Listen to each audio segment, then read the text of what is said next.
We're finally here. The entrance should be nearby.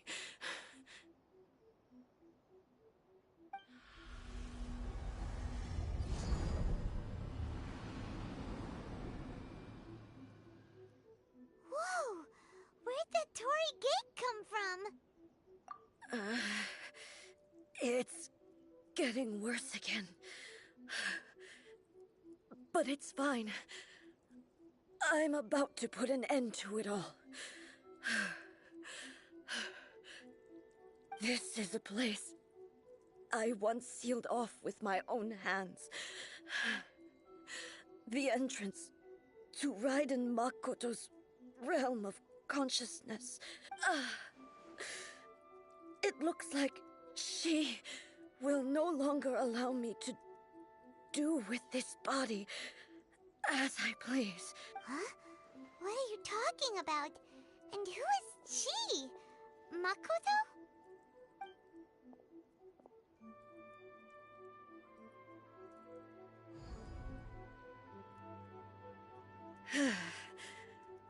Follow me. Where are we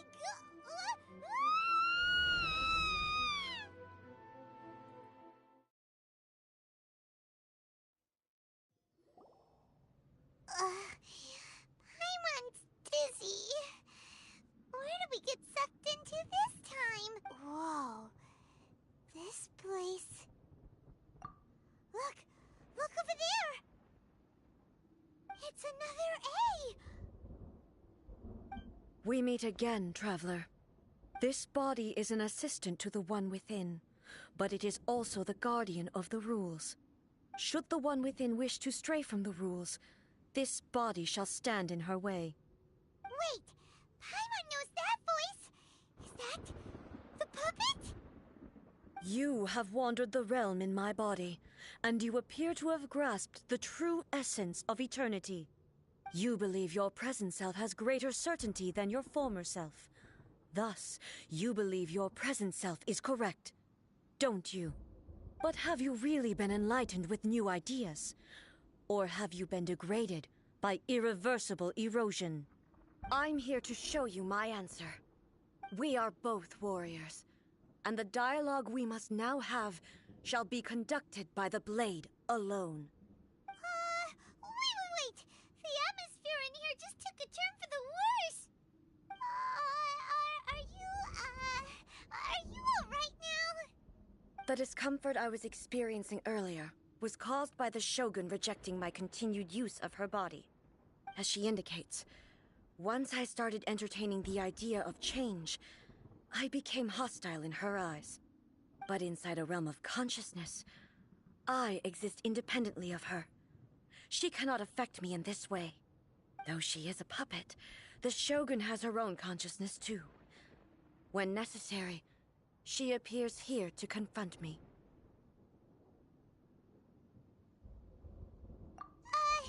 Paimon gets that everyone has their internal battles and stuff, but not like this! It's a bit extreme! Hey, showdown with the Shogun? Never thought we'd see that day! The rules I set for the Shogun are... No. The Shogun herself is the manifestation of my past ideals. The very foundation stone of eternity. It shall not be easily swayed. I would not try to change her if it wasn't necessary. Isn't there any other way? Can't you talk it through or something? But they both just want the best for Inazuma. My form is a symbol of supreme majesty, in which has been vested power over all the realm. It is the cohesive embodiment of all that constitutes the Raiden Shogun. It inherits Ei's pain, the pain of inevitable loss that comes as she moves forward. So too does it inherit her determination to reach eternity. Every action undertaken is for the sake of resisting erosion. Determination, courage, love, hatred. All of these will be degraded and distorted by the incessant flow of time. only rules shall remain constant for eternity. Those were my thoughts when I created you. Now, they are towering obstacles that I have no choice but to overcome. You wish to make yourself my enemy? I am your past, the everlasting law, the guardian of eternity. And I am she who promised a dream to her subjects. Raiden A. In the end, even the proud and mighty only needed was cut down and disgraced. Though your blade has been cleansed of her blood and filth, never shall it shine as brightly as it once did.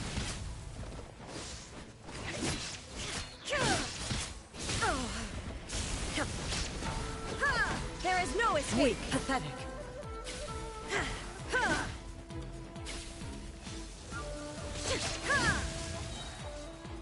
Torn to oblivion! The Kitsune sakura blossoms that once filled the skies fell to the ground as pitch-black rain. As long as the ley lines flow, the relentless erosion of time will never stop. She's completely recovered?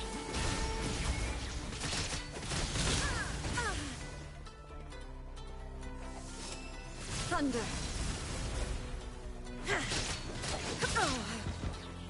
Inazuma shines eternal! The divine lightning that envelops all of Inazuma will fade silently into the clouds. There shall never be another. Never. For the rest of time. Transcending! Now you shall perish! Dead! This ends now. Euthymia crumbles Have you finally defeated her?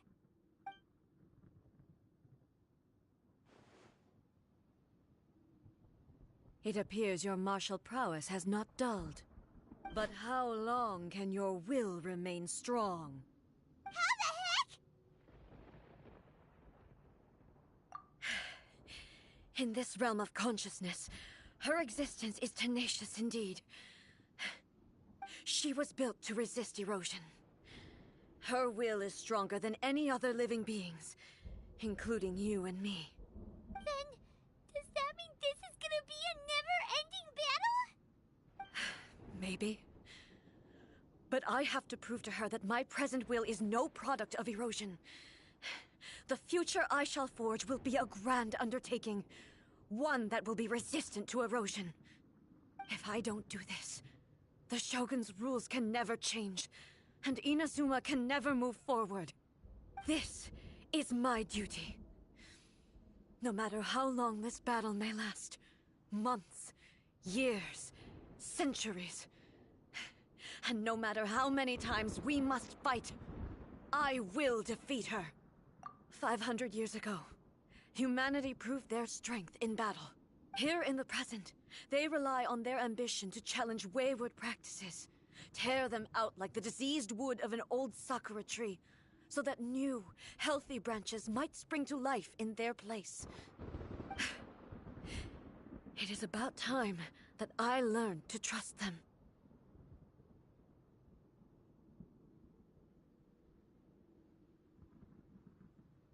I understand that. But if the dreams of which Makoto spoke are true eternity, a short moment for which the Shogun does not exist is nothing to fear. I fight for the everlasting future of Inazuma. However long the battle may last, it is but a drop in the ocean of eternity. I vow to the subjects of Inazuma that I shall one day return. This is my oath. Please, be my witness. During my absence, I place everything in Miko's hands. But this means that... Pass on my words.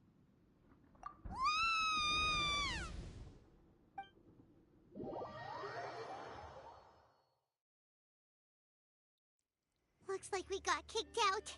Oh, what do we do? Are we really just gonna leave A and the Shogun to keep on duking it out in there forever? She was making sense, and maybe this is the only way to battles, but still.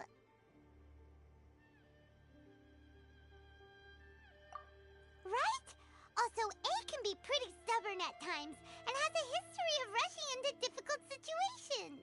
What if she gets too obsessed with winning and she forgets why she's there in the first place? It could happen. And then she might never leave again. Yeah, we should help her out, like we did last time. The quicker she gets through this, the better. Is there any way we can cut down how long she needs to spend in there? Or, help her win the fight? Well, whatever. We can't let anything bad happen to A while she's in there. Oh, but we also can't get in there anymore. Okay, well, first things first. We gotta find a way back in. Oh, come on, brain juice. Don't feel Paimon now. Okay. Maybe if we both ram into it at the same time really, really hard. Oh, you're right. Paimon nearly forgot about her. Who knows if she really understands these consciousness realm playing thingies more than we do, but there's no one else we can turn to. All right, up the mountain we go.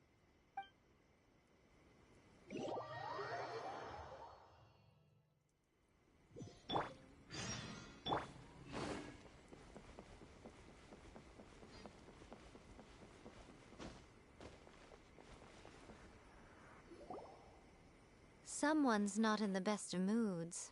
Let me guess. You're all tangled up in another situation and need me to unravel it for you. I hope you realize how lucky you are. If it was anyone else, I don't think I'd have the patience to keep greeting them with a smile after the first few times. But you're always smiling. That was a figure of speech, do you understand? Nitpicking my turns of phrase. The sheer audacity. Oh, yeah. Something really big's happened. It's A. She...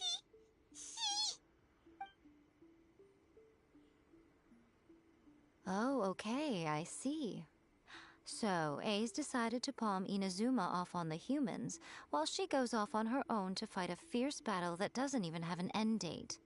Impossibly stubborn. Jumps straight to the most extreme course of action imaginable, presumes her sheer will can see her through, despite a near impossible goal that requires nothing short of the very peak of her abilities. Yes, that sounds like A all right. You know as well as I do that she's always been like this. Why start fretting about it now? Rushed into it without thinking. Well put. Oh, she acts like such a... So you seem to be under the impression that I am able to offer some sort of help? Who gave you that idea? Is she playing dumb? She's doing this on purpose, for sure. Uh-huh. You're learning, little one. But really, the truth of the matter is that I don't know much more about Raiden Makoto's realm of consciousness than you do. All I know is that it's the foundation of the sacred Sakura, and from what I've heard, it's a little different from A's plane of euthymia. Because Raiden Makoto is no longer alive? Not just because of that. The nature of the space itself is different in some way. But I can only speculate. You're the ones who have actually been there, so you tell me. What was it like? Anyway, we needn't worry about the details too much. It'll just be a little difficult to explain things later on, that's all. First things first. Follow me to the entrance.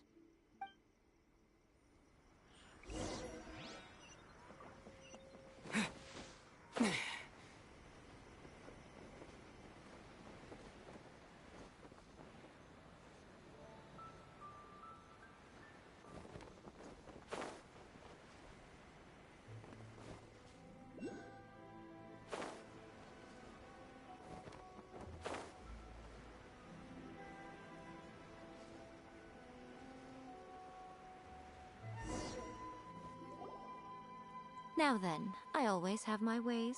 It's just a question of how crafty I need to be. To the outsider, the realm of consciousness is a very abstract concept. Luckily, I'm A's familiar, so I can sense her rough whereabouts.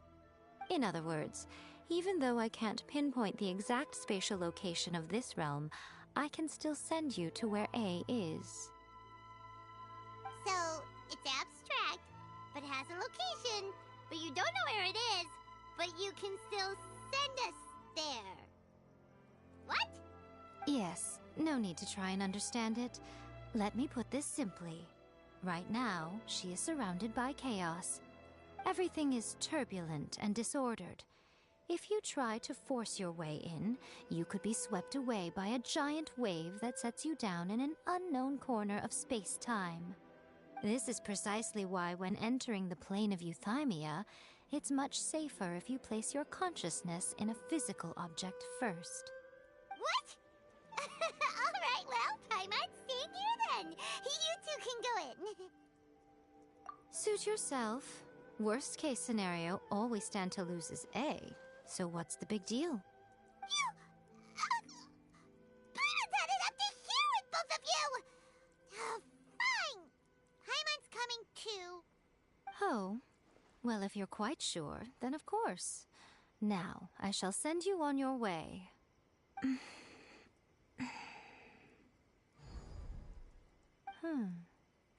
I say... Oh, nothing. It just seems extraordinarily chaotic, that's all. My suspicions have been confirmed. By the way, remember to focus constantly on your heartfelt wishes when you enter inside. Only a strong enough will can prevent you from being swallowed by the giant waves of abstract space. Only if you are strong enough can I deliver you to the right destination.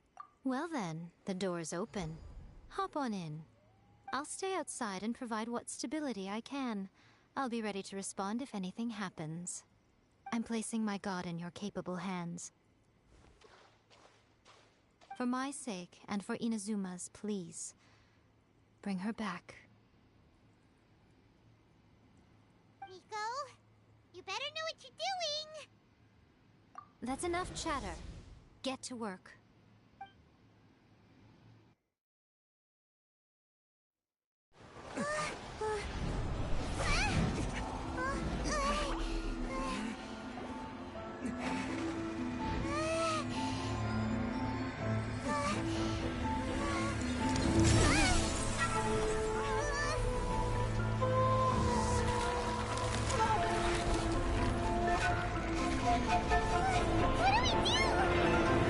Remember to focus constantly on your heartfelt wishes when you enter inside. Only if you are strong enough can I deliver you to the right destination.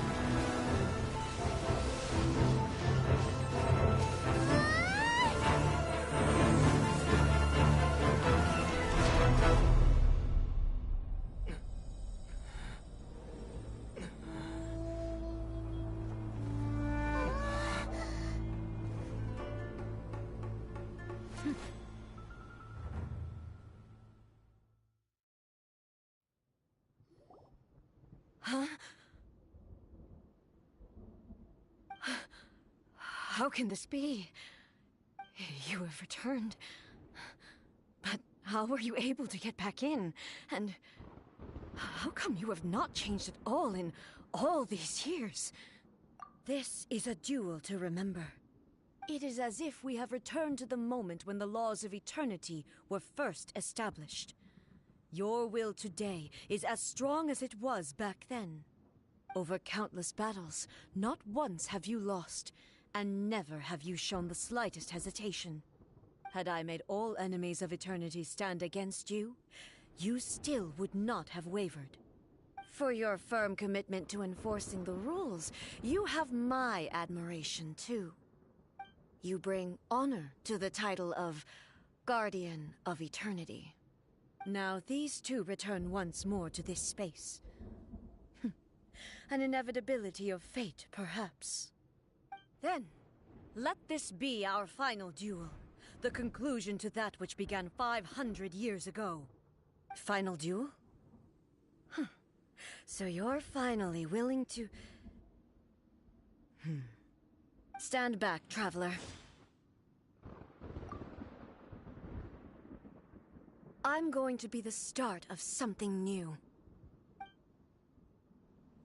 The time our duels took to fight was long enough to witness the rise and fall of nations. The energy they consumed great enough to vaporize the oceans and turn day into night.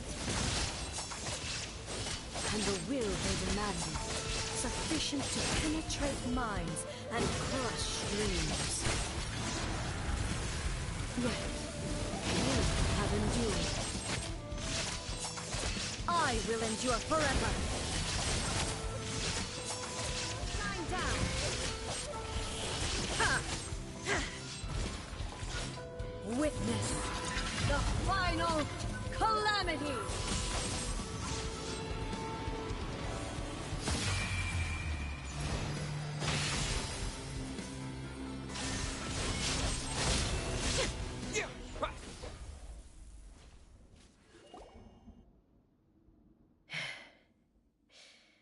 This is the end. You have won. I believed you were incapable of transcending the past. But it seems my belief was baseless, and I underestimated your spirit. But a will that cannot be eroded has no way to embrace the future. You need not worry about the future, and you aren't alone. I know your power more than anyone else. Had I relied upon my strength alone, I would have lost this duel for sure. Yet, my reason for fighting redefined my martial prowess and redrew my limits. I now carry the gaze of the myriad of expectant eyes that look to the light in the heavens. And whenever I think of this, I feel something stirring within Musou Ishin. The blade that I inherited from Makoto seems to be trying to guide me, to encourage me. I noticed it also. Just now in the heat of battle, it seemed to unleash a new and unfamiliar power. This power is beyond the limits of my understanding. This blade belonged to Makoto. Perhaps it can only respond to me with its full power when I truly understand and believe in her. When I clasped Musou Ishin in my hands, I had the feeling that she was by my side once again. It was at once a familiar feeling and a strange one. Makoto barely wielded a blade in her life, and yet her blade brings me closer to her. You have my approval. Your present will is not the product of erosion. I shall no longer stop you from attempting to modify the rules. From this day forth, this body will remain your assistant. I won't design any more rules that can never be changed. You used to represent my past, but from today onward, you are me. Makoto never saw me as a fearless weapon. Likewise, I should not regard you as a mere tool. You truly have changed. I suppose this is what humans call growth. I understand. I shall become your shadow, just as you were once Makoto's shadow. The duties I perform will not change. But as a warrior, I look forward to the chance to fight like this again in the future. Do you say this because you have not yet reconciled yourself with your defeat? It was simply a new experience for me. One that is worth reliving. Have you finished fighting then? Like, for real this time?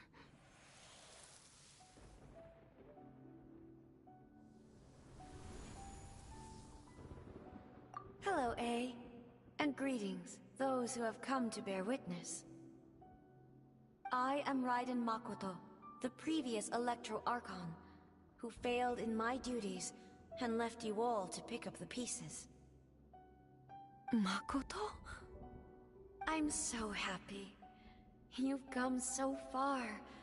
I always knew you would make it here in the end. I left a faint fragment of my will in Musou Ishin, so that in the moment that you unleashed its full power, I too would be released. A convoluted way to reach you, but... well, you held such deeply entrenched views at the time that you wouldn't have listened to a word I said. there was no time to wait for you to have a change of heart. Please forgive me. All I could do was find some way to wait until you came to me. But you never mentioned this to me. Everything happened so suddenly. I'm sorry. I've always felt terrible for having to entrust Inazuma to you all of a sudden. I should have been the one to impart these ideas to you, a little at a time, to dissuade you from your pursuit of stillness. Did you know what was about to happen in Conria? I had some sense of it. That place was not somewhere that any Archon could afford to ignore. In my present form, I can no longer perceive time. I don't know how long we have been separated before this reunion, and I don't know what Inazuma has experienced in the meantime. But I know that this must have been an extremely arduous journey for you. And I'm sure you must have wanted to shed tears many times along the way. Don't look down on me. See? You admit it. It was with this possibility in mind that I left a parting gift for you. Something to soothe Inazuma's pain. Here, take it, before my last shred of consciousness fades away. But it is you who must take the most important step.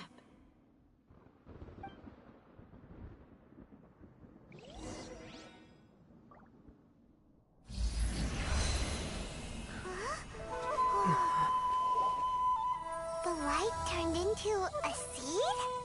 The miracle tree that blesses the people, in this moment new to the world and yet to be known. When to plant it, where it shall bloom. She who brings it into being must let her heart and dreams decide. Grant it life, eh? Is it really?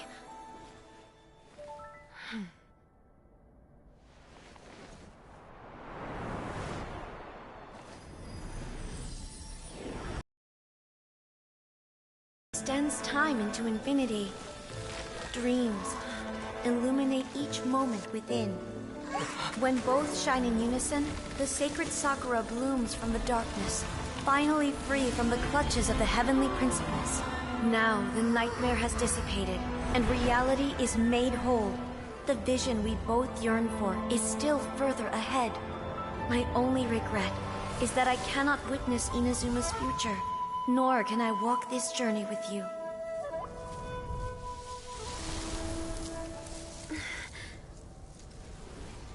Do you know, I am so happy right now, because my final wish has now come true. Your polearm once protected me from countless calamities. For this, I've always felt indebted to you. Though I could never repay you in full, this sacred Sakura will buy you some time until you are ready to awaken and embrace the new.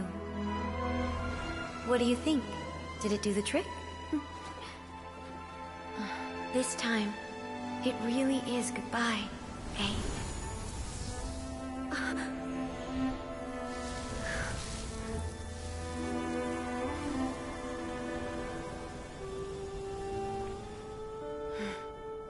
Goodbye, Makoto.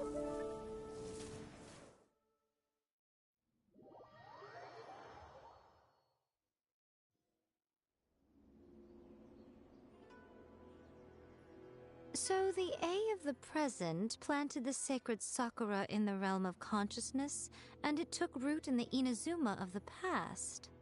No matter what you make of it, it's quite incredible. All of this is thanks to Makoto's power. Her understanding of eternity is much more profound than mine. Eternity is a concept intimately connected with time. When you begin to touch on eternity, the concept of time becomes murky.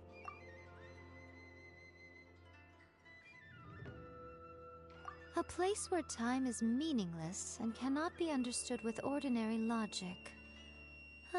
So that was the turbulence I was sensing.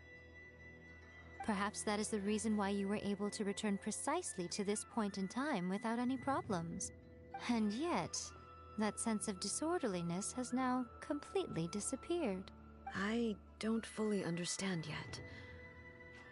But my intuition tells me that the reason for everything, it's that seed. Well, I'm not convinced that it was Makoto's power alone.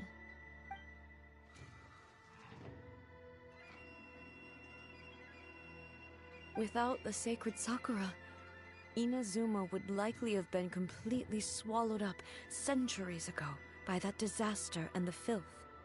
I know you've always perceived there was something special about the sacred Sakura, but to me, it has always been there. You've tried in the past to prove to me that there's a connection between the sacred Sakura and Makoto's consciousness, but unfortunately, you never did persuade me, did you? No. But I understand why now. It was because the sacred Sakura hadn't even been planted then. But don't you think that tree looked a lot different than how it does now? The sacred Sakura is within my purview at the shrine, so obviously I get to prune it exactly how I like it. Ugh. Now we see who's pulling the strings. I'm joking. That tree has been through a lot since it first sprouted. We have the loving care of Kitsune over the ages to thank for how it appears today. And obviously I played my part too. It's fair to say that very little time passed between the moment you came out of that realm and the moment you re-entered it. But in that same time, centuries of battling took place on the inside, did it not? Traveler, if I'm guessing correctly, you were repeating your wishes to yourself in your mind, weren't you?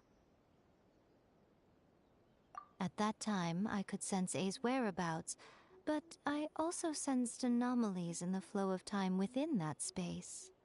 Suffice to say, time added a whole new dimension to our search.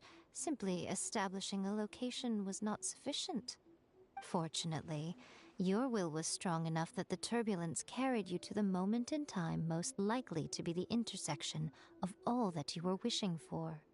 The flow of turbulence may well have been influenced by Makoto, but it took everyone's efforts combined to ultimately help A. So this time, it looks like thanks are due to you. Does that mean it wasn't by chance that we ended up at the final duel? We were always meant to be there to witness what was going to happen? I thought that the flow of time was the same on the inside and the outside, so it was a great shock to me when the traveler reappeared. My first thought was, has a great disaster befallen Inazuma? But it turned out you had come to rescue me. You came for my sake, to help me reach the best possible outcome. You too have my thanks. You have done much for me, and I will never forget it. A, how are you feeling now? My body has fully recovered, and the Shogun's will no longer fights against me. Always thrilled to hear you're in good health. But I was really asking about your emotions. Have you managed to calm down? After all, you saw Makoto in there, didn't you? I only heard her voice. I wouldn't say I saw her. I'll be fine. It brought a few things back, of course, but I've made my decision to move forward. I have to say, this has reminded me once again just how brilliant Makoto was. She predicted all the ways in which Inazuma's future could unfold, all the way back then. She even factored my immaturity into her plan. It's all thanks to her that Inazuma lived to see this day. I just planted a seed. Yeah, it was thanks to everything you did that you got to see her again. That's amazing!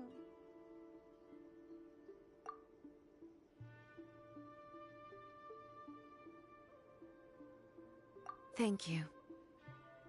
Today, at long last, you and Inazuma finally emerge from the shadows cast by the events of centuries past. Makoto and you are Inazuma's past and future, and both are indispensable. It's rare to hear such comforting words from you. I graciously accept them. Oh, come on. You only think it's rare because you never used to listen to a word I say. Makoto said the exact same thing! Great minds think alike, hmm? I wonder, does that qualify me to, maybe, take the position of Shogun for a couple of days? Actually, no. Forget that. Far more trouble than it's worth. We will have to end the frivolities there. There is much work to be done. The Shogun and I will closely review the Inazuma of today to find out where things currently stand. Then, we will give careful consideration to the future. After that, I will abolish the Sakoku decree. Really? That's huge news! I am no longer pursuing an eternity defined by stasis. In which case, there is no further need to keep the nation under lock and key. I don't doubt that many challenges lie ahead for Inazuma. I'm looking forward to it.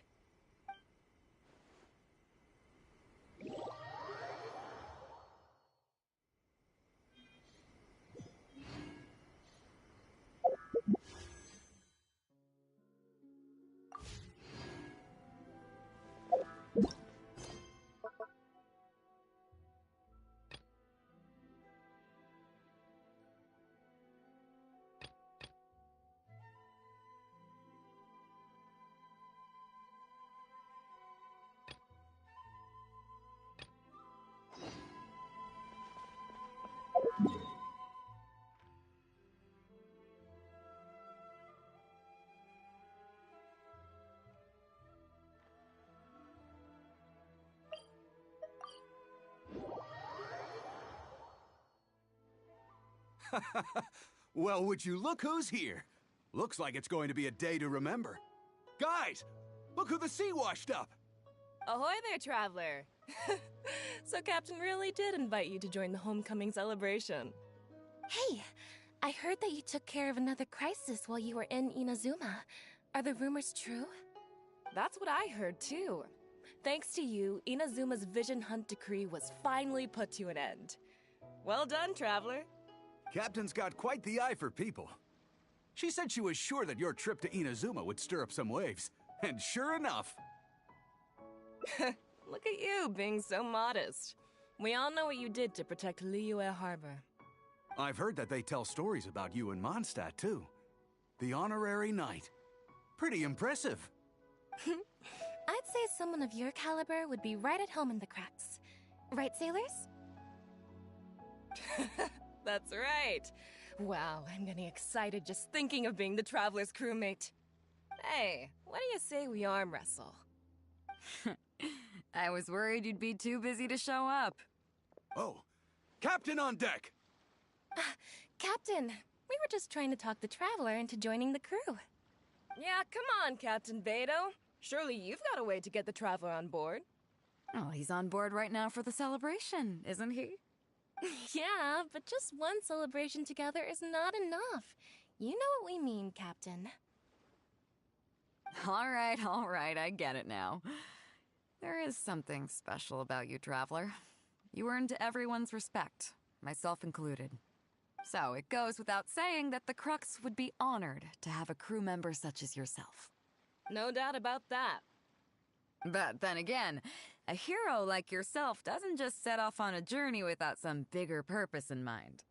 So should a hero really drop what they're doing just to spend day after day drifting at sea with us?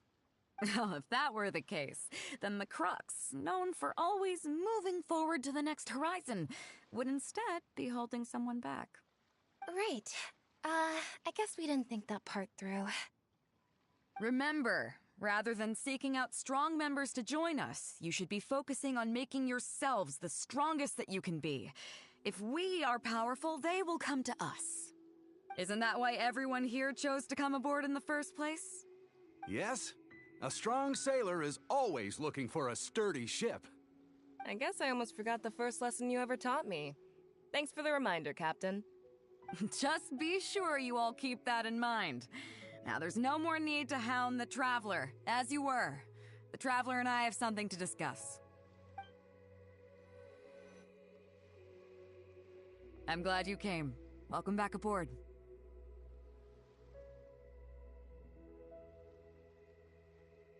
Do I? Oh, to be honest, I don't care for that kind of reputation. I don't want people to see me like some big shot official from Yujing Terrace. But I'll take it as a compliment. I'm glad you see me as well respected.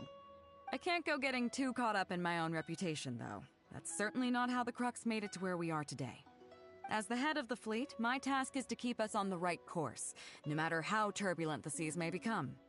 But then again, the crew isn't usually this riled up. It's not that they're arrogant, they're just bubbling with ambition, that's all. Their excitement today comes from their great respect for you, both your strength and your character. So please, don't take it the wrong way.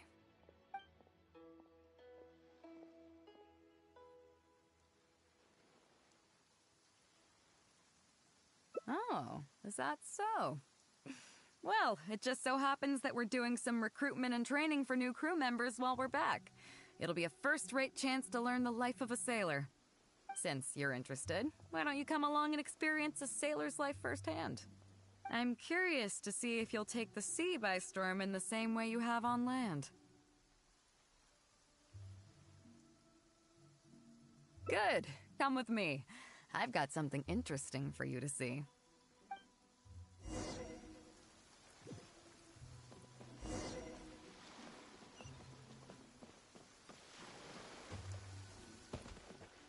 Chief Mate Juza's breaking in the newcomers, but I think we can spare you the tedium of that. After this, the new crew members will be arranged into 2 teams for more specialized training, according to their own aptitudes and the needs of the fleet. One team will learn comprehensive survival skills, including maritime emergency rescue, marine meteorology, psychological counseling, and so on. They will serve as the support team for the fleet, ensuring safe navigation. That's why we call them the Shield of the Crux.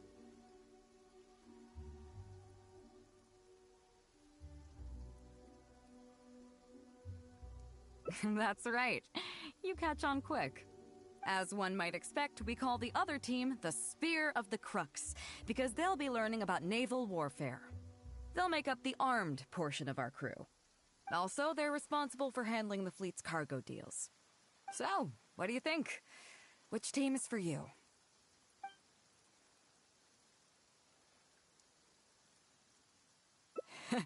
You truly are an adventurer at heart. Let's start with the fundamentals for any armed crew member. Basic boat handling. Follow me.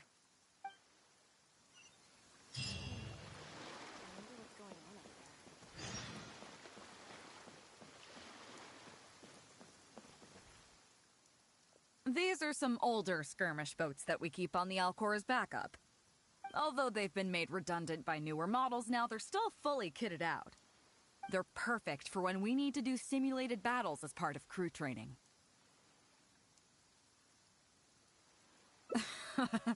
Disappointed? So this isn't quite on the scale that you had in mind, huh?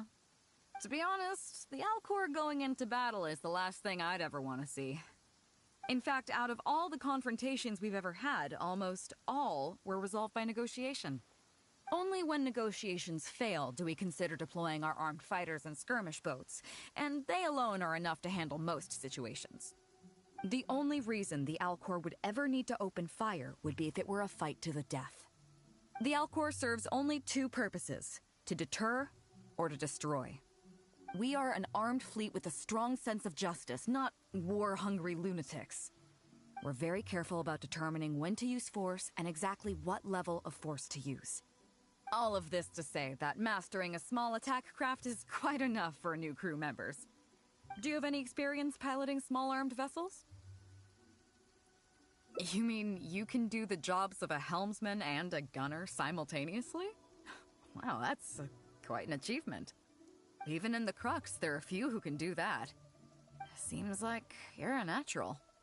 In that case, I'll skip the basics on how to operate your craft. The goal of this exercise is simple: Steer your skirmish boat along the prescribed route and return here within the time limit. You can start when you're ready. I'll be waiting here so I can observe your skills.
Nicely done. That was a joy to watch. Perfect timing on the turns, you kept your craft stable on the straightaway. It was like watching a well-rehearsed show.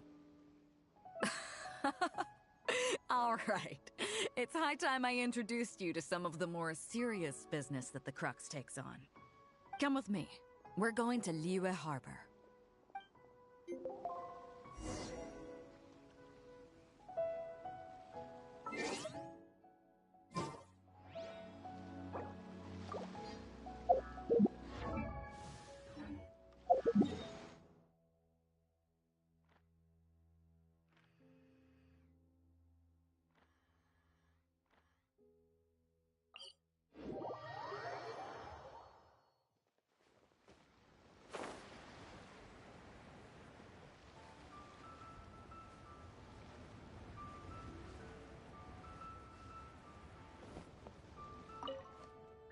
You may be aware that as an armed fleet, the Crux is kinda like the maritime equivalent of a guard for hire. We work as an armed carrier, earning our keep by successfully delivering the goods entrusted to us from A to B. Aside from that, though, there is also one other important way we make income.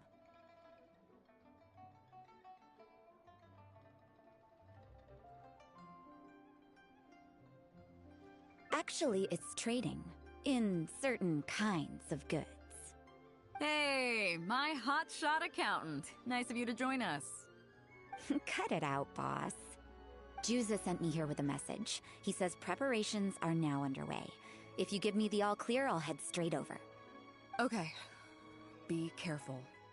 Well, she has something to take care of. Mora Grubber was right, though. The other important side to our business, the less official side, is doing exactly what merchants do. Importing here, exporting there. The only difference between us and regular merchants is that our transactions aren't entirely above board. You'll see what I mean by that shortly. I'm taking you to see one such transaction for yourself. Come on, let's go meet our trading partner for the day.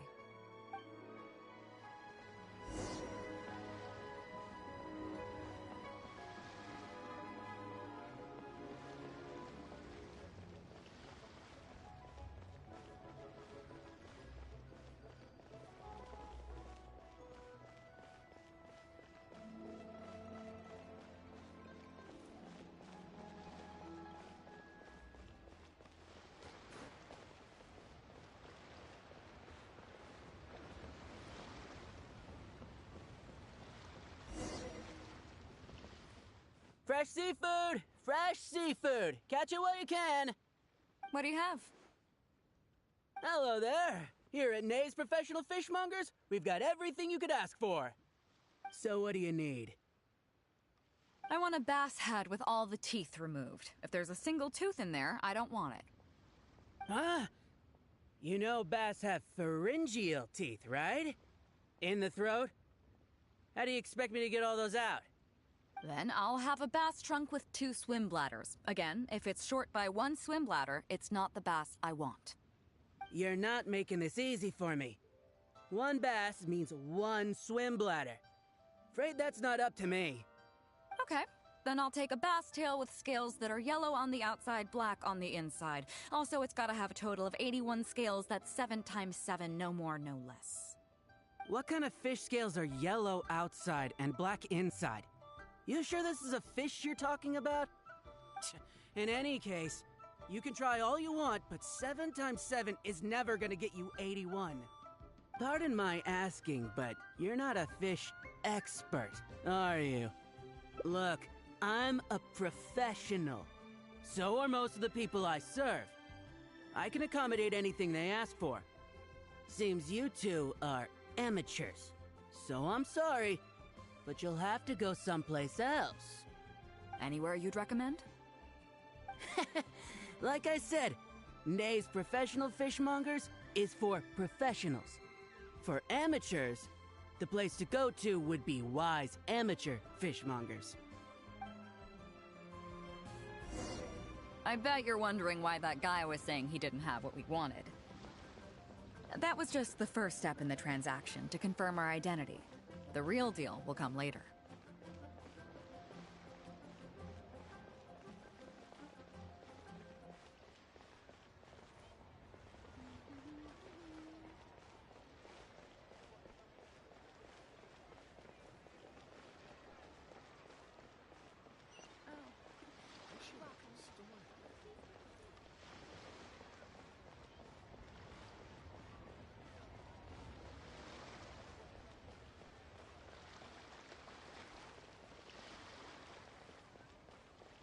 A copy of each invoice is sent to the Ministry of Civil Affairs. Fresh seafood! Fresh seafood! Come take a look. Is this Wise Amateur Fishmongers? That's the one. We have all kinds of amateur stuff here. The more amateur, the more of it we got. What would you like? We'd like a bass head. No problem. Ours are all toothless, mind you. And a bass trunk. Oh, no problem. I'll stick an extra swim bladder in there for you. On the house. And a tail. Sure thing. I'll paint the scales yellow on the outside and black on the inside, so you can tell at a glance, this ain't no ordinary fishtail. If it's 7 times 7 you want, I can do you 81, 138, or even 648. It's up to you. Great. I like your style. We have a deal. I appreciate your patronage. Please, take your order to our warehouse manager over there. A real amateur if I've ever met one. Proud to have you as a customer. No, we don't have the fish here. All fish sold at Wise Amateur Fishmongers are still swimming in the sea. Once we get the order in from the customer, we go fish it out for them. The warehouse handles that side of things. Pay first, then we bring you the goods. That way you get the freshest catch.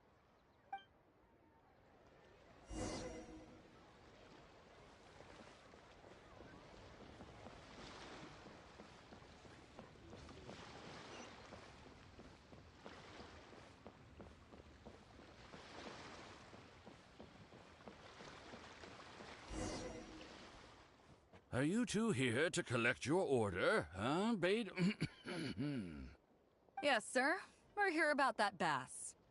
I didn't expect you to come in person, but we still need to follow procedure.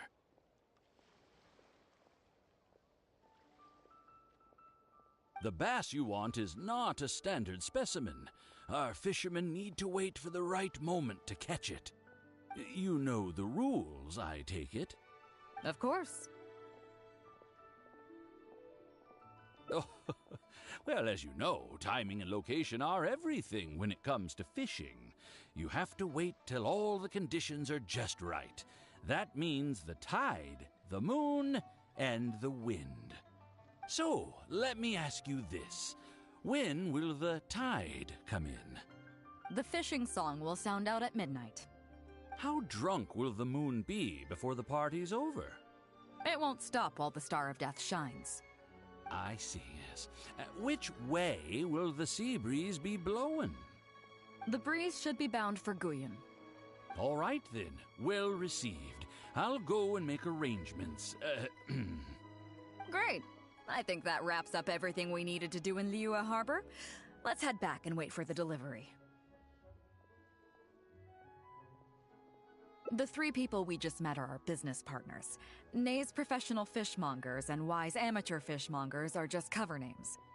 The bass, obviously, is the code name for the goods. The numbers of teeth, swim bladders, and scales all represent different specifications. Meanwhile, the conversation I had with the warehouse keeper was the instructions for the deal itself. Let me translate it for you. Tonight at midnight, the deal will take place in Guyan Stone Forest. The Alcor will wait there as long as needed. As for what the actual goods are, well, you'll see tonight.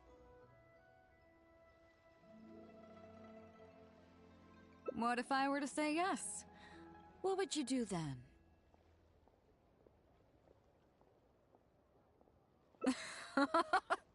Thank you. But don't worry, everything will be fine. I deeply value you as a friend, but ultimately, you're not with the Crux. I definitely don't want to cause you any trouble just because you hung out with me. So rest assured, we haven't broken any laws. At least not today.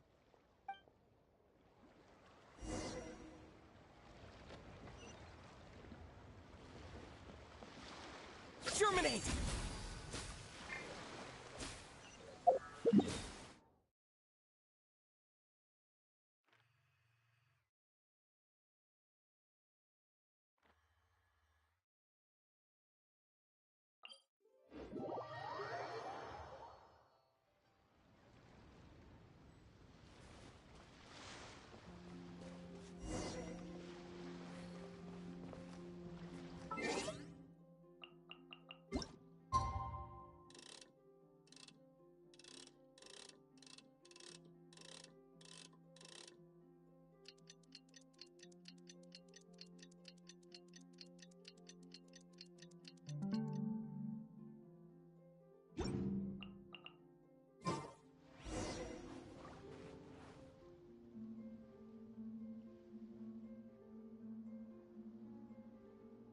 Captain Beidou, you gave me quite the surprise when you showed up in person earlier today.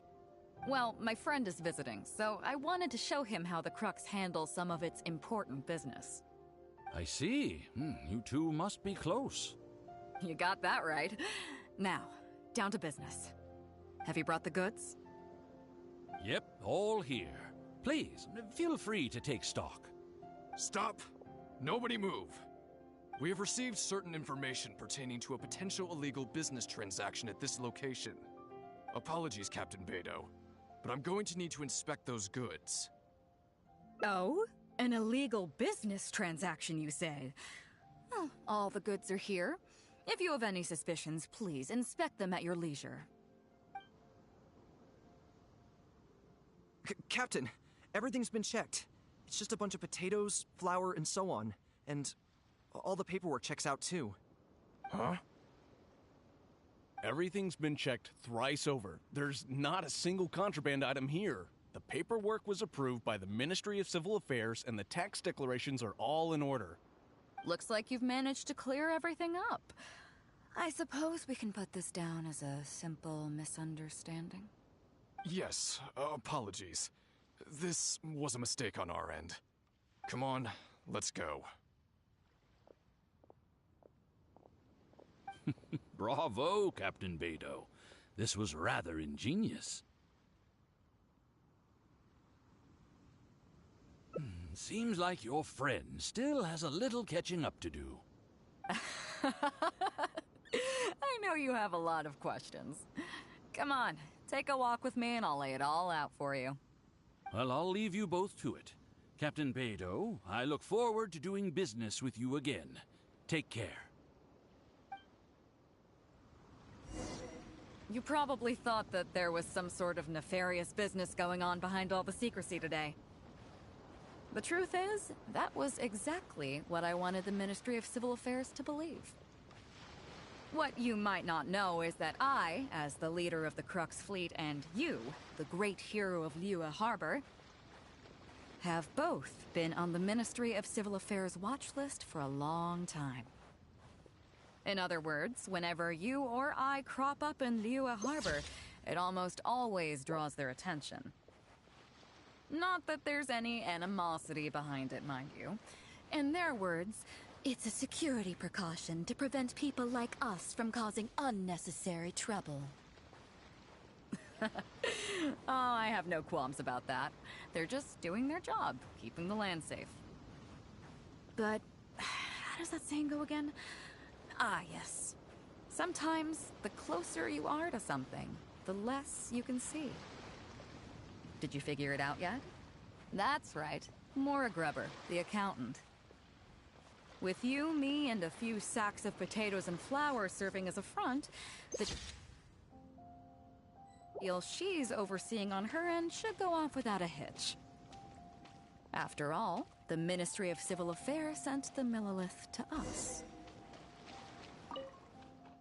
Looking at the time, it should be any second now. Look, that's the signal.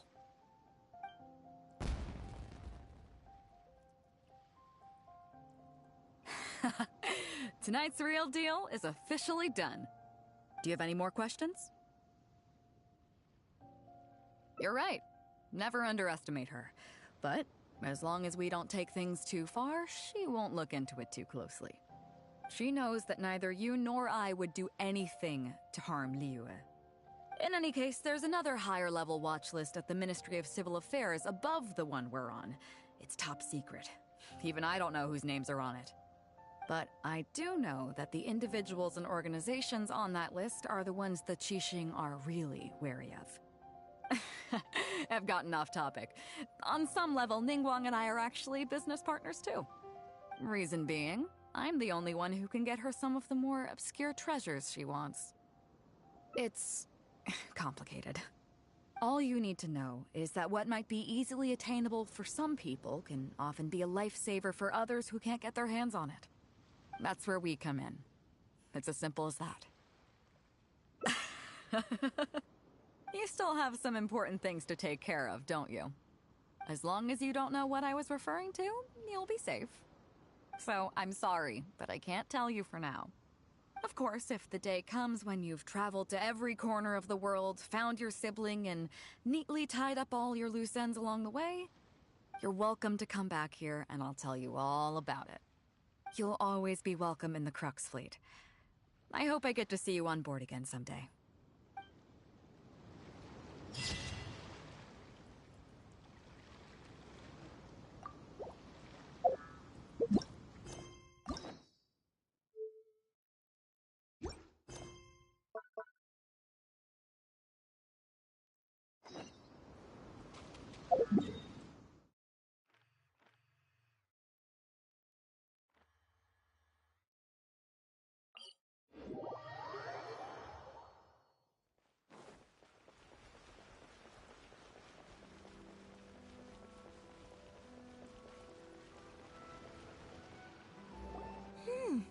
Look at this. The daughter of the Kanjo Commission's Hiragi clan and the master of the Tenryo Commission's Kujo clan are getting married. Sounds like an all-around perfect match, don't you think? For sure. I'm just surprised. It seems very sudden. I hadn't heard a single word about it until now. Good luck to them, I say. I'm sure it must have been a hard decision. Looks like the wedding is definitely going ahead. It's still too early to make that conclusion. Our adversary wants to push this marriage past the point of no return. However, we can still beat them at their own game. But only if Kujo Kamaji is willing to help us.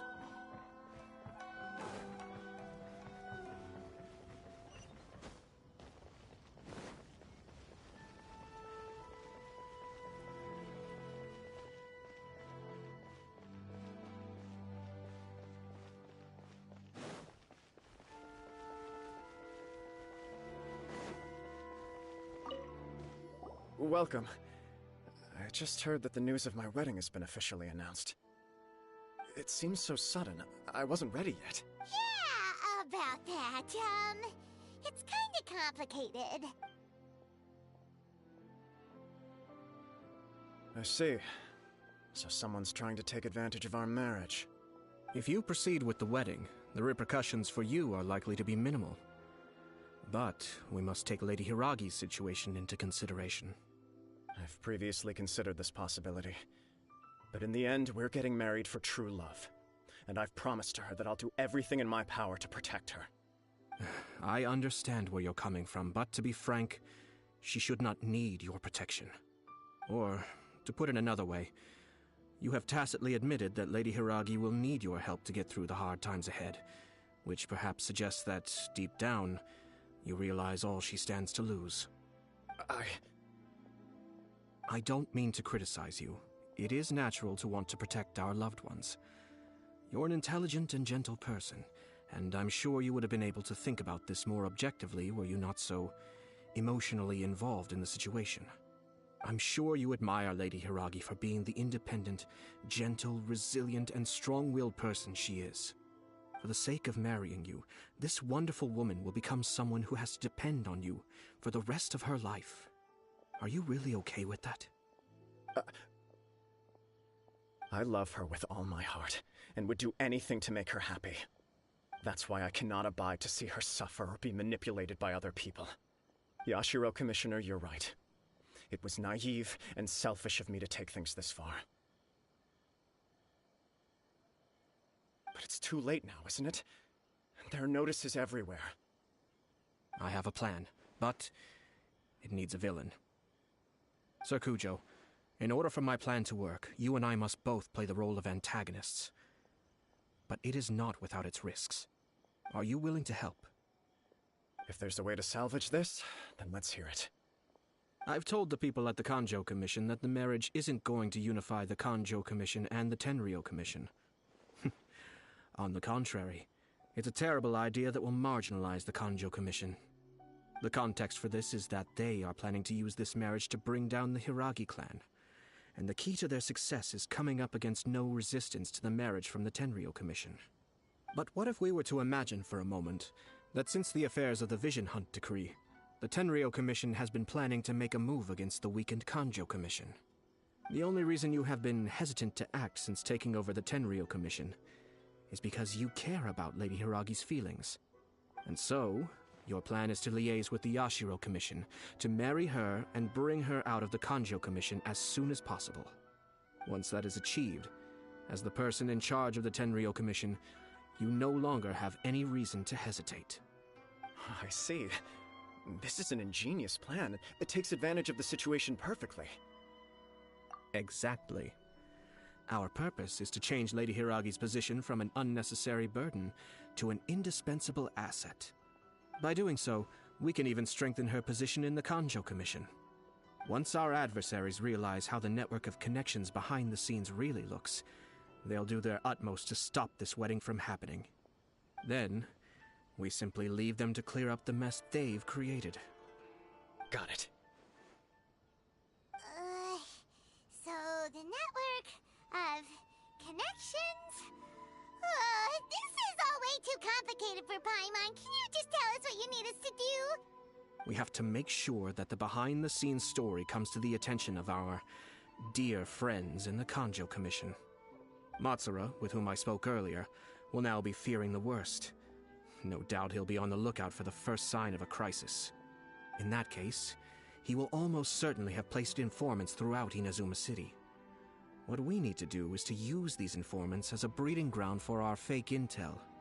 Sir Kujo, there are certain things that I need you to attend to personally. It's almost time. My ninja has located one of the informants. Let's go and see if he'll take the bait.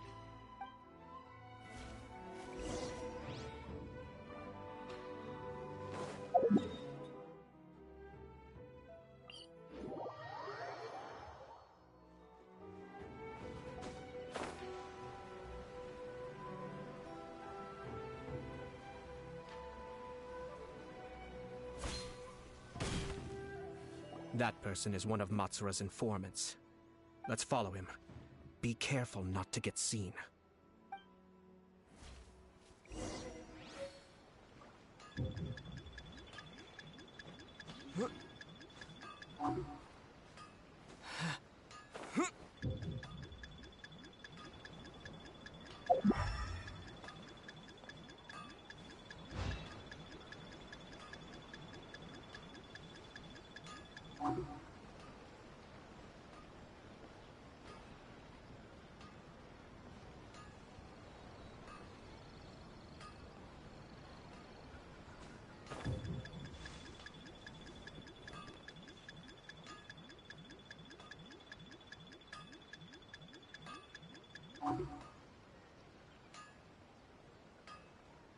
Did you see that?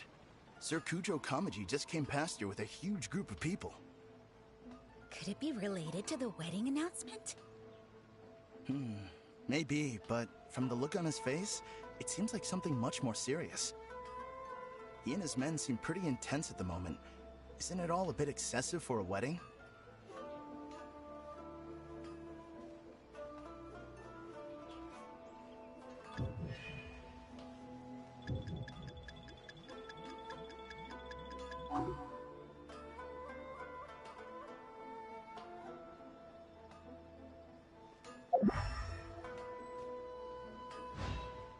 Where'd he go? He was right there a moment ago. Seems he disappeared in a blink of an eye. If only we made less noise.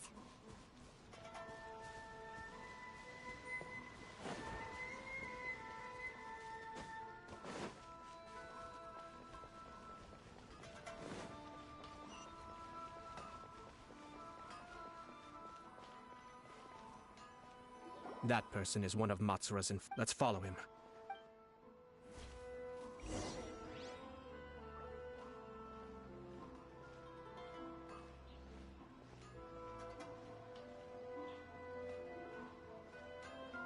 Did you see that?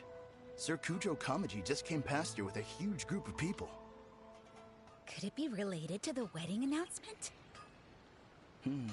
Maybe, but from the look on his face, it seems like something much more serious. He and his men seem pretty intense at the moment.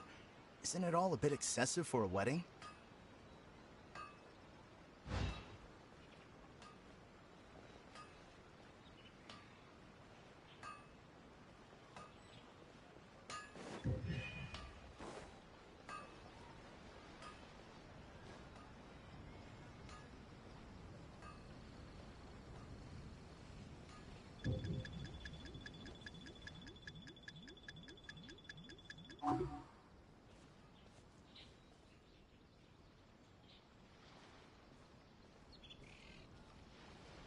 The Tenryo Commission has sent a load of people to Rito.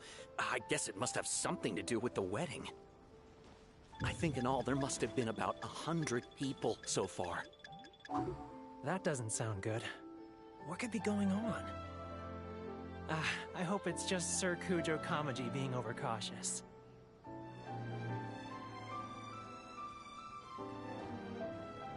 The news is spreading fast, but it appears Master's fears may be well placed. There's no way they sent this many people just to escort the bride. I have to investigate. He ran off! As expected. Let's follow him. Wow! It's like the whole Tenryo Commission is here. Excuse me, has something happened on this road? I'm a businessman passing through, and it's a little disconcerting to see this place so heavily guarded. Ah, please don't be alarmed. As I'm sure you've heard, the wedding of Sir Kujo Kamaji and Lady Hiragi Chisato will take place any day now. Sir Kujo decided to send for Lady Hiragi ahead of time, and have her live in Inazuma City during the run-up to the wedding. I see. We are here to clear the way for Lady Hiragi. Not just us, either. You'll see more Tenryo Commission members as you go further along. We're all here for the same duty. Isn't this a little excessive? Sir Kujo holds Lady Hiragi in the highest regard, and wants to treat her with the utmost respect from beginning to end. I understand. Sorry to disturb your work.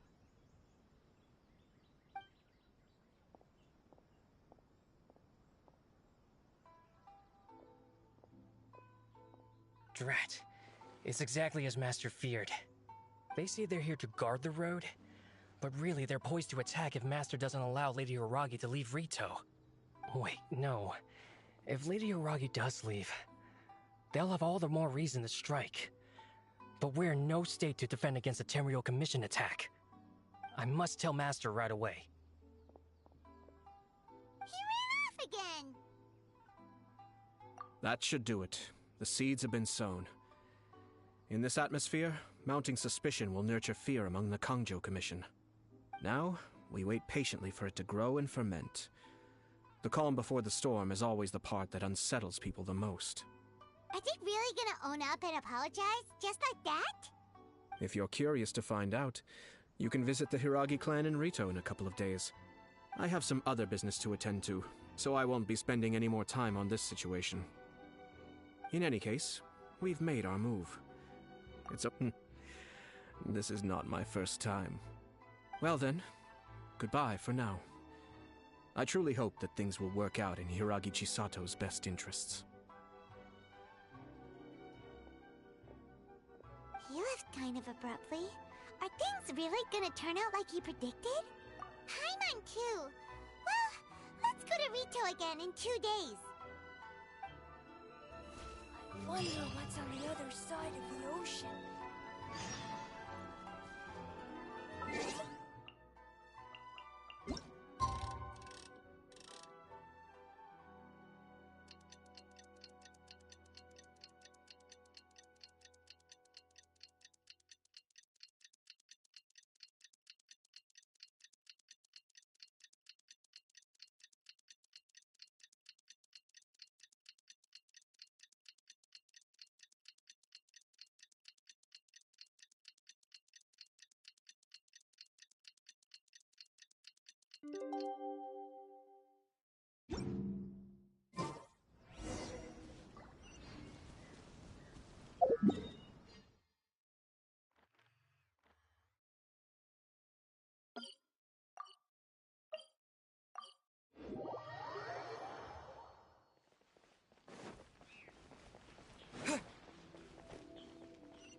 How much longer does your master plan to hold them off?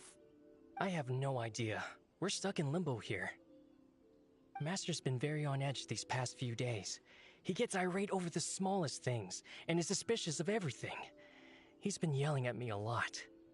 I understand that he's anxious, but I mean, what can we do? I've told him before, never cross the Yashiro Commissioner.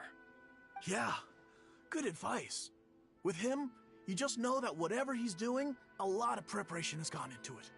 If Lady Hiragi is really taken away, then what will the Tenryou Commission do? And what will the Yashiro Commission do? Maybe we should tell Master to discuss things with Lady Hiragi.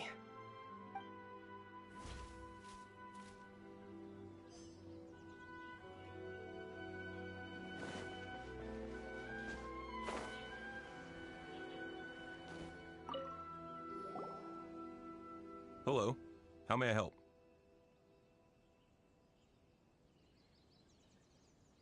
We arrived here 2 days ago to escort Lady Hiragi to Inazuma City. Sir Kujo Kamaji gave us very strict orders, so we have to obey. But every time we attempt to receive the bride, the Hiragi clan always finds an excuse to delay things. Since we haven't fulfilled our duties yet, we decided to stay in Rito until Lady Hiragi is ready to come with us. We apologize. It was not our intention to stay here so long. We promise our presence here will not impact ordinary people's lives. We can only hope that the leaders of the Hiragi clan will start to cooperate soon. If this stalemate continues, who knows? Sir Kujo might give us orders to be less accommodating.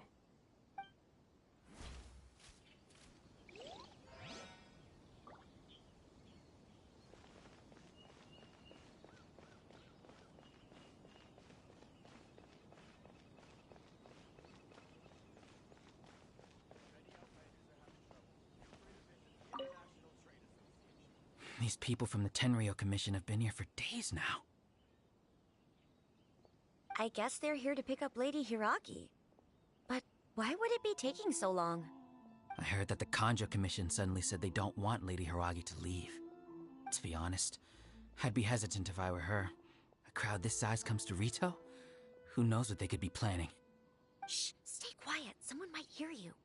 Oh, right. Sorry. How did things get to this point?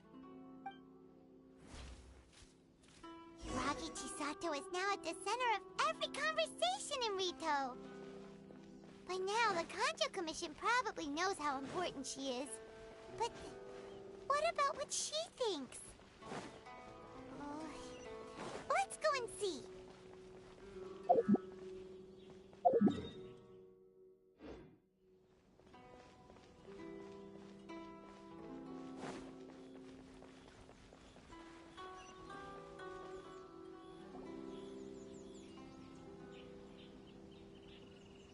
Oh, Traveler! I assume you've heard about everything that's been going on out there. What on earth is happening? Don't worry, we can explain everything. So, what happened was...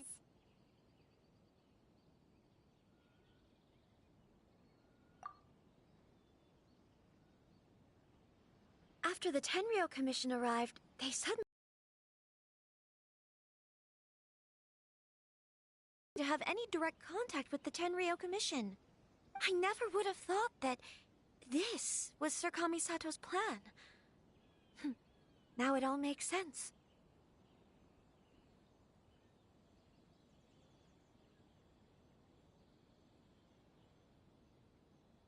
I'm sorry. I haven't. Maybe there's no right or wrong decision. Maybe this to avoid having to think about it. But once I saw the notices appearing out of nowhere on the streets, signaling that the wedding was confirmed, I didn't feel reassured at all. Instead, I felt a great sense of regret. I keep thinking back to what Sir Kamisato said. This is supposed to be my bright and beautiful future. I can happily accept that if someone was trying to take advantage of my marriage, I should absolutely refuse to go through with it. But that's not the answer I'm looking for. And also, now that things have escalated to this point, it will be tricky to resolve. Ah, Lady Hiragi, here you are. You scared me for a second. I thought you'd gone missing. You... Wait, you're the ones who were with the Yashiro Commissioner that day. What do you think you're doing here? Are you trying to convince Lady Hiragi to leave? Calm down. They're my friends. They're just here to visit me. Friends? Are you sure? Just friends? Lady Hiragi, I told you already, these are exceptional circumstances. You need to be more vigilant in everything you do. You are extremely important to us, and to the entire Kanjo Commission. Who's to say they don't have a hidden agenda? If you want to accuse us of trying to abduct her, just come out and say it! Don't be rude. You've been very highly strung lately, seeing everything as a threat.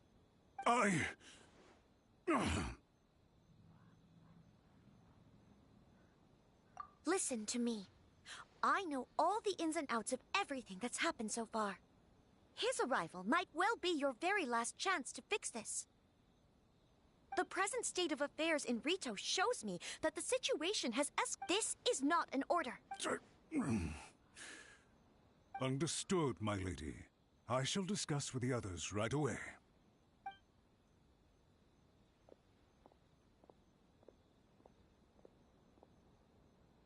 Good job, Chisato. You handled that well. I was so nervous. But I thought things are now so critical that I should at least give it a try. Yes. Well, let's wait and see what happens. I hope they provide a satisfactory response. We had a serious discussion and reflected on our mistakes. In all honesty, no one can handle the weight of the situation here. Everyone is besides themselves with worry. It'll drive us mad if it continues any longer. I'm so sorry. My actions were radical and duplicitous. I was selfish and ignored the greater good, and then I left the situation to fester. Would you please give us a second chance? For my lady's sake, please give the Kanjo Commission another chance.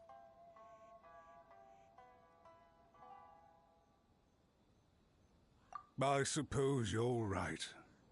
The only person who can change the Tenryo Commission's mind will be the Yashiro Commissioner.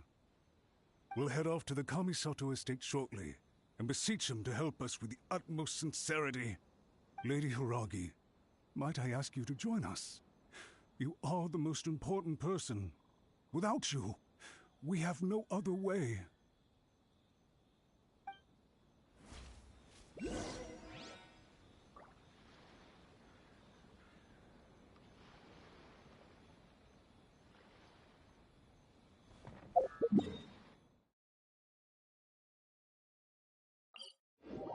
By the way, aren't you a good friend of the Yashiro Commissioner?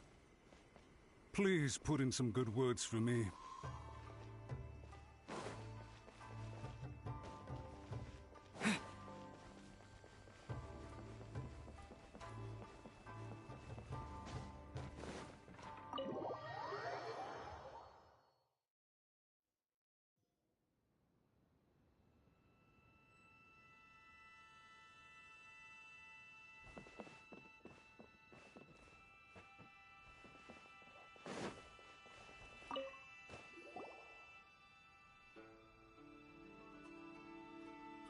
Yashiro Commissioner, I'm sure you've heard the news. The Tenryo Commission has now occupied Rito, refusing to leave until we hand Lady Hiragi over to them. I realize I have greatly offended you with my atrocious actions, and I realize also that this must sound like the very height of absurdity. But please, have mercy, good sir. I'm sorry, Mr. Matsura. I'm exceptionally busy and have but a moment to spare before my next engagement. I fear this leaves no time for small talk. So, please, if you would be so kind, get straight to the point. I know our apology means nothing to you, but we really have nothing else left to offer by this point. I'm terribly sorry. Everyone in the entire Kanjo Commission now realizes the gravity of this situation. Lady Hiragi is indispensable to us. We promise to always support her. So, would it be at all possible for you to talk to Sir Kujo once more, on our behalf? You make it sound so easy. The Tri-Commission will be ridiculed by the public if we choose to withdraw the notices now and eat our words. What do you plan to do about this? To lose face for the Tri-Commission is to bring shame to Her Excellency.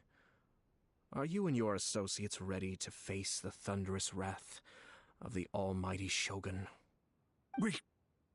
We'll take full responsibility. We'll publish a new notice and hold a conference to explain the situation. We will make sure that the public knows this was all a huge misunderstanding. We'll do everything we can to minimize the impact. Everything we can. Master Matsura, you should have known it would come to this. Whatever were you thinking? But the Tri-Commission must always put the interests of Inazuma first, regardless of what Sir Kujo and I may feel at this present moment. If the situation in Rito is left to fester any further, things may get out of control. But Lady Hiragi and the inhabitants of Rito are innocent. If we fail to contain the situation promptly, the rumor mill will wreak havoc on the Tri-Commission's reputation. Try keeping a pet bird. You'll see what I mean. Songbirds who know how to hold a tune can be very pleasant to listen to, but they can also become irritating if they don't know when to stop. And as for the ones with excessively long tongues, well, they're so insufferable that they can't be kept as pets at all. But it doesn't take a moment to cut out their tongues and silence them for good. Yes, I understand. I've listened to your concerns, and I'll talk to Sir Kujo for you. But I can't guarantee that he will change his mind. I understand. Thank you for your help, Yashiro Commissioner. All right, you ought to return now. I'm sure you have a sizable mess to deal with back in the Kanjo Commission. Okay, Then please excuse me. Thank you once again, Commissioner.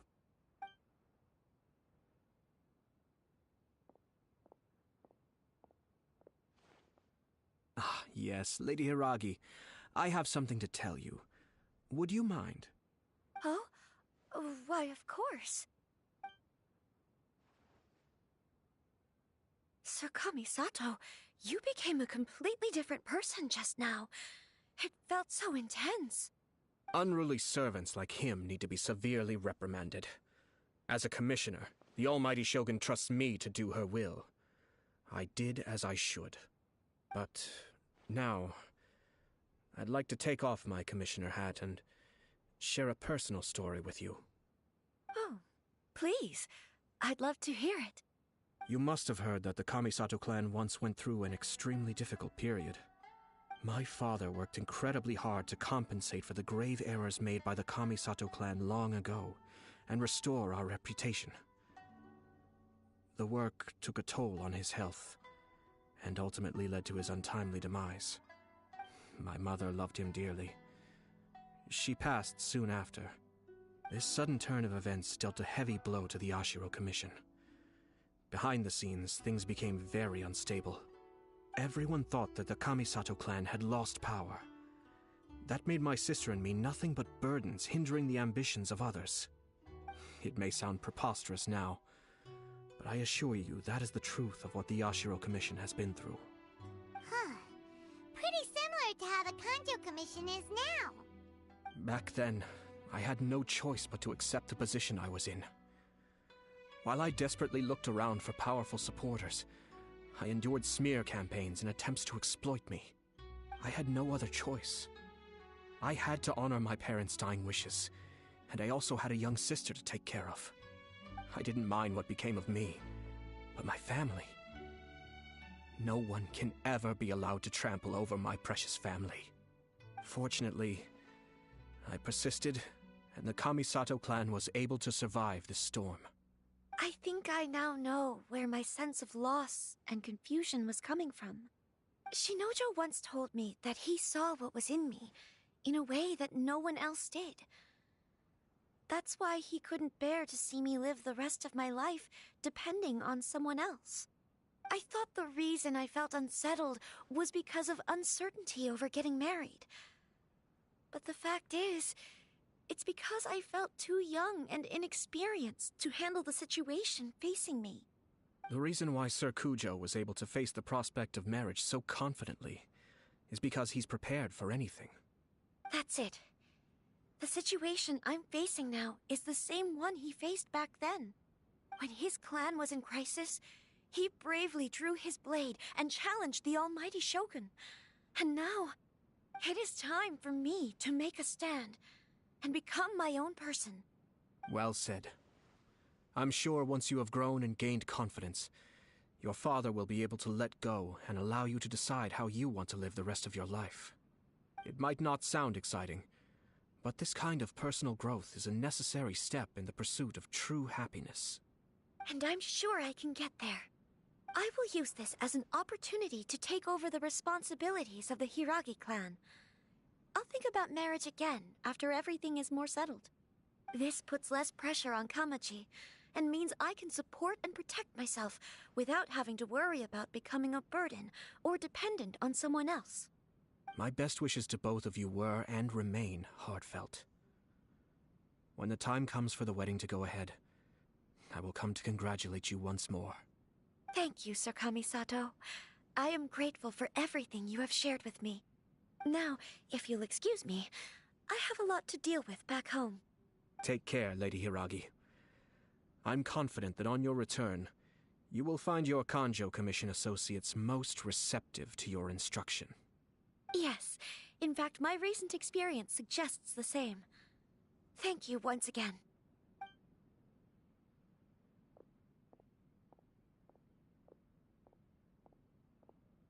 She really has the air of a leader now.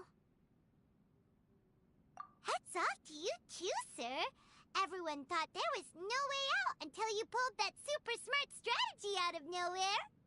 In fact, counter-checking is a perfectly common maneuver in the game of chess. Our rival this time was easy to deal with. He was smart, but short-sighted, and sloppy in his execution. This outcome is entirely within my expectation. Even so, Paimon could never come up with a plan that cunning in a whole lifetime. Anyway, it's kind of a relief to see that Chisato has decided to set the Hiragi clan straight. I agree. Stability in Inazuma benefits me as well. I wasn't about to pass up an opportunity to make less trouble for myself.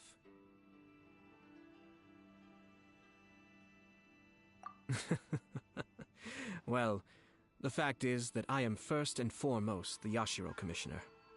Perhaps for Master Matsura, power is his life's pursuit.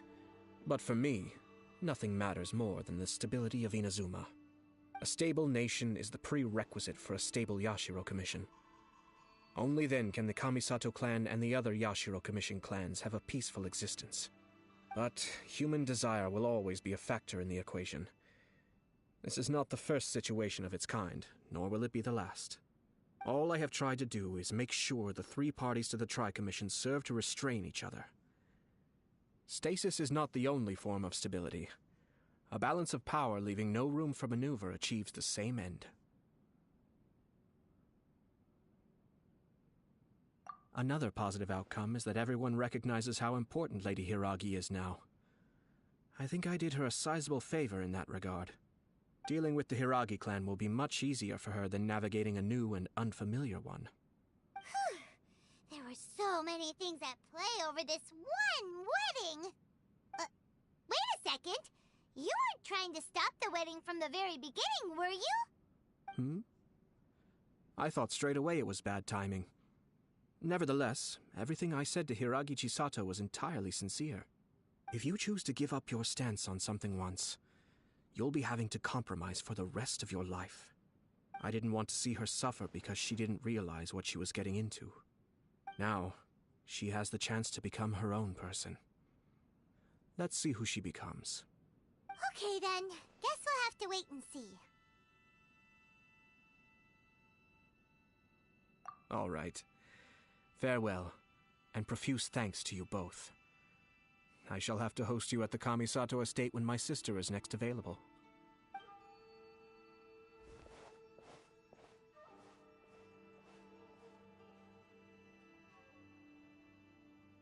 Looks like everything's resolved. Masterfully done.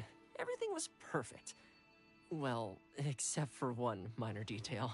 I somehow ended up with a glass of very peculiar tasting milk. Didn't you like it? I distinctly remember you saying you are quite partial to exotic flavors. Oh, my lord? The Traveler had one of those as well. I'm sure he's made a great impression on you. The Traveler did indeed play a critical role in this case. I'm sure both families would have been more guarded against me had he and his companion not been present. It wouldn't have been so easy to get to the heart of the matter. There you go again, my lord. Placing the focus on other people while discreetly performing your job to perfection. Naturally. Yes. Now that we're both free, let's finish off that game of chess we started a few days ago.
Ah, hello.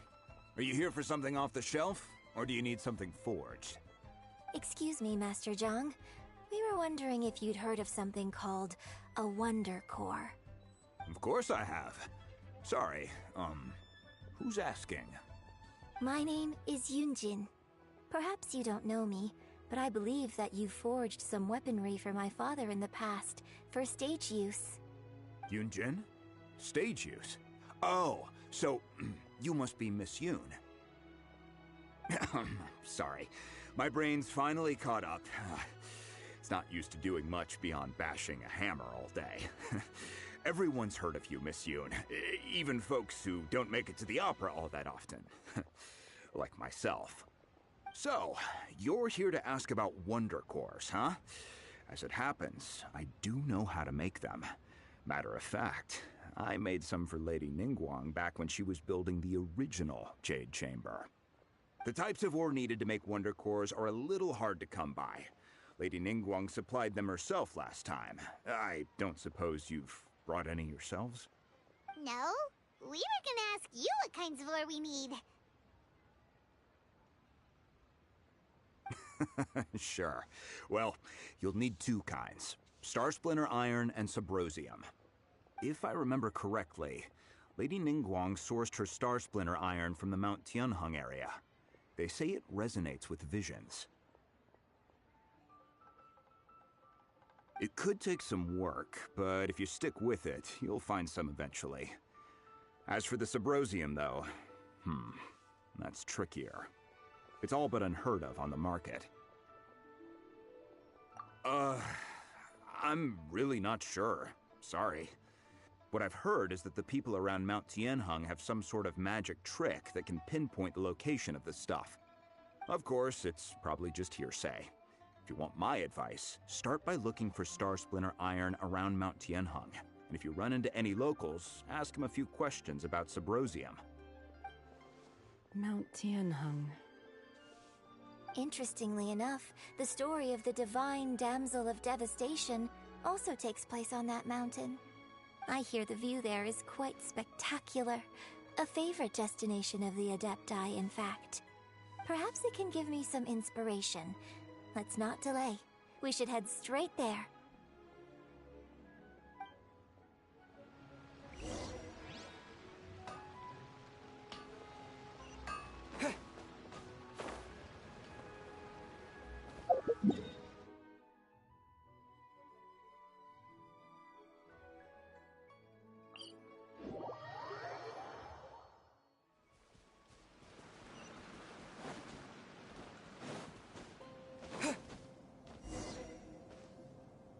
I came to Mount Tianheng once with my father as a child. I remember it being such a long climb that I could barely feel my legs by the time we reached the top. Oh, this is quite a trip down memory lane for me. Look at these majestic towering peaks and the gently flowing streams. It's like setting foot in paradise. No wonder the legend of the divine damsel of devastation is said to have taken place here. Adepti wander oft where mortals seldom stride. Indeed, this looks like a place that one might expect to be frequented by Adepti. The Divine Damsel of Devastation is your upcoming opera, right? And the story takes place in Mount Tianheng. Huh. Seems like you have a real connection with this place. What's the story about, though? It's the story of a girl becoming a hero. Cool! A hero story? They're Paimon's favorite! The legend first arose in this area. It is said that there used to be a prosperous village on the mountain. In that village, there was a loving couple who were completely devoted to one another. One day, a terrifying monster appeared.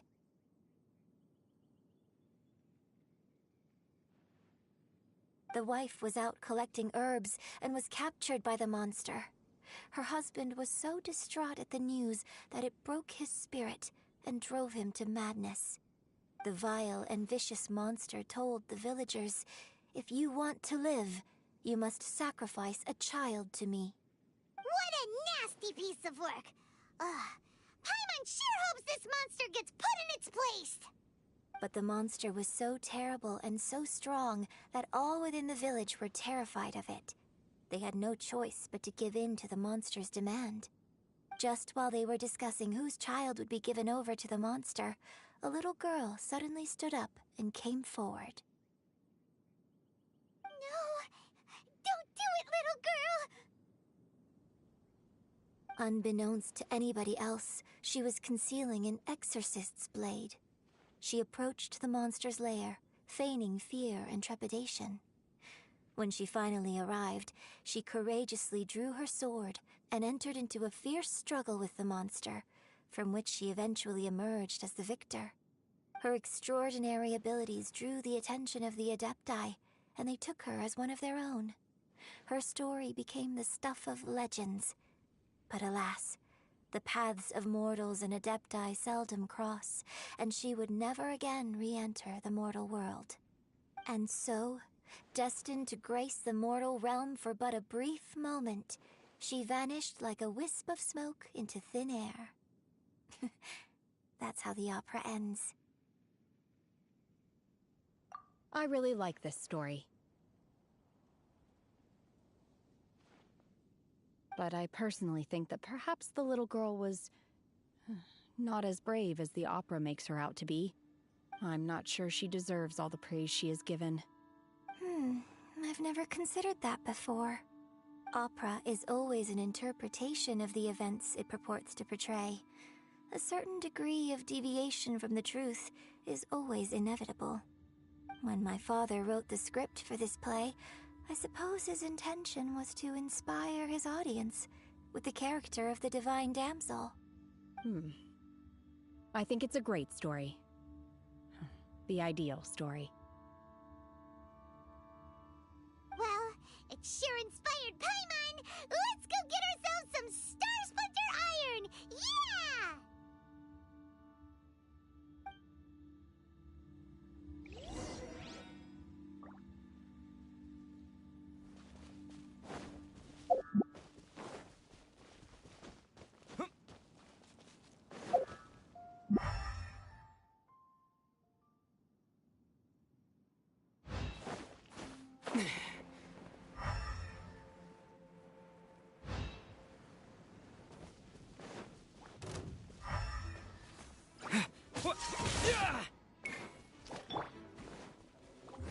Verdict is...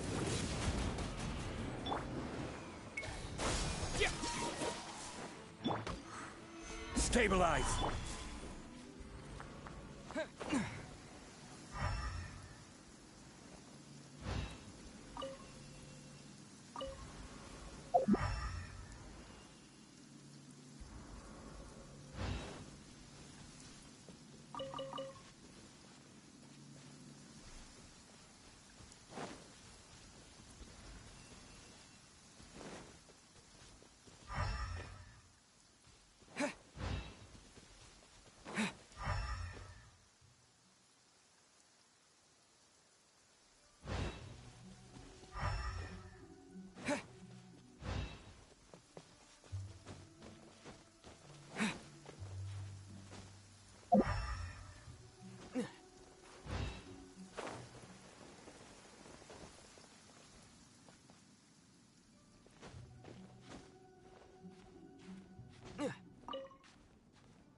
This should be enough Star Splinter Iron. Now we just need to find that Symposium. I think I saw a village on our way here. Master Zhang said we should ask the locals for help. Why don't we try there? Hey, there really is someone here. Yunjin, looks like you were right. Excuse us, sir. Can we ask you something? Huh. He didn't seem to catch that. Hello, sir. We were just passing by and wanted to ask if you happen to know anything about Symposium.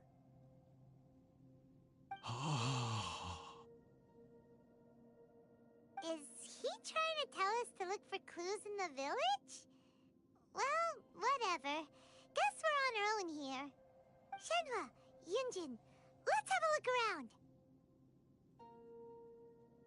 Sorry, you can go ahead without me. I'd like to have a word with this gentleman. If that's okay with you, Uncle Mingjin. It's... Shenhe. Shenhe. You're alive. The rumors were true. So, all these years? I'm sorry, I don't know how to find Symposium, but I think you can find some information in the village.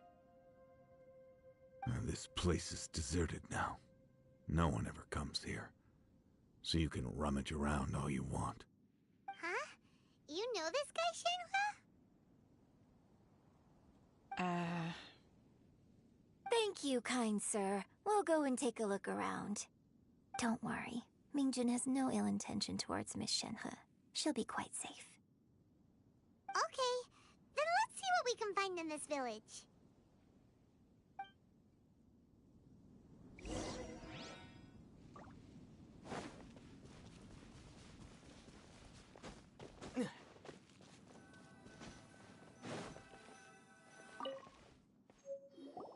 Huh. What's this?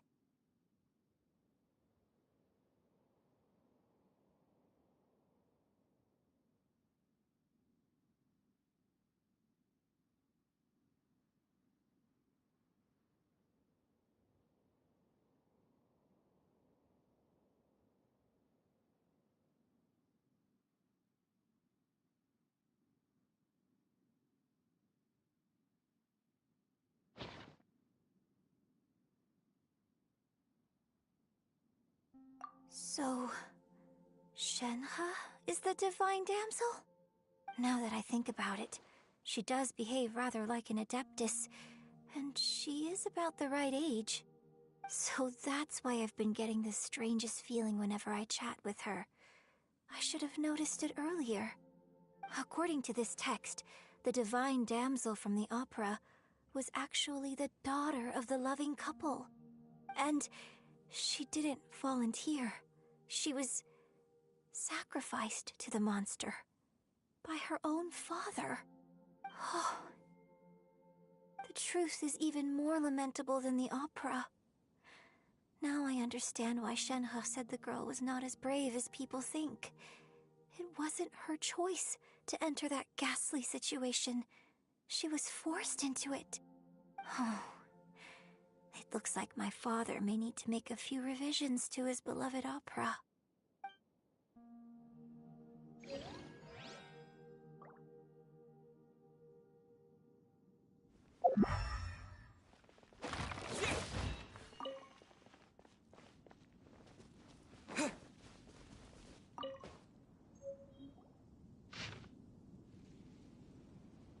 So it seems that Shenhe's father thought he was summoning a benevolent deity using a magic incantation.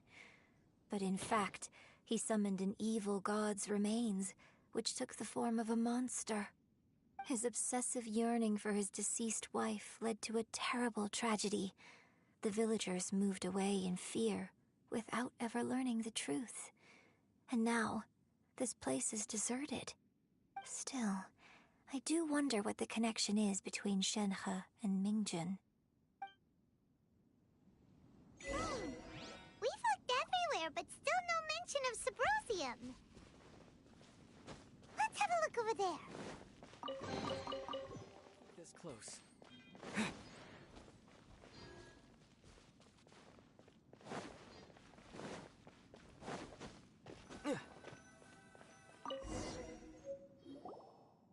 This is it! So basically, we need to go to the middle of the lake south of Mount Tianheng at dusk, and we'll find us some Subrosium! Let's go back and tell Shenhua the news!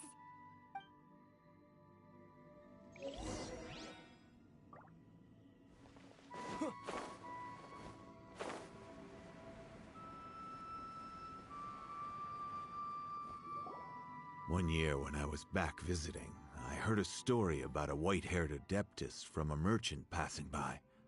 I never imagined it was you. I was a very close friend of your father's. I could have stopped him from performing the summoning ritual. I had plenty of chances, but I couldn't bring myself to stand up to him. I just let things happen, let it all escalate. Well, we all know how that story ended. I bring flowers back here every year. And each time I wish I had a chance to apologize to you.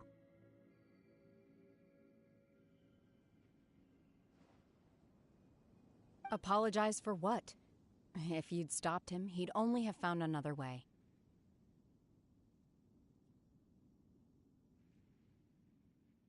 There is nothing he wouldn't have done for his true love. Nothing. Do you still... My fate is to bear the curse of calamity, so my master bound my soul with red ropes to curb my aggression. But it also dampened my emotions, making me dispassionate, like the Adepti. So if you ask me how I feel about the past, if I hate my father or not, the truth is, I feel nothing at all. It must have been so tough for you all these years. Shenhua, we're back! Oh, then I will leave you all in peace. Shenhua, it brings me some solace knowing that you are okay. I'll tell you more about the old times next time we meet. Thanks, mister. We found some info in the end.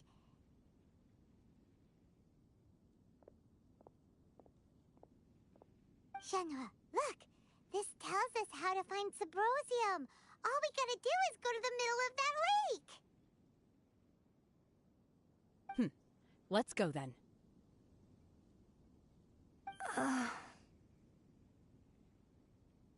Miss Shenhe, there's something I'd like to talk to you about. Just now, in the village, we found your father's diary. It turns out that many of the details in the Divine Damsel of Devastation are not true to the facts, so I'd like to change them. Why? I know I say that opera always deviates from the truth, but now that the main character is standing right here in front of me, I cannot simply dismiss your lived experience in favor of my father's fiction. It's okay. I like your version.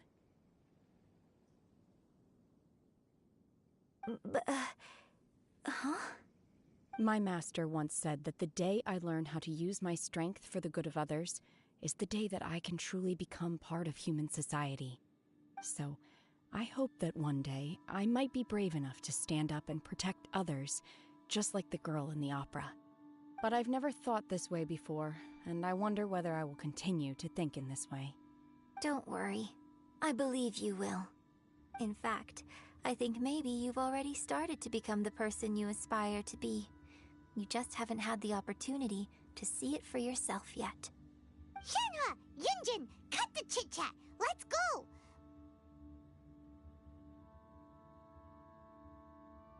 We can't let someone else beat us to it!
Oh, goodness. So, are they okay? This is some top quality ore you found. I think I'll get a good end product out of these. Guess now it's my time to shine. Hey everyone, how's the A-team doing? I ran into a bit of a brick wall on my end. Suling's never seen a Wonder Core before, and Wonder Cores to me. I'll work on them while you go about your business. Don't worry. It won't take me too long. Much obliged, Master Zhang. We should look into the Adepti sigils next, but where should we find items relating to the Adepti? I'll sort that out. Oh? You got this then? Yes. I have been training with the Adepti for years. I know a thing or two about making sigils. When we first met, I told you I came for the Jade Chamber, not the contest. In fact, I came specifically to deliver Adepti sigils. Master heard that Ningguang was planning to rebuild the Jade Chamber, so she sent me to deliver some Adepti sigils to her. Master also said she hoped that I can take this opportunity to rejoin human society. But now that I'm here, I wonder if I've been removed from the world for too long. There's so much basic knowledge that I lack. Maybe it won't work for me to stay here after all. But either way, I'm very glad to have met you, and I'll take care of those Adepti sigils. Without knowing the ins and outs of your situation, I can't say whether you should stay or not. But now that our paths have crossed, we'll always have a connection. So if you're ever feeling down, come find me on my ship. There'll be a drink waiting for you. Thank you. So, Master Zhang, I'll need to use your facilities to make the sigils. Fine by me. I'm actually curious to see how the Adepti arts work. Maybe I'll learn something.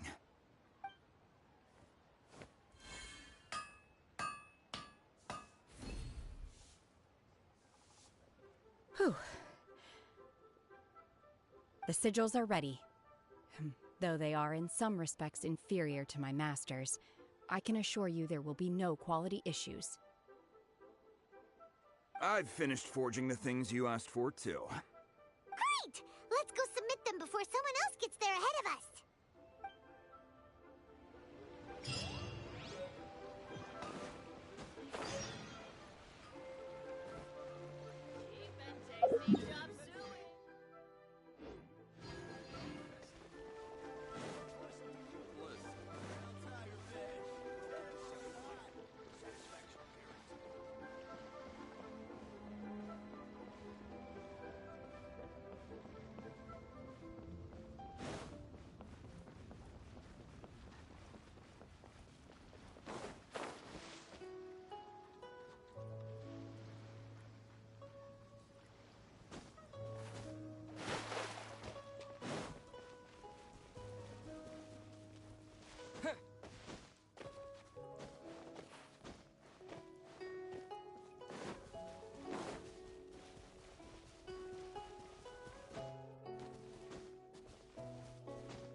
Ningguang's little secretary! We found all the materials!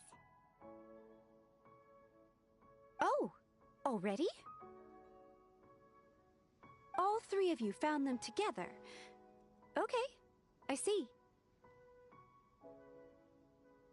The Wonder Cores and Adepti sigils look good. It seems that we found our winners.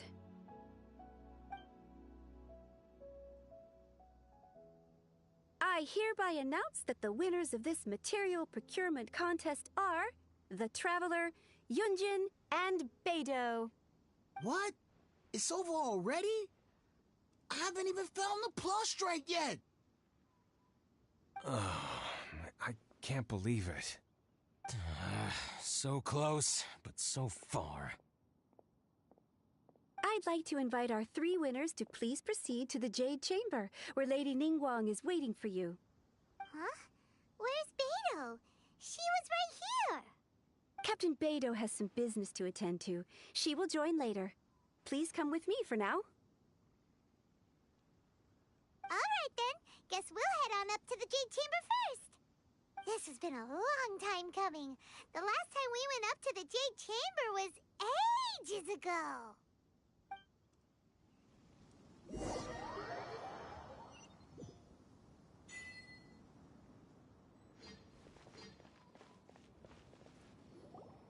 Combine the Adepti sigils with the Wonder Cores and insert them into the Jade Chamber's control compartment. The construction of the new Jade Chamber is now officially complete. Once the tethers are released, it will soar into the sky. Thank you all for your work. Now it is time for me to fulfill my promise. Yeah!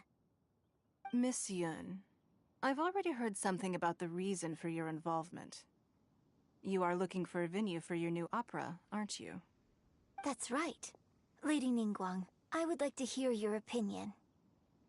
The unveiling of Miss Yun's grand new opera surely requires a venue of equal grandeur.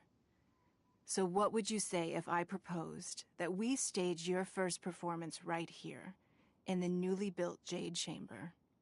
The Jade Chamber offers a splendid panoramic view of the mountains and the bustling city.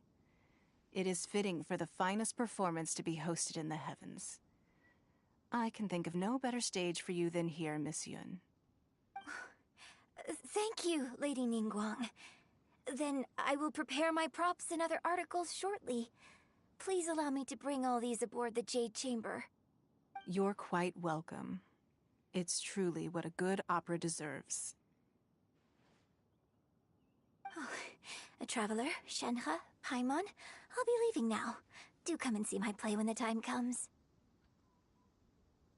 You're next. What is your question? I should clarify. I do not know your sister's whereabouts. Please, don't waste your question on this matter. Wow, you're a mind reader, Ningguang.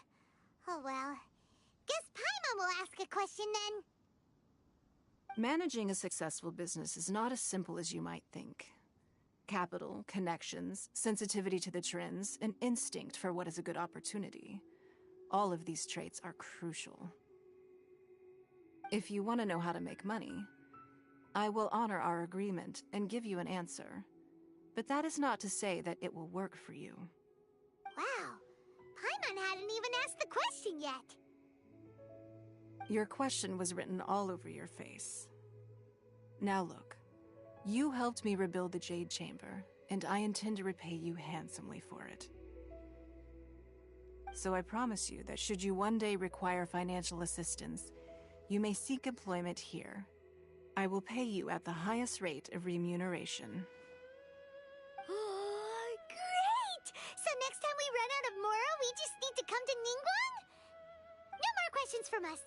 Shenhe, you got a question? Me? Yes, this was a group effort. Thank you.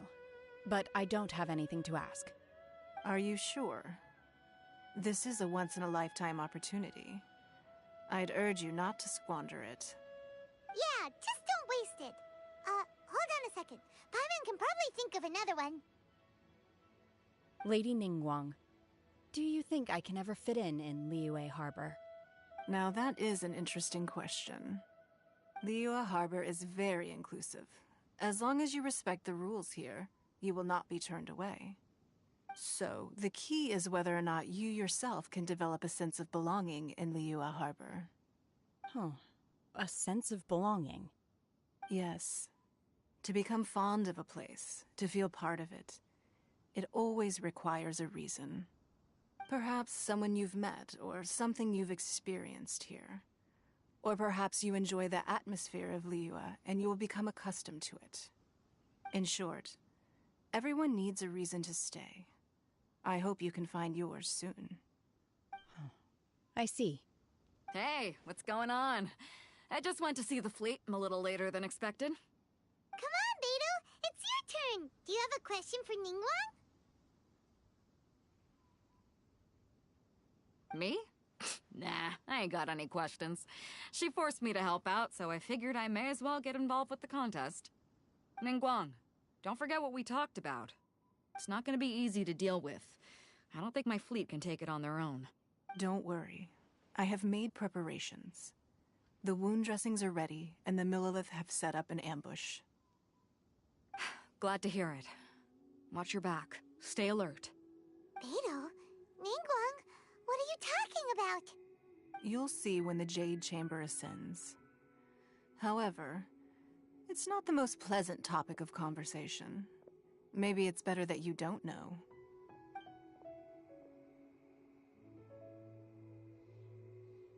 When I first set foot in the Jade Chamber, I stood at the edge of the platform and looked down upon Liyue Harbor far below. At that time, I dreamed that one day the Jade Chamber's shadow would be seen in all 7 nations of Teyvat. My wish has not changed to this very day. However, it is not only out of consideration for myself that I have built the Jade Chamber anew at this time.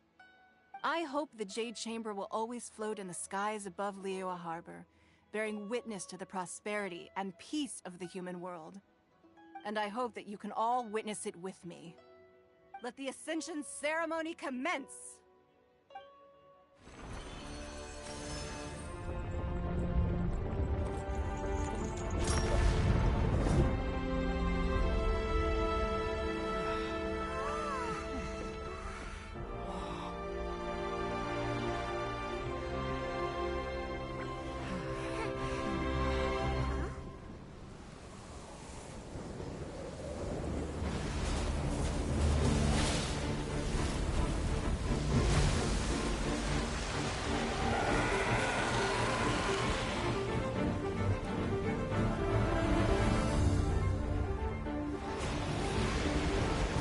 Hey, CB.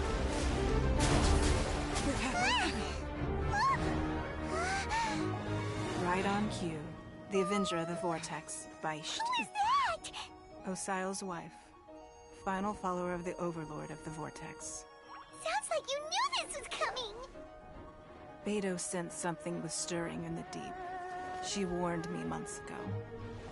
Knowing she harbors hatred toward the Jade Chamber, I chose to rebuild it now as a way of drawing her out.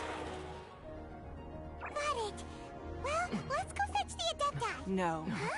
In this human age, the people of Liyue must find a way to overcome this crisis on our strength alone!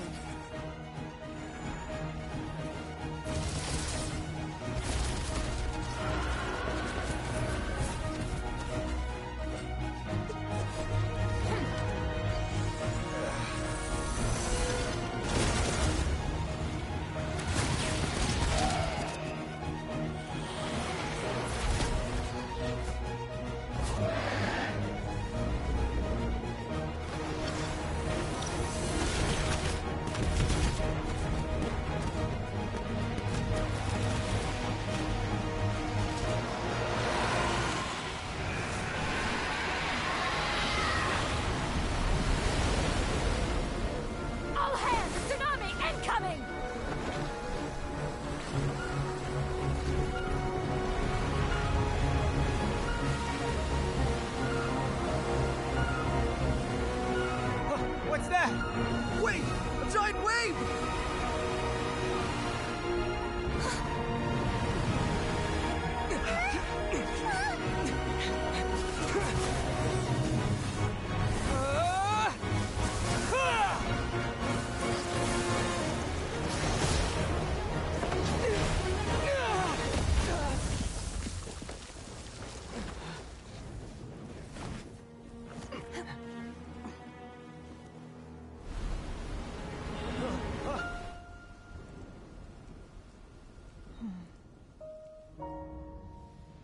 You are a cursed child. Your life brings nothing but disaster to us all. At least if you die, I can bring her back. The day you learn how to use your strength for the good of others is the day that you can truly become part of human society.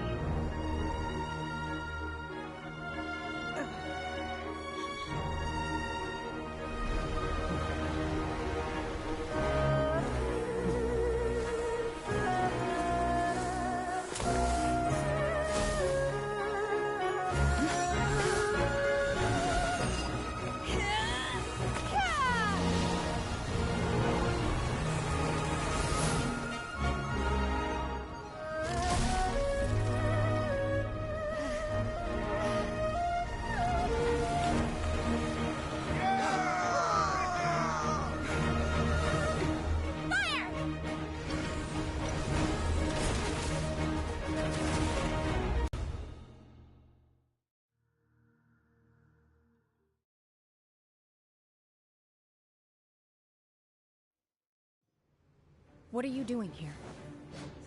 We can't let you be the only one taking this risk! I hardly see this as a great risk. The people of Liyue Harbor are well prepared, and she is already badly injured. Only sheer willpower is keeping her alive. I may be nearing the end of my stamina, but in a fight to the death, I think I have the upper hand. We'll help too! Duration.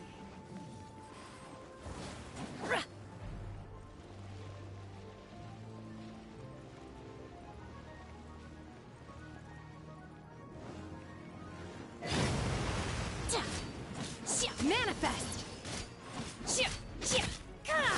Scatter!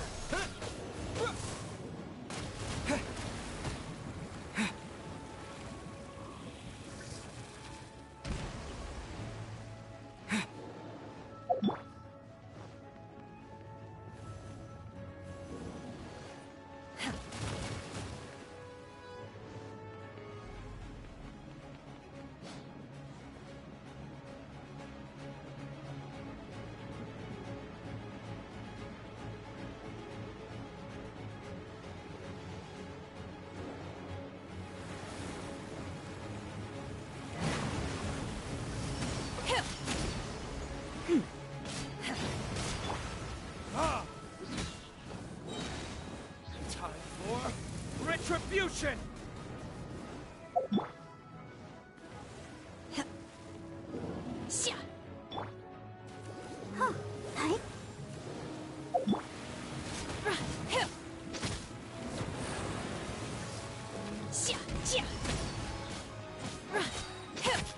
Cryo Incarnate!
Obey!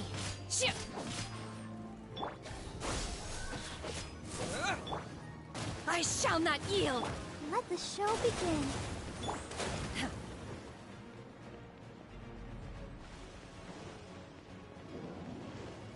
In your dreams! Unleash!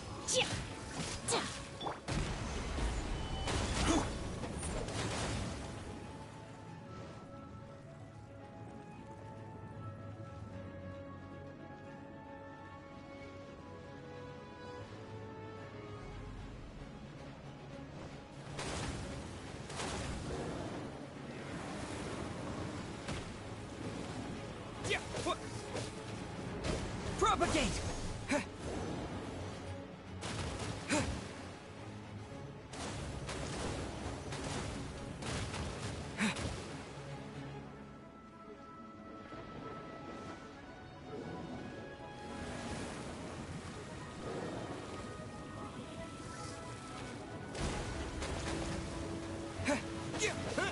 Scatter! She's getting away! Shouldn't we go after her?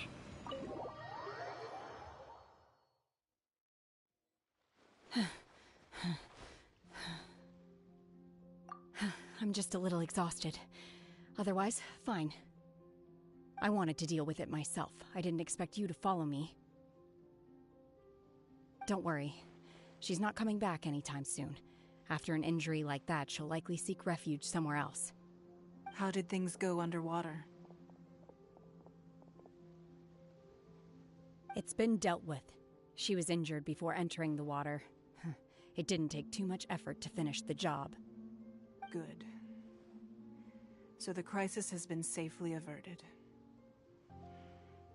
When you visit the Jade Chamber in the future, you will be afforded generous treatment.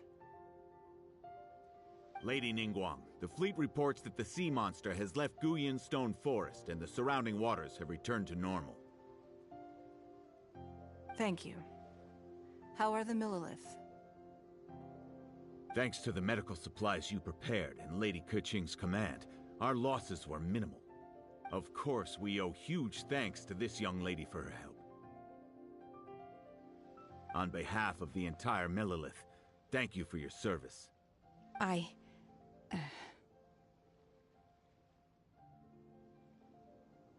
Great. Then next time I watch Miss Yun's opera, I'll be able to take the compliments. I wasn't trying to be a hero, though. I just wanted to protect you. Let the soldiers recuperate, but don't let your guard down. If she returns with a vengeance, we must be prepared. Yes, ma'am. You've been monitoring us for some time now. I trust you've reached a conclusion. You wish to hear one's opinion. Well, things would have hardly gone so smoothly had it not been for Shenhe. That I do not deny. However, final victory was always going to be ours, even had things been a little more arduous. If it came to it, I could always destroy another Jade Chamber. One has observed your adaptation of the Guizhong Ballista, and find oneself compelled to admit that you have evidenced some degree of novel thinking. You have learned from past failures and prepared for this crisis in advance. This is considerable progress compared to the last time. Hence, on balance, one finds your performance during this trial satisfactory enough. But there will no doubt be further trials to come in the future. Do not suppose that one will not continue observing you hereafter. While the position of Tianquan remains mine, I will always ensure Liyue's safety. Shenhe, one saw you secretly venture out from the mountains a few years ago, and noticed the air of dejection in which you returned. Hopefully this trip to Liyue Harbor has been a different experience. Yes. I can't explain it, but I feel happier than I expected. Good. Traveler, please take good care of Shenhe. She is a dear child. In fact, one has many fond memories of Shenhe's childhood that she may be interested to hear about. There'll be no need for that. Oh. They are all like this. Fine. Since you care not to listen, one shan't be telling you. One shall be going homeward now. Please, have a good rest. Come to the Jade Chamber when you have recovered your energy. We must celebrate both the completion of the Jade Chamber and the fact that Liyue has weathered another crisis. This banquet must be the most spectacular ever.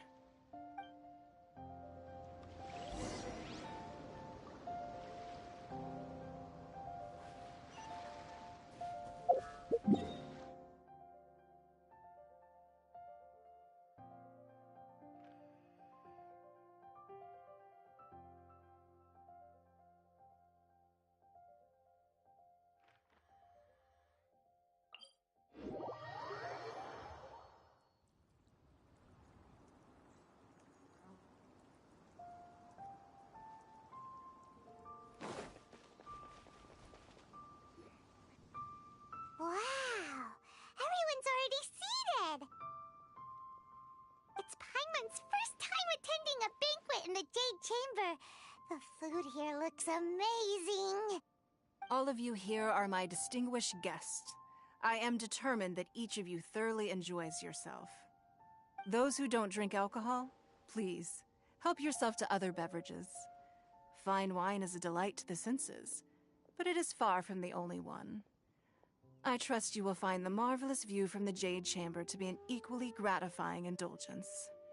Have you heard? Miss Yun's going to be performing today. Sure have. Honestly, it's the main reason I'm here. I've never missed any of Miss Yun's performances, and I don't intend to start now. I hear she's going to perform The Divine Damsel of Devastation today, the one written by her father. I've been so excited that I've barely slept the last few nights. Hey, look! Miss Yun is going on stage!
神女劈冠到这里本该接近尾声，但今日我再添一笔，唱与诸位听。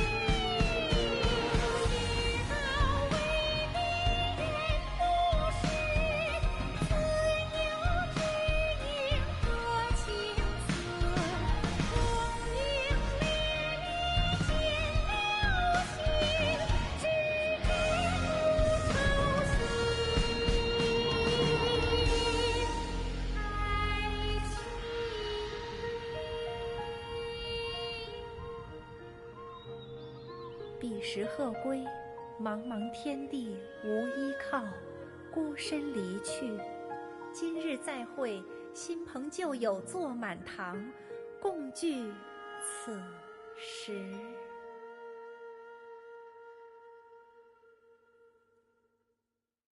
What did you think?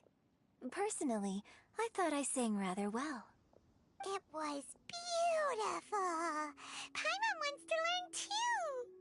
It was wonderful. Also, thank you. You're welcome. Thanks to you, the Divine Damsel of Devastation is a more nuanced tale than ever. The play has an ending, but life goes on. I believe you will find a way to fit in Liyue Harbor. Thank you. I think I've found the opportunity I needed to change. Ms. Yun, here you are. Great to see you. Huh? Hey, this young lady with the white hair looks like some kind of VIP. Yeah, that's it, like an Adeptus. Wait, you're the girl from the opera, aren't you? The Divine Damsel herself. And look who else we have here, the illustrious traveler. Well, I'll be. This was definitely worth showing up for. Let me pull up a chair, all right? We'll all have a friendly chat, get better acquainted. Alternatively, you could leave us alone. That is, if you'd prefer to finish your drink via the orifice of your own choice. Uh-oh, this feels all too familiar. Shenhe's back to her old self again. Hey, what are you doing? Calm down, Shenhe. Calm down.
There she is!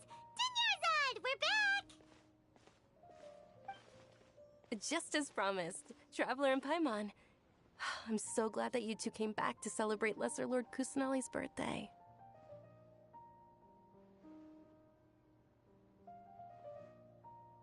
Indeed. The festival's tomorrow. We've been preparing for so long that I can't help but feel a little nervous. There's no need to be nervous. Paimon's sure that Lesser Lord Kusanali will feel everyone's gratitude. Thanks, Paimon. I hope that everyone who comes to the festival will also have a good time. Speaking of which, did you manage to make your way to Port Ormos? Discover anything over there? Of course we went. A lot of things happened there.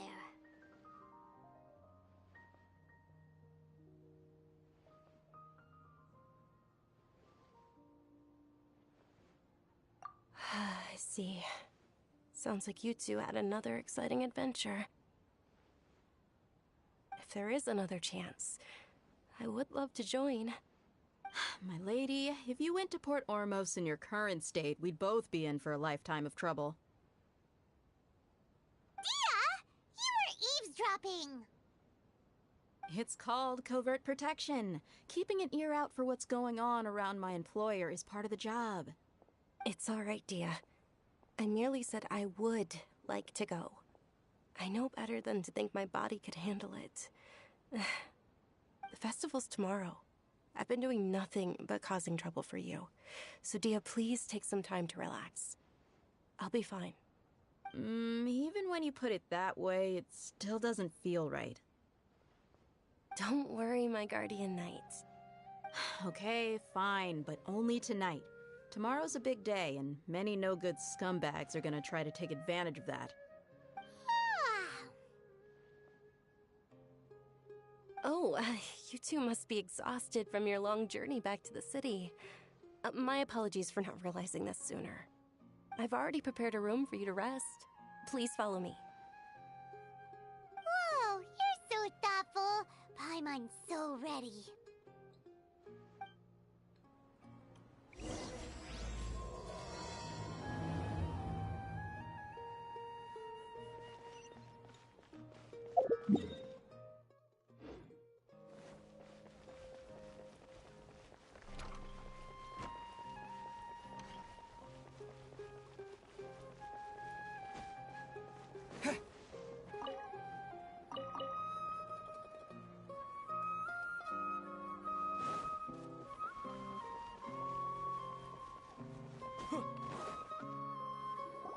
Here we are.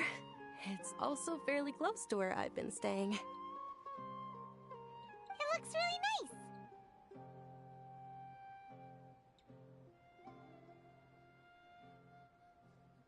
nice. Not at all. Just tell me more about your adventures when you next get the chance. That's Paimon's specialty. Paimon can tell you stories next time.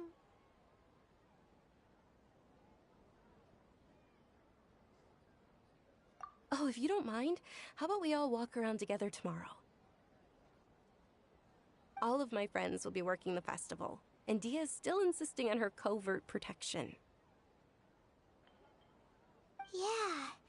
It'll be pretty hard to relax and enjoy the festival if Dia's constantly hovering over you, right?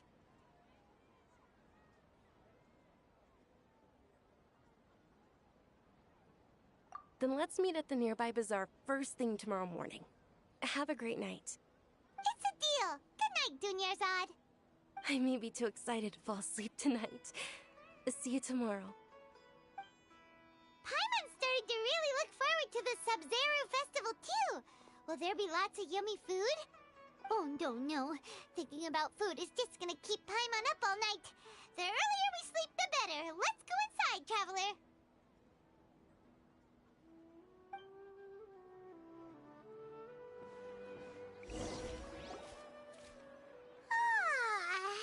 Did we oversleep? We should go meet Dunyarzad right away.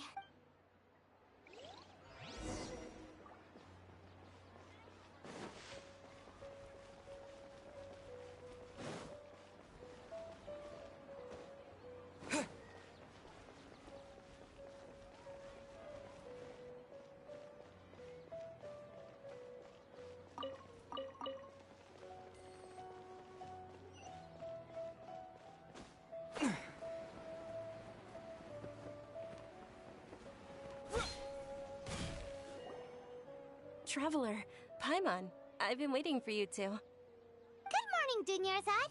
We must have overslept a little bit. Not at all. I arrived early. Today is finally here. I must cherish every moment as if it were gold. You've worked so hard for this day. You gotta enjoy it to the fullest. You know it. It's just that, as expected, I had some trouble falling asleep last night. I'm hoping my body won't be too much of an issue today.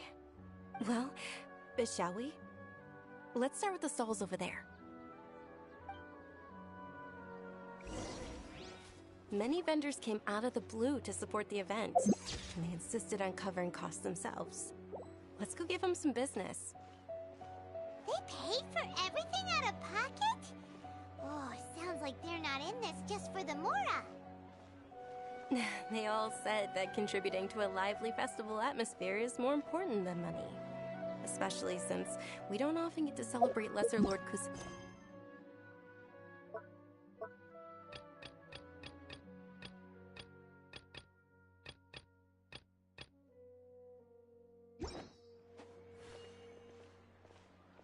Ooh, they're selling food over that way! This is a stall offering foods from the Haftmewa feast.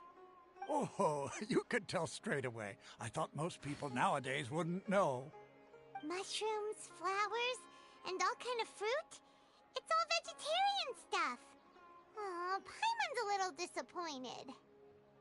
So, what's the Haftmewa feast you mentioned just now? It's another Sub-Zero's festival tradition. People used to set their tables with 7 different foods. Generally speaking, the most common selections were foods like Rukashva mushrooms, Nilopala lotuses, Sumera roses, Sunsettias, Kapalatas, Hara fruits, and Zaytun peaches. So, the Sub-Zero festival is a vegetarian holiday? You don't have to be a vegetarian to enjoy the spread.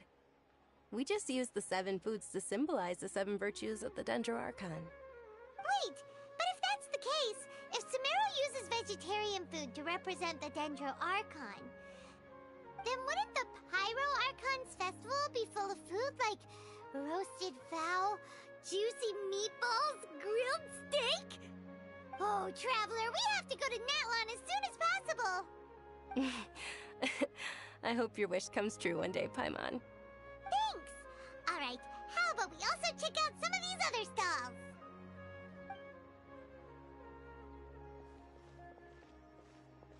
Dear customers, would you like to try your hand at alchemical divination? What's alchemical divination? Those two things sound like they'd be fun to try together. Right? I thought the same when I first heard about it. It is said to be a mysterious craft invented by none other than Lesser Lord Kusanali herself. So, how does it work? It's quite simple. After you give me any 2 alchemical reagents, I'll use them to perform a random transmutation. Sure sounds random. So random that it will probably fail. That is precisely what we need. After the transmutation fails, your one and only diviner here will interpret the remnants.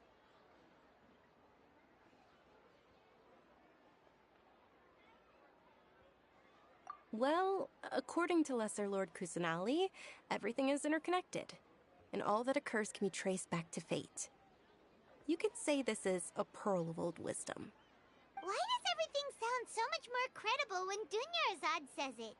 Are you guys working together? So that's the true wisdom behind it. This young lady sure knows her stuff. So,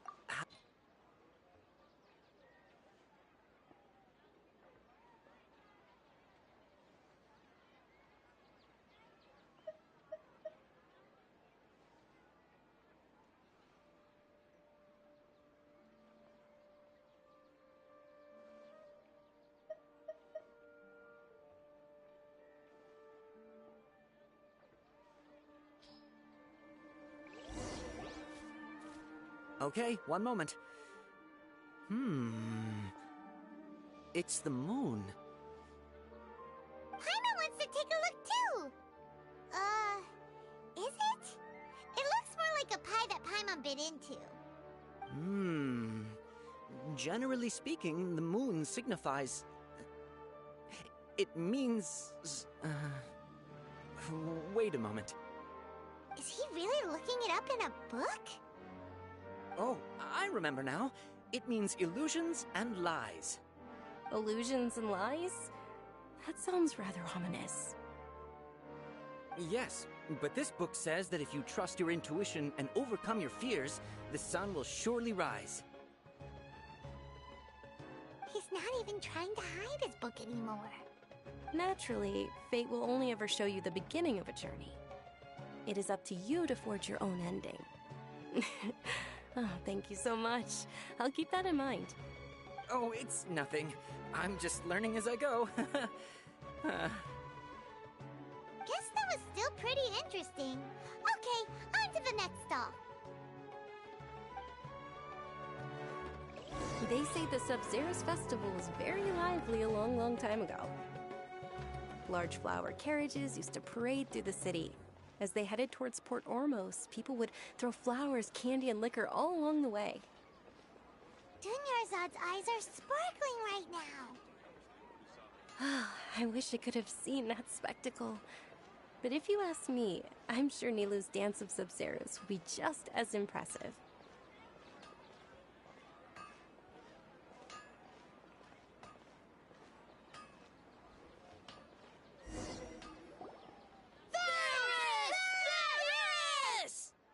Attention! Soldiers, fall into formation if you want any Yalda candies.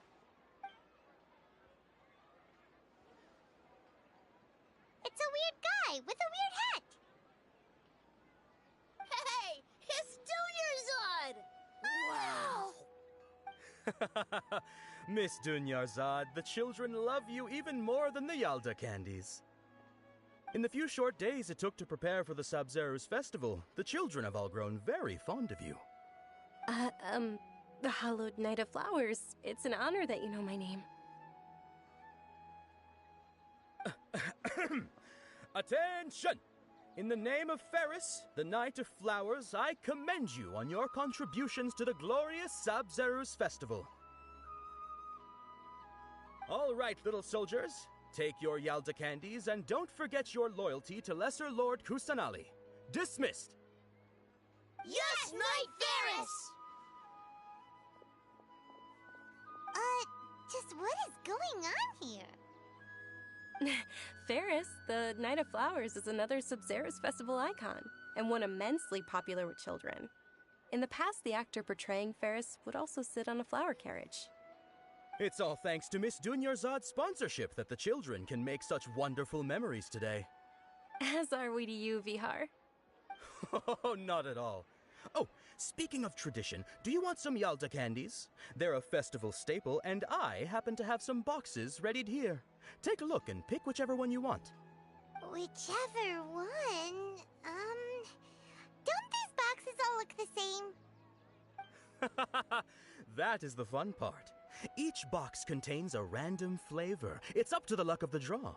Flavors include lavender melon, hara fruit, sunsetia. Ooh, those all sound pretty good. And there's also lizard tail and oni kabuto. Huh? What's up with those two flavors? Oni kabuto is a little spicier than lizard tail. Dunyarzad, you tried them before? Traveler, it's all right. Paimon believes in you. I also believe in your intuition. Great. These boxes of candy are numbered 1 to 5 from left to right. Which one do you want?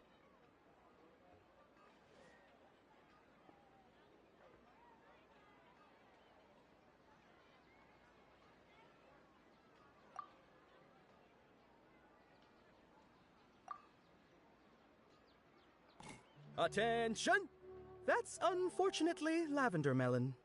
Oh, Paimon thought you survived so many epic battles because you had incredible luck. But looks like Paimon was wrong. The sunsetia flavored candy was in box number 4. How about this? The most important thing is that everyone has a good time at the festival. So please, take both boxes. Really? Thanks a lot, Knight of Candies! It's Night of Flowers, not Night of Candies. Paimon really wilted the carriageless Knight of Flowers. They all basically sound the same. We got our candy, so let's keep going. Oh, actually, I just remembered that I left something behind. Since you're here, can you come with me to get it?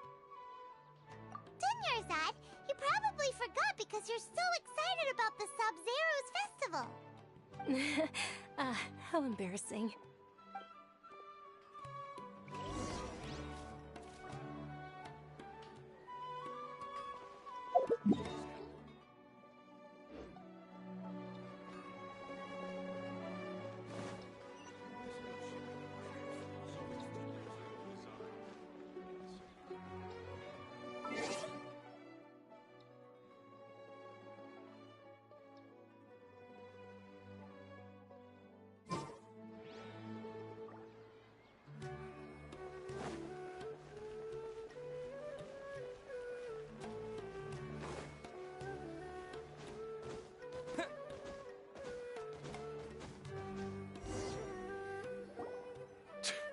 We're too late. Who knew the little lady was such an early riser? I know, right? Hey, wait a minute. Boss, isn't that her? Oh, that most certainly is. We're in luck. She's walking right into our clutches. Those Eremites don't look like they're up to any good. Who are you?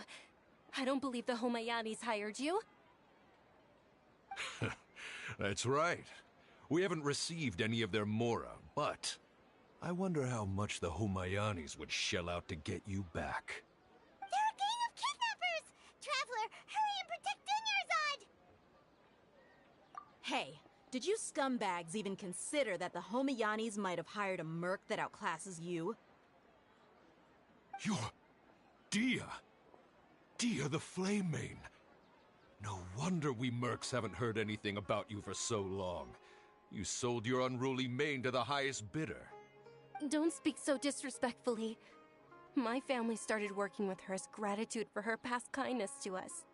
Don't worry about it, my lady. Just some friendly banter between mercs. One punch and those rabid dogs will expose themselves for what they really are. Aren't your claws all dull by now? Don't get too cocky!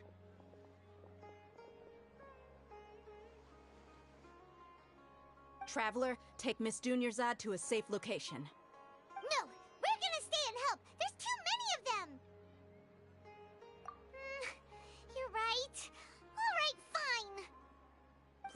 careful, Dia. Don't waste your time worrying about me. This is my job. Look out for yourself. After I've wiped the floor with them, I'll go find you all.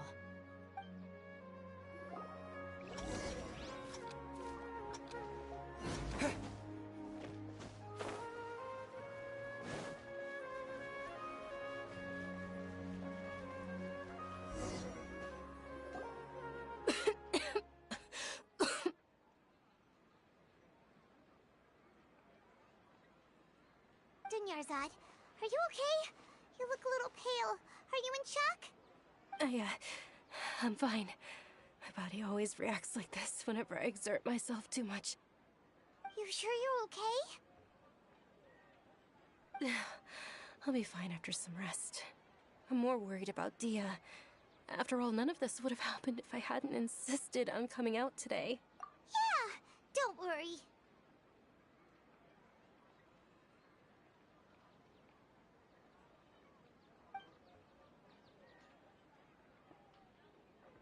My lady, Traveler, found ya. Dia! You took care of them so fast! Any more of them? Or rather, did anyone follow you? Dia, your arm! Oh, this? I'm fine. It's just a scratch. Normally, they wouldn't have been able to land a hit on me at all, but I'm still getting used to this new greatsword. Please, let me take a closer look. Come on, it's nothing. Us mercs aren't as fragile as you think. Hold on, you said something about a new greatsword. What happened to the one you were using before? About that. Well, I sold it, because I was low on Mora. Stuff like this happens every now and then. It can't be. The anonymous donation that was used for the venue's final round of preparations?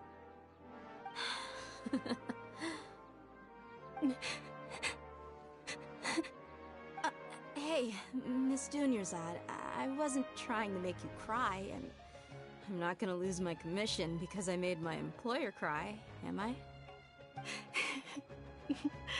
Okay, making your employer cry won't affect your commission, but selling your weapon without permission and getting hurt?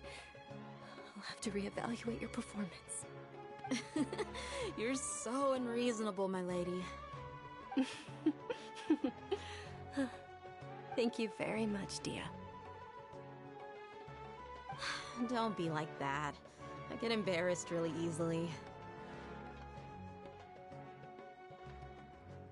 Are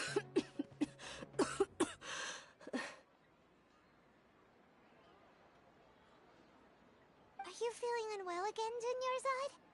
My lady, your condition. Traveler, can you take her somewhere to rest? I'll look Truly, I'm sorry for the trouble, everyone.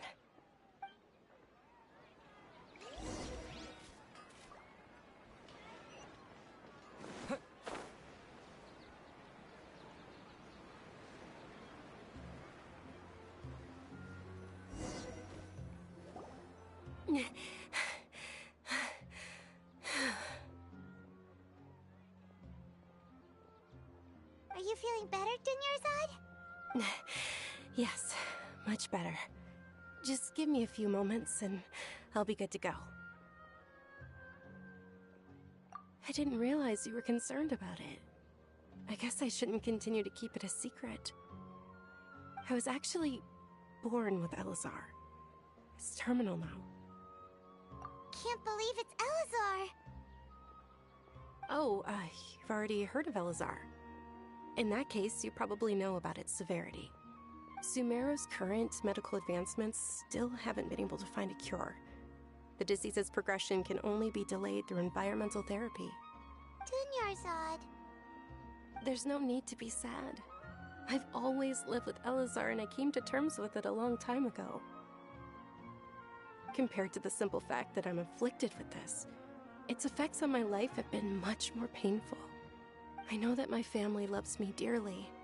They've done all they can to provide the best environment for me so that I can live for that much longer. Did you know? Before I ran away from home this time, the world outside of my home didn't even know that I existed. Since I was a child, all I could do was sit on my bed and stare at everything outside of my window. I'm sure my family's worried and disappointed in me for running away, but I just didn't want to have any regrets. I wanted to meet other people. To me, there's nothing more beautiful than being able to meet and speak with others. Not to mention the incredible time spent preparing for the festival. The joy on everyone's faces here, and all the support I've received from friends like Dia. This way, when my final day does arrive, it will be less sorrowful. At the very least, many people will remember that I once existed in this world, right?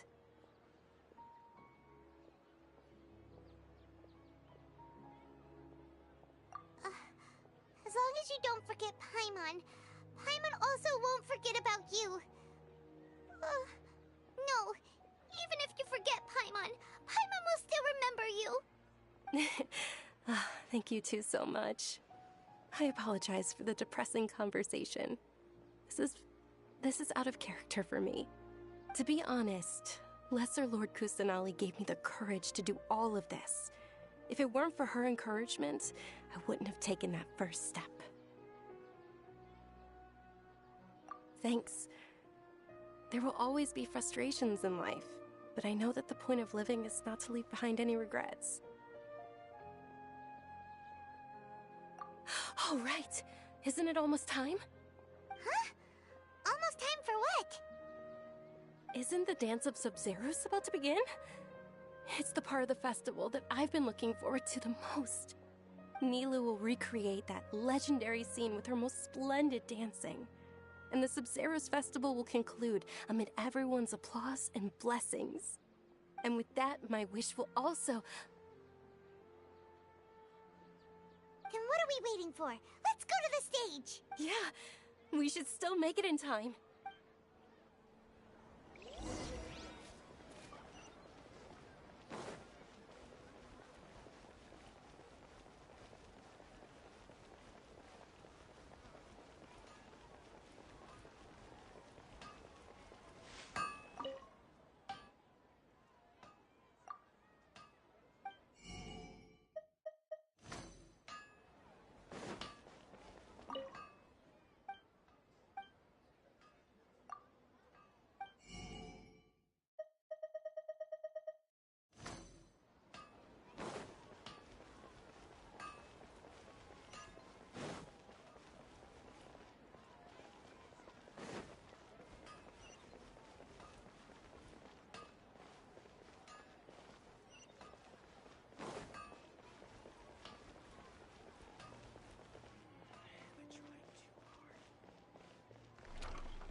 Were you not aware that the law prohibits this type of performance from taking place without prior permission? Over there! Someone's yelling at Nilou! I think I just saw the Academia's Grand Sage. Why is he here in person? But the Dance of Sub-Zeros is one of the key parts of the Sub-Zeros festival. If we can't perform it... The Sub-Zeros festival. The law also prohibits the private hosting of large-scale religious festivals. Only the Academia can host such an event. If you continue to resist, we will have to order an investigation into every single event organizer. The Grand Sage has already granted you much leniency. I advise that you exercise tact. How did things turn out like this? The Academia was originally responsible for the Sub-Zeros festival, but they failed this responsibility for many years. I need to speak with them.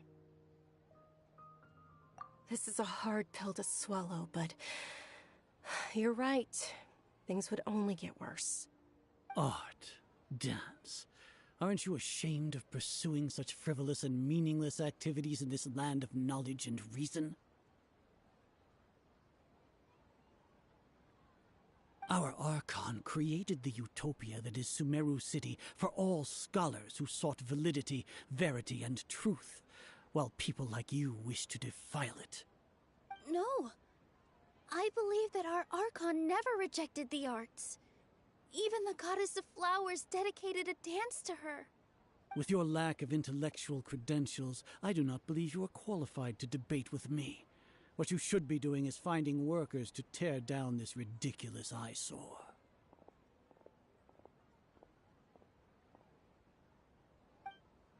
When we return, have the scribe draft an ordinance before the next Nyargarbaha Day that prohibits public art performances.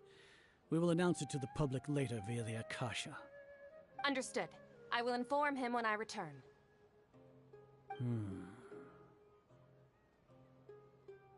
The Sub-Zeru's Festival.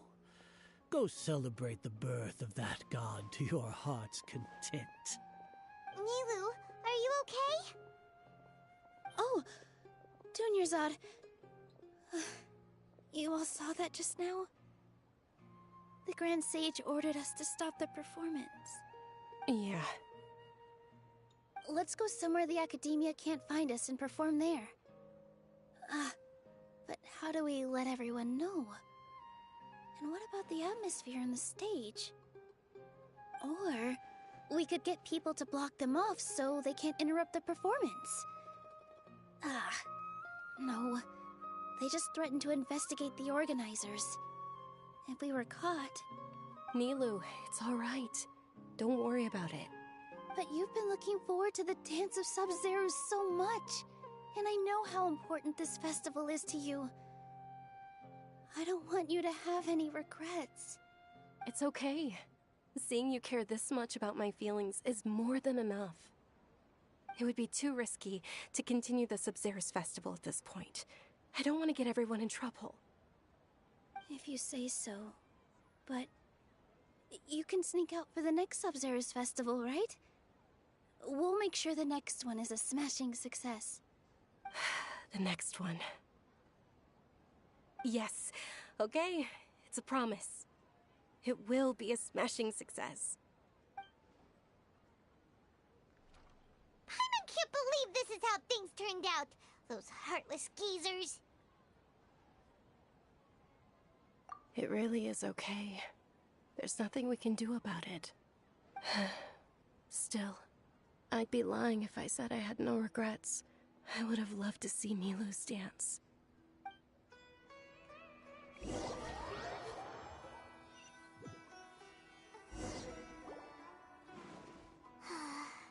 A lot happened today. It's a shame the festival ended the way it did. Nilu and Dunyarzad promised to make the next Sub-Zero's festival a success, but Dunyarzad is running out of time.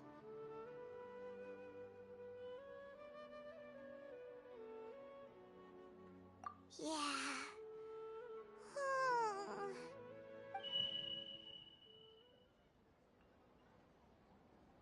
All connections have been secured to construct the most stable framework possible. The project has entered its most critical phase. Power has begun to flow from...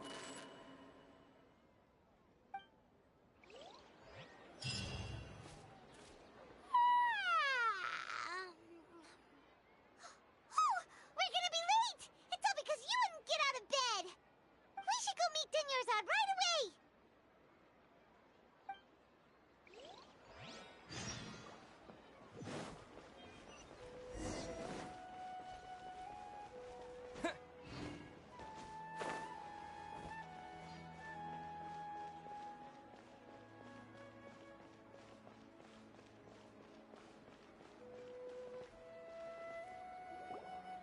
Good morning, Dunyarzad. Sorry we're late. Not at all. I arrived early. You seem kinda tired. Did you not get enough sleep? I'm doing well. There's no need to worry. Shall we go? Let's start with the stalls over there. Sure! Traveler? Why are you just standing there? Let's get going!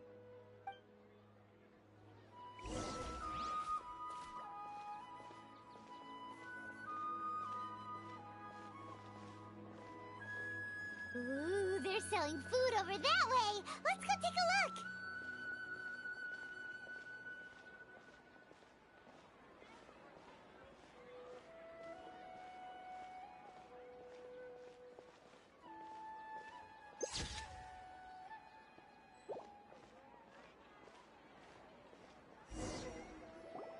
This is a stall offering foods from the Haftmewa feast.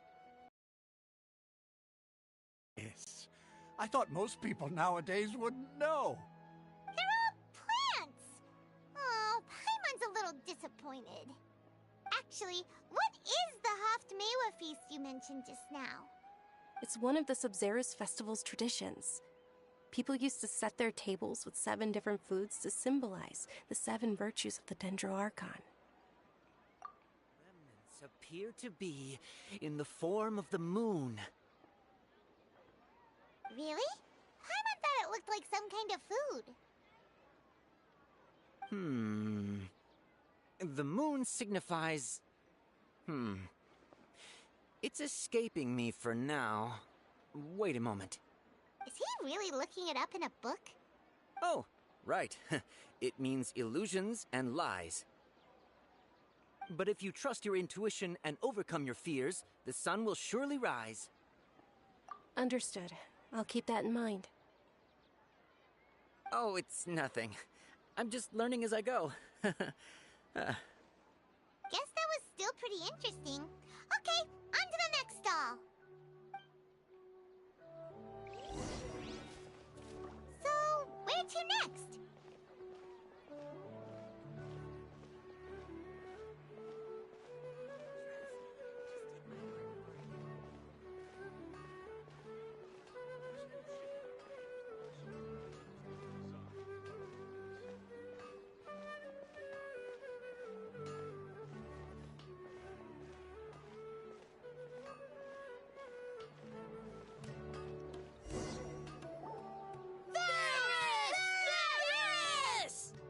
All right, soldiers. Now that you have your Yalda candies, don't forget your loyalty to Lesser Lord Kusanali. Dismissed! Yes, Knight Varys! What's going on? Is this a play? Ferris, the Knight of Flowers, is another Sabzeruz festival icon and one immensely popular with children. It's all thanks to Miss Dunyarzad's sponsorship that the... Oh, do you want some Yalda candies? I happen to have some boxes readied here. Take a look and pick whichever one you want. What's to pick? Don't these boxes all look the same? It's not that simple.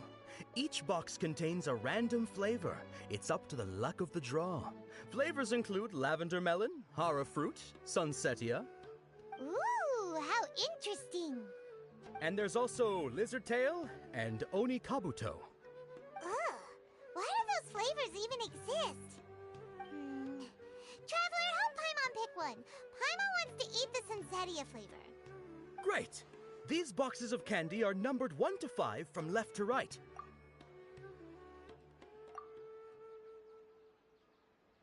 Ah, excellently chosen. Number 4 is indeed sunsetia. Ha-ha! Paimon bet you had incredible luck, and Paimon was right!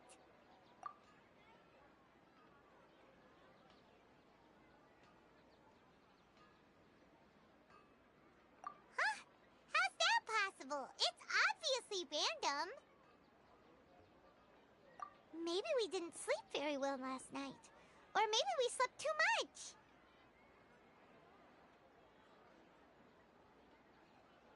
Oh, sure. Huh? Where are you going? You're just gonna walk off like that?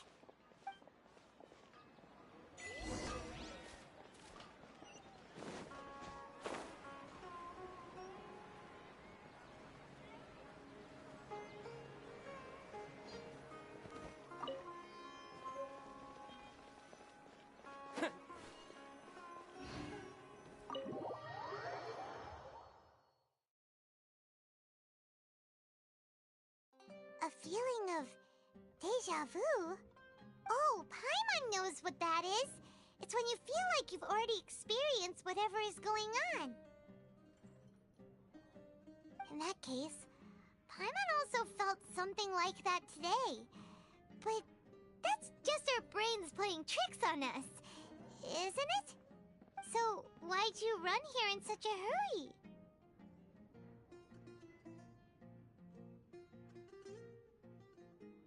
So that's it. You're intentionally doing things you usually wouldn't and seeing if you still get that same feeling of deja vu. Welcome, you two. Are you here for lunch? What would you like to eat? Got it. You don't look like you're from these parts, but I gotta say, you've got good taste. I'll give this order to the kitchen. Charcoal-baked Angelina cake? Isn't it that burned thing that didn't look tasty at all? Oh, Paimon understands what you're trying to do now. You'd never normally order something like this.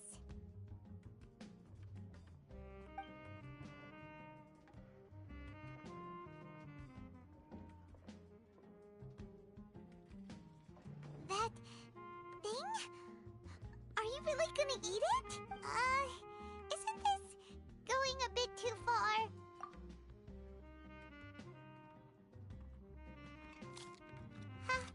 How was it?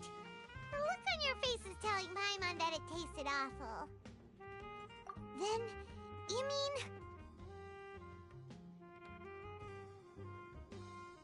That's impossible! We were just talking about how gross it looked! So, would this be a case of taste bud deja vu? Paimon also gets the impression that we've been here many times, even though we aren't regulars. How about we go out again and try something else?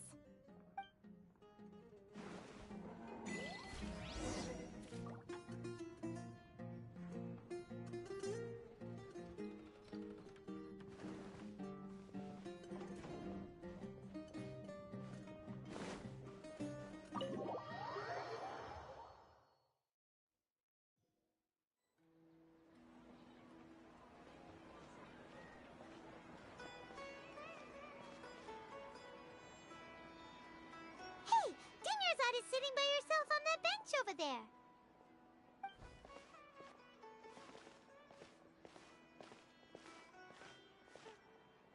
What a coincidence, Dunyarzad. We meet again. Why are you sitting here all by yourself? Oh, I ran into some kidnappers just now, but thankfully Dia came to my rescue. I started to feel unwell after that, so I sat down here. Kidnappers? Oh my goodness, are you hurt? I'm okay.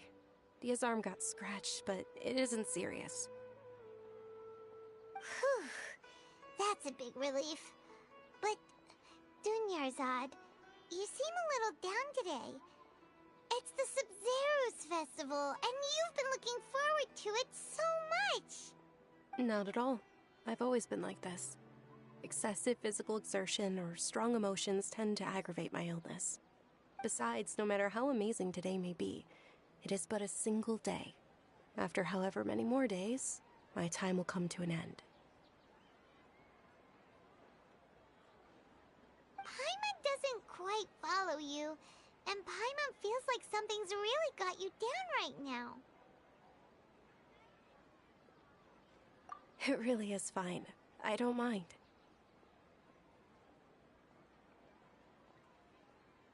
Huh? Did something happen? Dunyarzad, have you ever felt deja vu?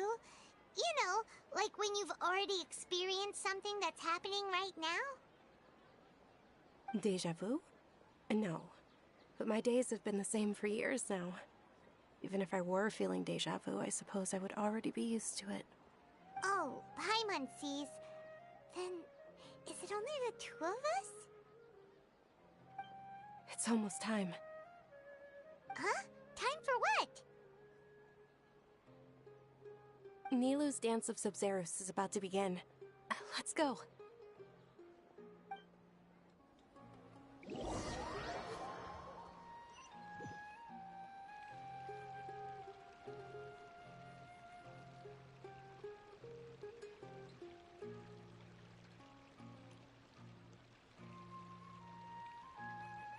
With your lack of intellectual credentials, I do not believe you are qualified to debate with me.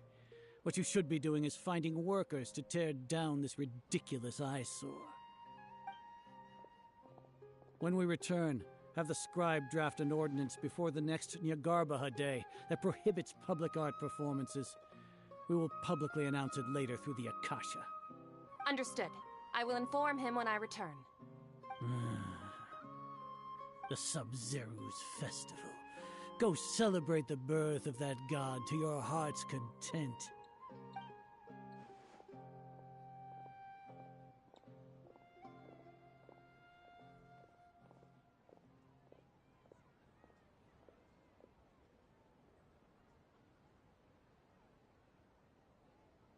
Nilu, are you okay?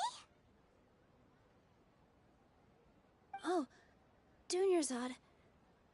The Grand Sage ordered us to stop the performance. It's okay. There's nothing we can do about it. But you've been really looking forward to this. I don't want you to have any regrets. It truly is unfortunate, but I don't want to cause trouble for anyone. Didn't the Grand Sage say that he might investigate the organizers? True, but... well, okay. I'll just have to try again next year. The next festival. I probably won't be around by then. Wait, what did you just say? No, nothing. I'll be heading back to rest. Thank you for your help, everyone. Paimon can't believe what those heartless geezers did!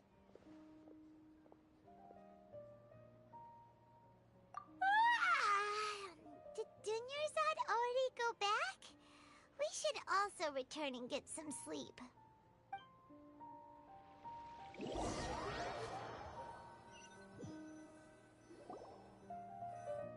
So, in the end, you still couldn't figure out what that deja vu feeling was all about? Maybe it really was because of exhaustion. Same here. That's why Paimon stopped thinking about it halfway through the day. Then, how about we settle in and get a good night's sleep? For now, we can chalk things up to exhaustion. We can do more thinking tomorrow.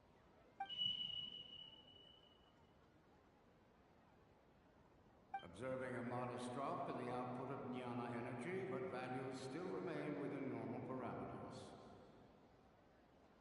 Continue to monitor for variances in the data and find the cause as soon as possible.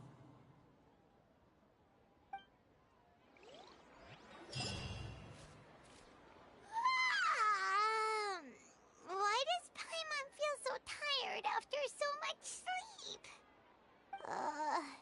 Anyway, we should go meet Dunyarzad right away.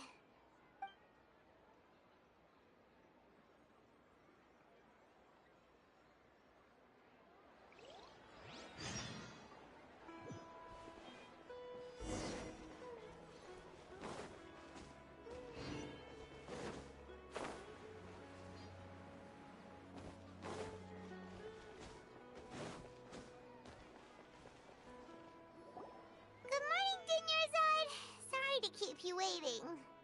Not at all. I arrived early. Huh? Paimon thinks you sound kinda tired. Did you not get enough sleep? I'm doing well. There's no need to worry. Shall we go? Let's start with the stalls over there. Great idea! Let's get going! Traveler?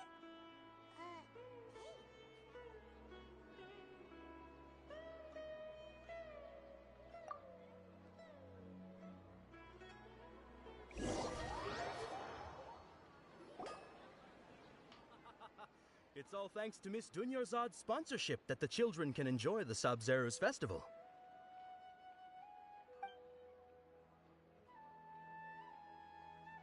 Oh, are you interested in Yalda candies? I have some boxes of candy here. Pick whichever one you want. Not much of a choice. All these boxes look the same. It's not that simple. Each box contains a random flavor. It's up to the luck of the draw. Flavors include lavender melon, hara fruit, sunsetia. They all sound pretty tasty. And there's also Lizard Tail and Oni Kabuto. Huh? What were those last two? He'll help me choose. Paimon wants to eat the Sunsettia flavor. No problem. These boxes of candy are numbered 1 to 5 from left to right. Which one do you want? Oh, I like your confidence. No hesitation at all. Oh, congratulations! Number 4 is indeed Sunsettia.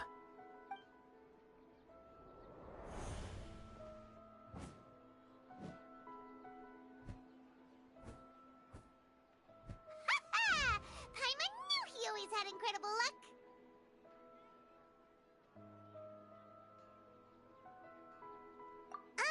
Paimon's not really interested in the other flavors. Ah, wait. How did you know? Don't tell me that you already knew which flavor was in each box. What? He was right about all of them? That couldn't have been luck. How is this possible? I packed all those boxes this morning and they've been sealed ever since. You couldn't have known beforehand. Mind reading? X-ray vision? Or some kind of magic trick? This is way too freaky. Tell us what's going on! Since when did you get superpowers? Traveler?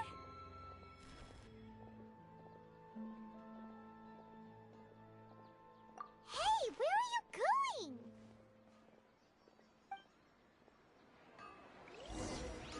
What's going on? Did you see something? Us leaving Dunyarzad without letting her know is kinda rude, you know.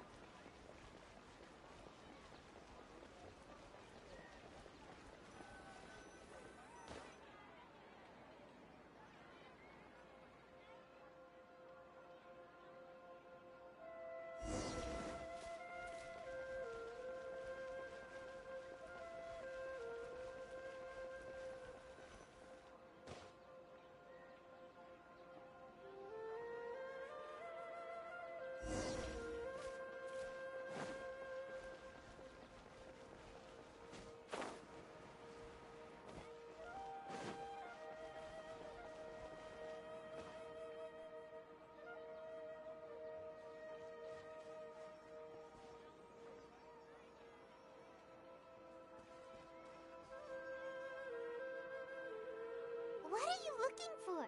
Why did we come here?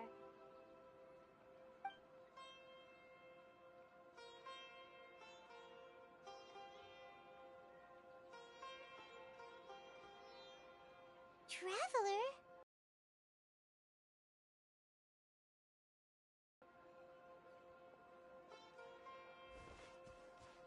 That's...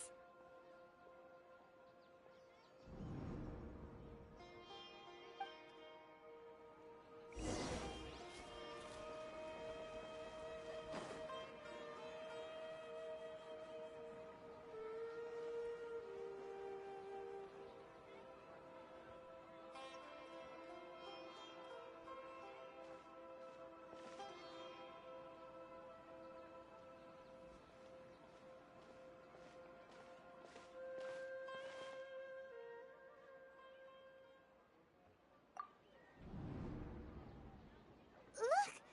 That's... Isn't that Dunyarzad? What's happening here? Why are there 2 Dunyarzads?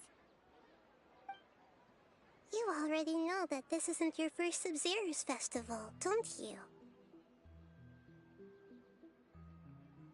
I'm sure you already know how to use this.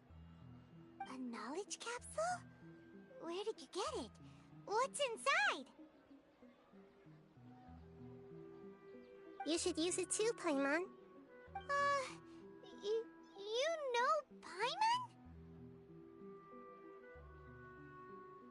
Well, this seems kinda sketchy, but Paimon feels like this is what we should do.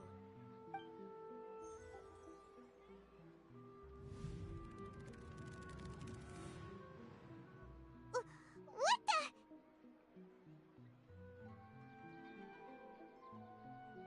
This is our 20th time at the Sub-Zero's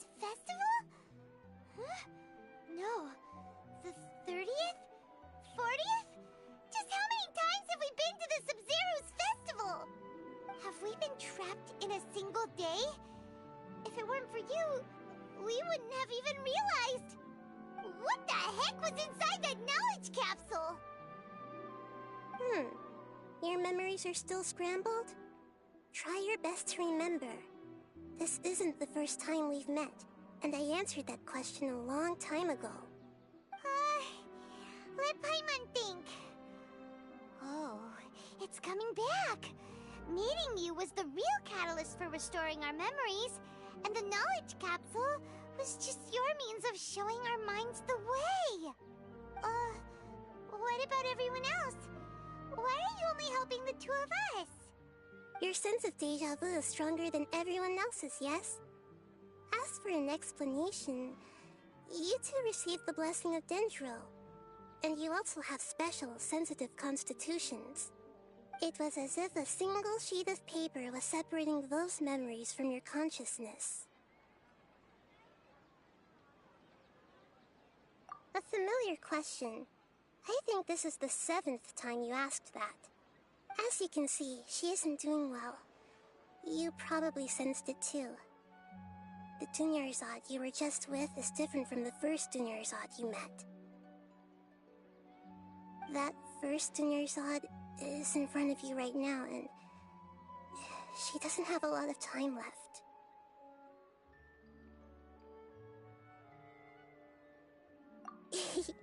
Looks like you're almost done sorting out your brain. Oh yeah, I'm Nahida. Good, you passed the test. What's happening? You can awaken our memories, and you seem like you know what's going on. Oh, wait, please don't tell Paimon even you don't know. Everything in this world runs in a loop. This cycle is called a samsara. You, me, and everyone else are all stuck inside a one-day samsara. As for the truth, that's on you to find out. If you were told the truth instead of discovering it yourselves, it would literally blow your minds. I don't know how you'd be after that. I can only give you surface-level help, like bits of information and subtle hints. For the rest of the time, I'll be doing all I can to slow down Dunyarzad's illness. She looks like she isn't doing well at all. Her illness gets worse after each Sub-Zero's festival. If we can break out of the samsara, I might be able to save her. But as things are right now, she's just a small bird in the sky that's about to lose its last feathers. All I can do is raise a gale to delay her fall. You sure love to use weird analogies. Analogies are wonderful tools. They let you use existing knowledge to understand unfamiliar things. Okay, so, with what you know so far, what do you think the truth is?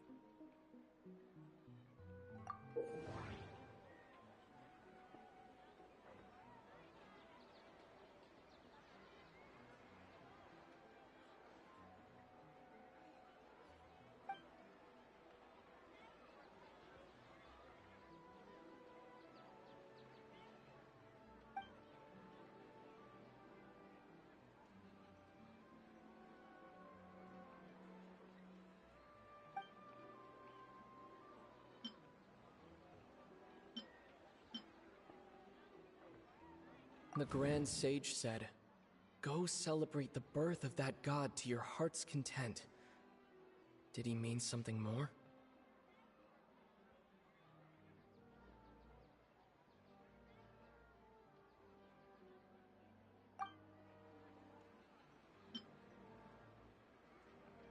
We've already experienced the Sub-Zero's festival many times, and the day of the festival seems to be in a perpetual samsara.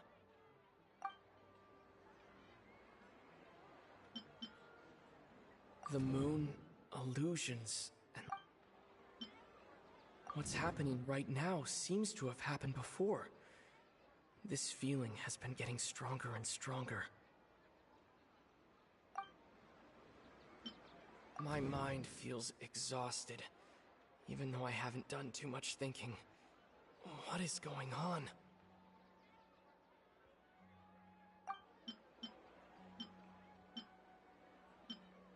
That doesn't sound right. I need to carefully think things through.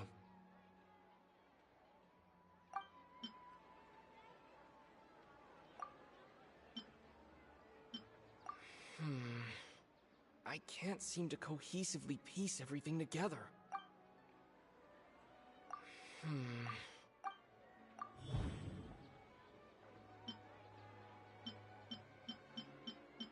That should be it. The flow of time is endlessly cycling within one single day.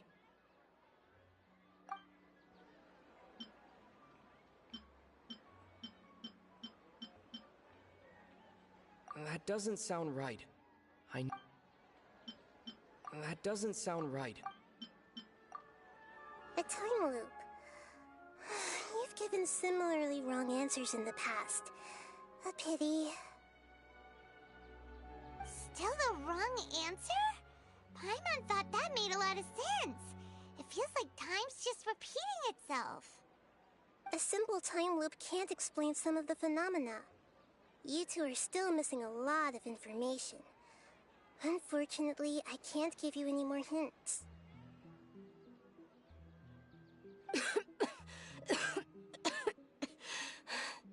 Dunyarzad! The Sub-Zero's festival is happening every day, but that doesn't mean we can waste an infinite amount of them. Hurry and find the truth before today's festival ends.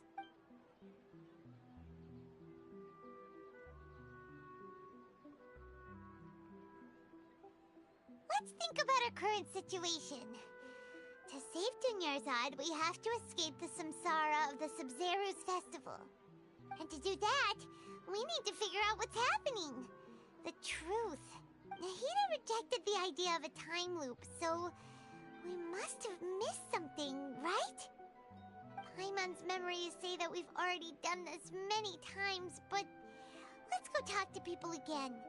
It's more productive than sitting here and scratching our heads.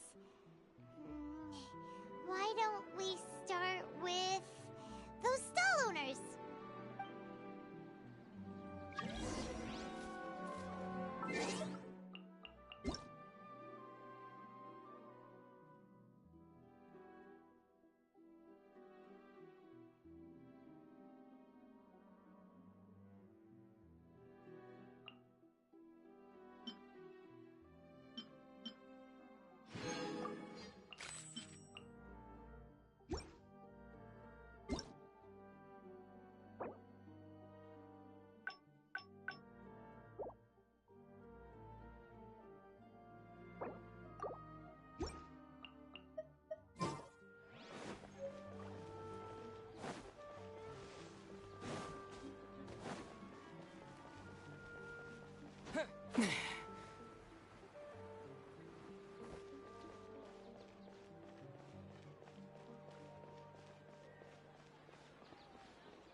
Hey, it's you guys again.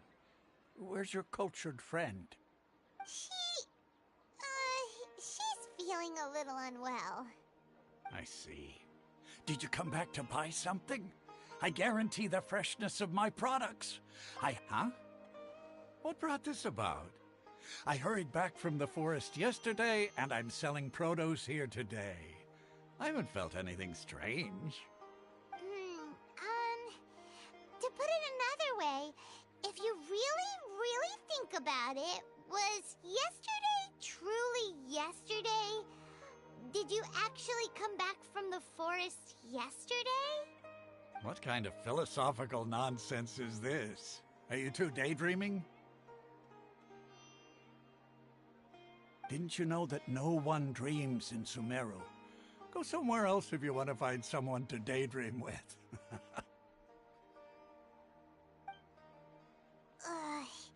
He actually has a point. Is this a dream? Is everyone dreaming? True. It's so weird that people here don't dream. Why is that? Anyway, if this all really were just a dream, we would have woken up a long time ago.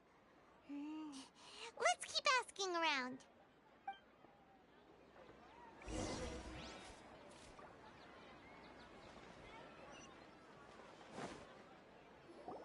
Oh, it's you two. Was my divination so accurate that you felt compelled to compliment me in person?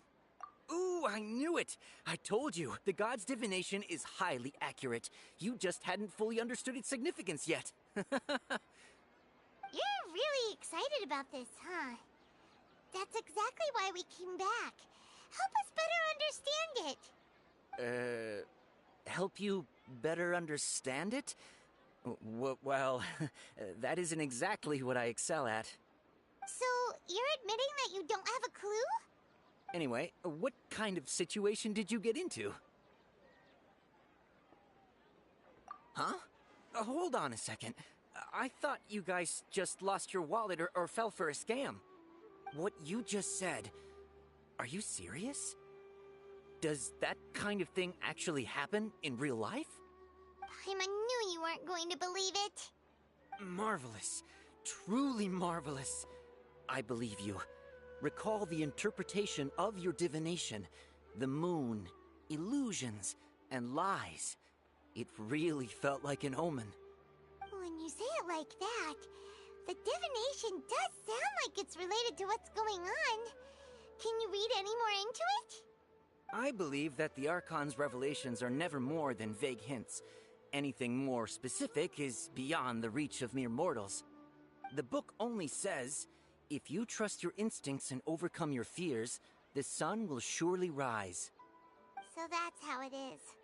Looks like fortune-telling is just fortune-telling.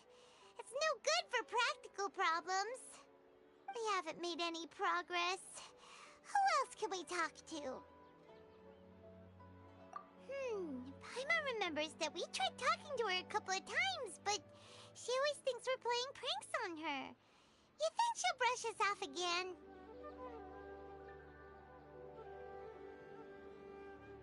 Yeah, if we tap into Dia's strong sense of responsibility as a mercenary, then she'll definitely take us seriously. At this time of day, Dia's probably just finished beating up those kidnappers. Let's go find her.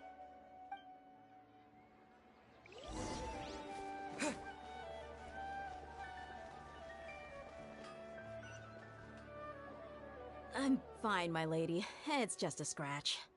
Perfect timing. Both of you are here. Paimon, Traveler, you came at just the right time. Listen, there was a dangerous Huh? You saw? Then why didn't you jump in earlier? If someone was protecting Miss Dunyarzad, I could've went all out.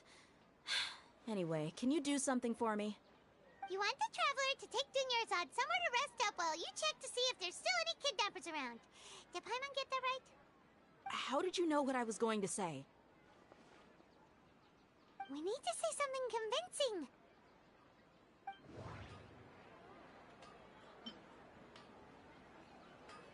Dia sold her greatsword to raise additional funds. And then she was injured because she wasn't used to her new weapon. People in Sumeru don't dream. What a strange phenomenon. My mind feels exhausted, even though I haven't done too much thinking. What is going on? The moon, illusions, and lies. What do they all mean? Tell her, Traveler!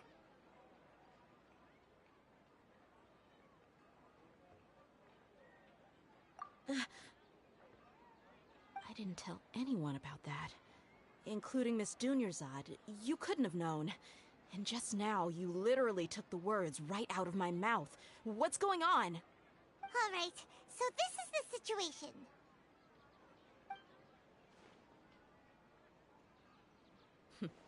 It's kinda hard to believe what you just told me. First, let me make something clear. Most of us desert dwellers might not be the scholarly type, but we do have basic common sense. She's quieter than usual. Uninterested in anything and really gloomy. Yeah, she isn't the same as before, but Her parents said that this is how she was like at first. Huh? At first? I don't quite understand what you're all talking about. I'll go rest on the bench over there. My lady, are you angry? All right, I'll give you the benefit of the doubt since you knew about my greatsword. Let's make this a quick trip. Miss Dunyarzad isn't completely safe here.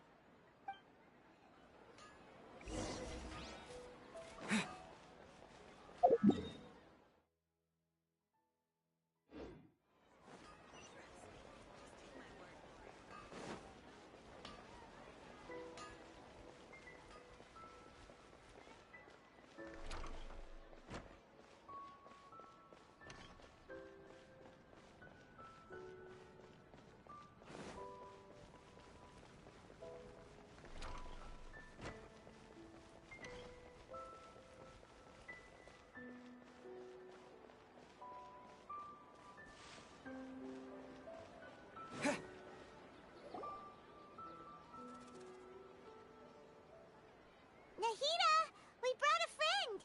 Are you busy? I thought I told you that it won't help to bring anyone here. We just wanted her to see the real Dunyarzad's condition. The real Dunyarzad? Where and who are you talking to? Huh?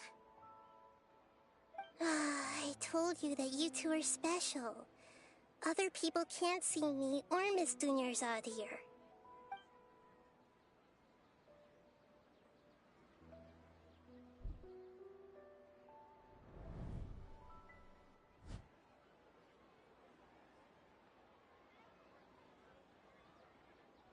Hold on. Over there. Is that? Thanks, Art. Wow. How perceptive. Does she have invisible antennae? Miss Dunyarzad, she's lying down here, isn't she? How's she doing? Her condition's really bad, and she's basically in a coma. How did you know she was here? I can sense her aura. There are also lingering feelings of something like regret or disappointment. What happened? Do you believe us now? The Sub-Zero's festival has been repeating itself. So, you think the sages are behind this? Yeah, they've always been against us. Wouldn't surprise me if they're using the Akasha to intentionally repeat the Sub-Zero's festival as a sick joke. You have a point. Aside from the Dendro Archon, the Academia's sages are the only ones in Sumeru who could pull off something like this. Maybe there's more to the Akasha than we know. Right! Didn't you awaken our memories using something that looked like a knowledge capsule? That means you must know something about the Akasha! The Akasha relies on the power of a gnosis to operate, as it is the manifestation of the God of Wisdom's power. It compiles the wisdom of the entire populace, and it grants knowledge to the people. A gnosis could do that? No wonder the Akasha is so magical. It's being powered by the gnosis of Sumeru's Archon. So, this Nahida you mentioned, what did she say? She said, and Paimon quotes, "The Akasha relies on the power of a gnosis to operate, as it is the manifestation of the God of Wisdom's power. It compiles the wisdom of the entire populace, and it grants knowledge to the people."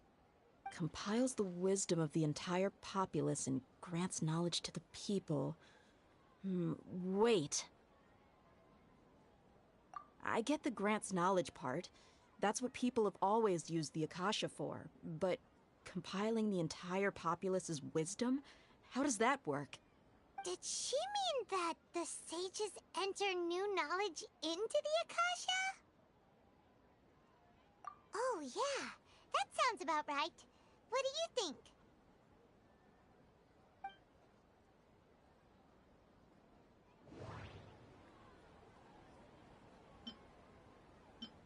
People in Sumeru don't dream.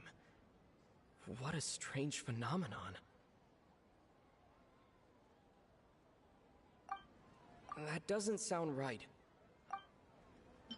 Okay, Nahida said the Akasha relies on the power of a gnosis to operate, as it is the manifestation of the God of Wisdom's power. It compiles the wisdom of the entire populace, and it grants knowledge to the people. That doesn't sound right. I need to... My mind feels exhausted. You mean the Akasha is causing our mental fatigue? Huh. Now that I think about it, my head's been feeling unusually heavy. When the desert dwellers set off on their quest for knowledge, a sage once said, knowledge always comes at a price. Compiling the entire country's knowledge. You think the Akasha pulled a 180 and is extracting information from us? Who knows? The Akasha can put knowledge into our heads, so who's to say that it can't also poke around in there? We don't know any specifics. What's the point of doing something like that? Just think about it. If you could combine the knowledge of every single person in Sumeru, then you can basically turn Sumeru City into a single massive brain.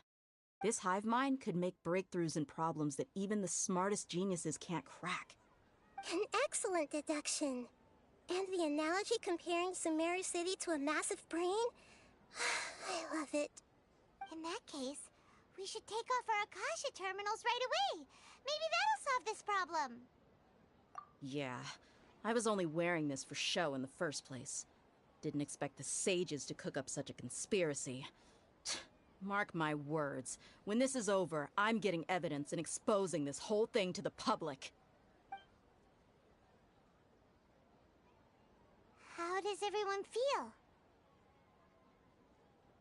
Huh? What is it? Oh, that! Paimon knows what you're talking about. It's a single soft beep that sounds like it's coming from the Akasha terminal. The sound of a beep. Could it be a prompt tone for when the Akasha is operating? That's probably an important clue. We weren't using our terminals, but we heard a beep anyway.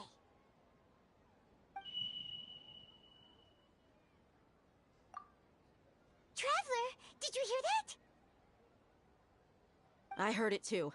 Our ears aren't messing with us. There was definitely a beep, but it sounded like it was coming from inside my head.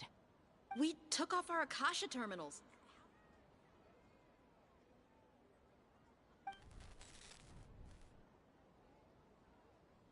Phase runtime has exceeded its expected length. At this rate, there may be casualties. But we cannot lose all of our progress.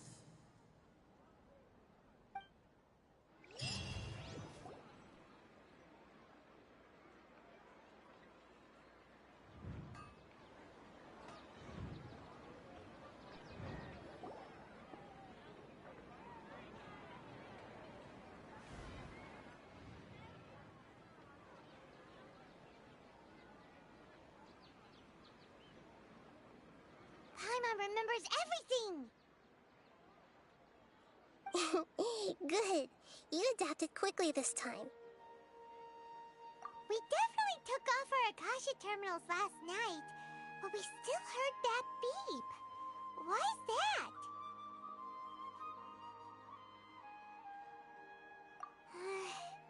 But now we can at least confirm one thing. The Akasha definitely has something to do with whatever's trapping us in this cycle. Oh, Paimon doesn't get it. Why would the Akasha go this far if all it wants is everybody's wisdom? It's extremely difficult for lab rats in an experiment to understand why they're being treated the way they are. If we're lab rats, then what are you? Nahida, you've never told us anything about yourself. I guess I'm the moon. The moon? Wasn't that the result of our divination? Anyway, knowing who I am won't help you get closer to the truth, so you should focus on other things. Don't get distracted and miss any clues. Okay then. helped us a lot yesterday, so let's go find her. If Paimon's reading the time correctly, those kidnappers should be showing up soon.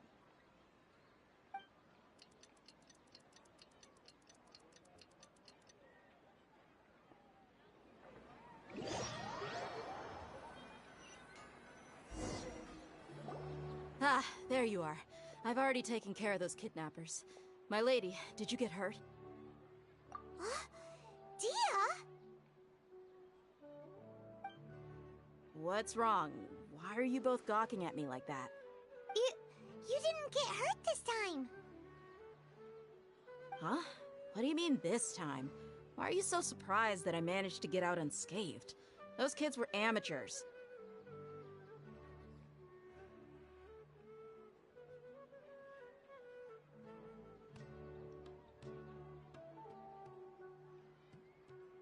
Shh! How did you know about my greatsword? I haven't told anyone about it. Please, don't tell Miss Dunyarzad. So Dia's lost her memories after all. Anything strange? You already know that I got a new greatsword.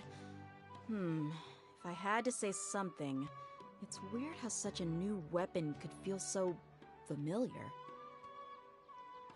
It's as if I've already used it to fight a countless number of battles.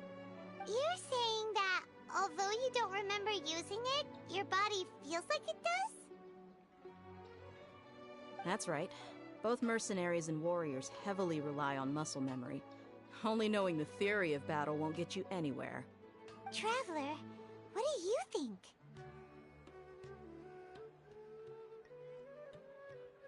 Yeah, Paimon's feeling really hopeful.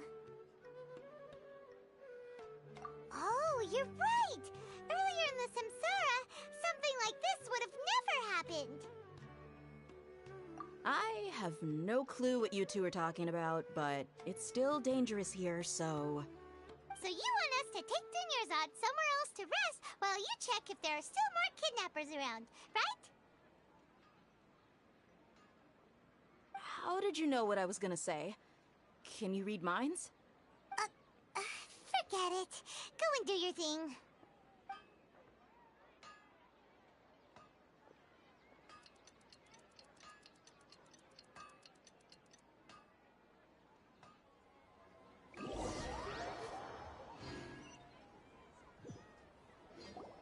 Whew. It's finally now. Stayed the same. Listen, Nahida, we found out that Dia got out just fine today, even though she got injured every other time she fought the kidnappers. Do you think the Samsara has been broken? Have we saved Dunyarzad? Really? Good job on all that progress. Get some good sleep tonight. Hey, what kind of an answer is that? Tomorrow will come. Everyone assumes this is common knowledge, but the only way you can know that for sure is if you experience tomorrow. How many todays has it been? Is it possible that today will be followed by yesterday? Does tomorrow truly exist as anything beyond a made-up concept? It's even possible that this entire world is a lie, and the history of the whole world has just been one endless Sub-Zero's festival. Okay, no more. Paimon's brain is already shut down. That's why it makes no sense to waste your energy thinking about things you will learn tomorrow. Get some good rest. You know, use the bathroom and flush your anxiety dookie away. Huh? Hold on, what did you just say? Did Paimon hear you correctly? Huh? People always say they feel a sense of relief after they take a duk-duk. That's why I suggested you could try that. Is that so strange? It's so strange and so against common sense that Paimon's at a loss for words. You were sounding kind of smart just a minute ago. Yeah, even though it's happy and lively at the Sub-Zero's festival every day, it feels like it's been a long time since we've really gotten to relax. Let's go back to our room. Continue the harvest. Compared to what we stand to achieve,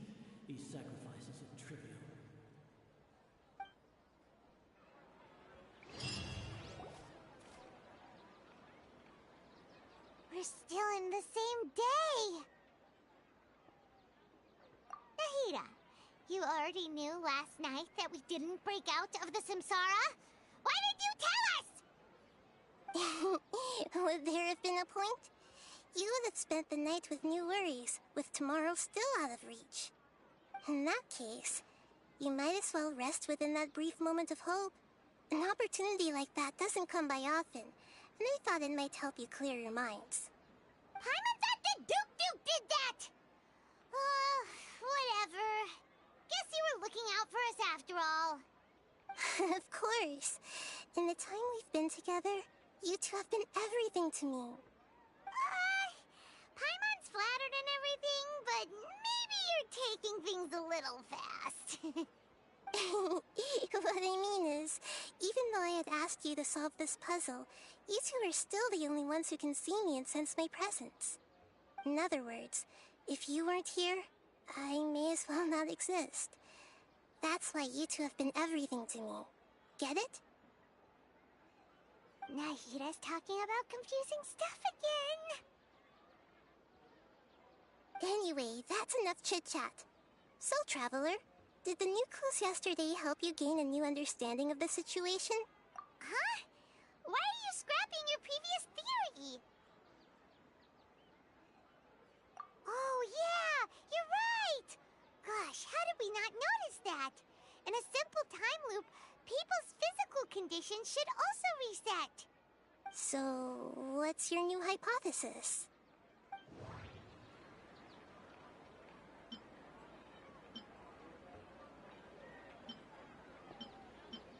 The beep is a prompt tone for Akasha operations.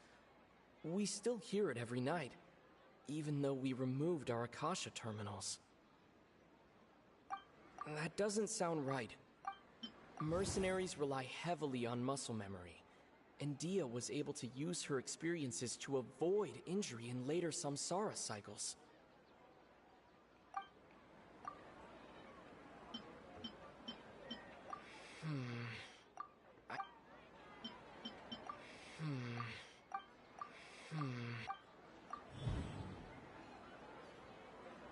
If all our memories of a day are erased at the end of that day, then we would unwittingly relive the same day again and again.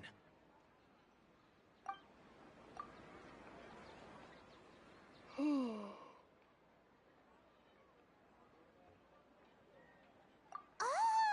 Then the beep we hear every night could just be indicating the deletion of our memories! That's why when we wake up, everyone thinks the Sub-Zero's festival hasn't happened yet. It's already the next day, but everyone still thinks it's the day before. But muscle memory can't be erased. That's why Dia has been getting better at using her greatsword. Now everything makes sense. A brilliant deduction. Nahida, tell us if we're right or wrong. To put it simply, it's as if you've mistaken a pyro crystal fly for a firefly in the night. You lost sight of its true nature because you focused too much on your perception that it glows. That isn't simple at all! Why don't you go talk to Miss Dia again? You might learn something new. Right! She did help us find our latest clue after all. Let's go!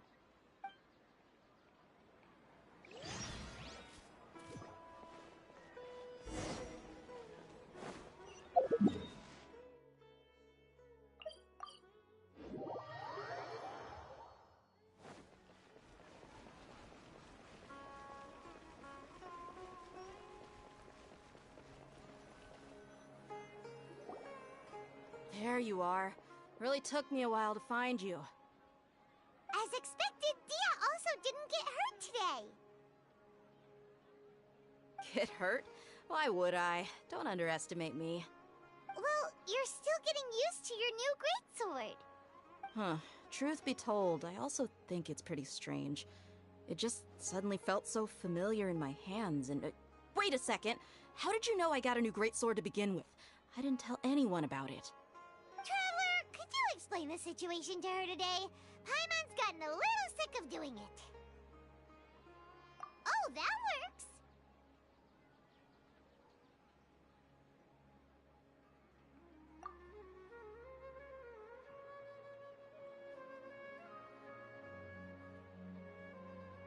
What happened to you guys while I was gone?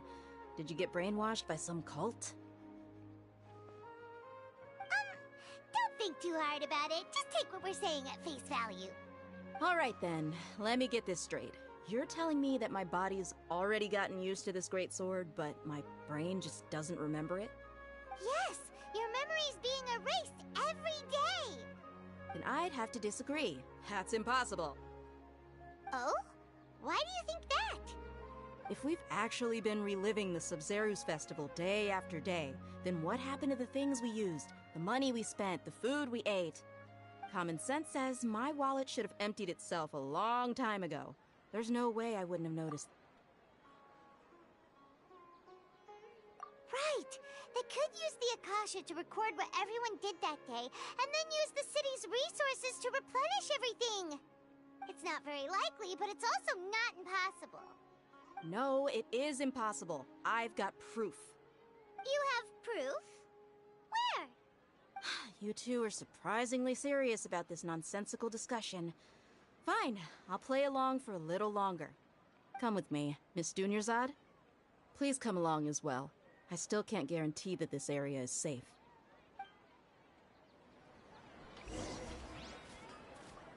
Paimon can't believe it's Dia who wants to show us something this time. 2 days ago, we were the ones taking her to see Dunyarzad.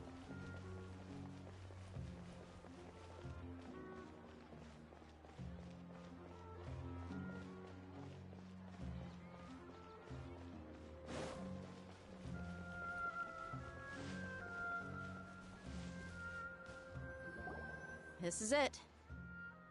Huh? This is a wooden training dummy. What about it? See those marks on the dummy? Those are the result of several days' worth of practice. Let's say the sages didn't replace it every day. Shouldn't it be hacked to pieces by now? That's true, but what if they did? Then the sages would have had to reproduce every mark I left during previous training sessions. I'm a professional fighter. My martial school has always emphasized the importance of refined control. The force, angle, and entry point of each strike is calculated and deliberate. That's why I remember every mark on the dummy, as well as my state of mind as I made each strike. It's just as they say, each swordsman has their own unique style, and even the same swordsman can't make the same cut twice. It would be impossible to copy these marks. Is it really impossible? What if they use some fancy machine to carve every single mark? People often say that a camera's photo can never replace an artist's painting because the former has no spirit to it. The same thing applies here. At a mere glance, I can differentiate carved marks from the results of combat training. Whew, I hope that cleared things up for you. Hey, is this that new brain-exercise game that's been super popular with the scholars lately? It's surprisingly fun. Anyway, it's getting late. I should escort Miss Dunyarzad to Nilu's stage. See you later. Well, back to square one. Is our memory deletion theory also wrong? But at least we've reached some other conclusions in the meantime. Yep, that's true. So, can we strange? Paimon feels like everything's been strange lately. Huh? Leaving the city? You're right! It's really strange how we never thought of such a simple solution! Many things should become clear if we can confirm the flow of time outside of the city. Paimon can't believe it! Did we miss this because we're tunnel visioning too hard on our other theories? Or because we're just too tired? How about we go back and ask Nahida? Maybe we've forgotten something about leaving the city.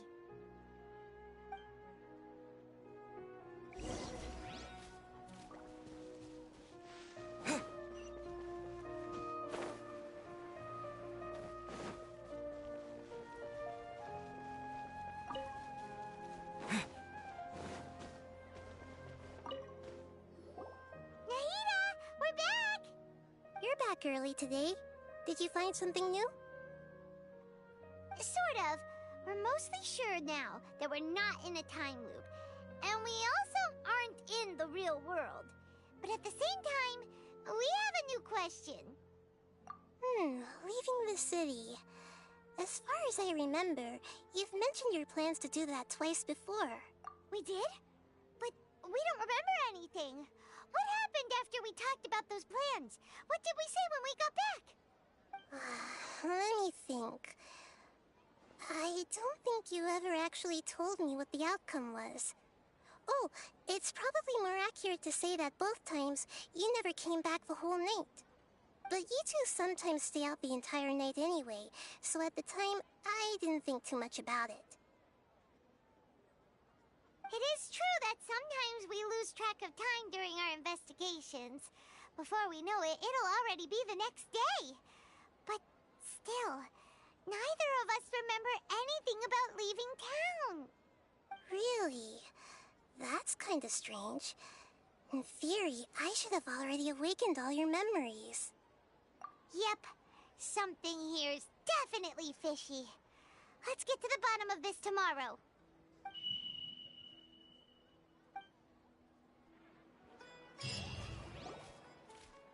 Our memories are back! About that... Well, where should Paimon begin? Traveler, aside from your memories that were just restored, I have another message for you. Listen to it and you'll understand. Can't go back. There are countless spaces here. Our Sub-Zeru's festival in Sumeru City is just one of them. Traveler, you should be missing 2 days' worth of memories. Paimon will fill you in. It's time to carry out our plan from yesterday. Okay, let's go!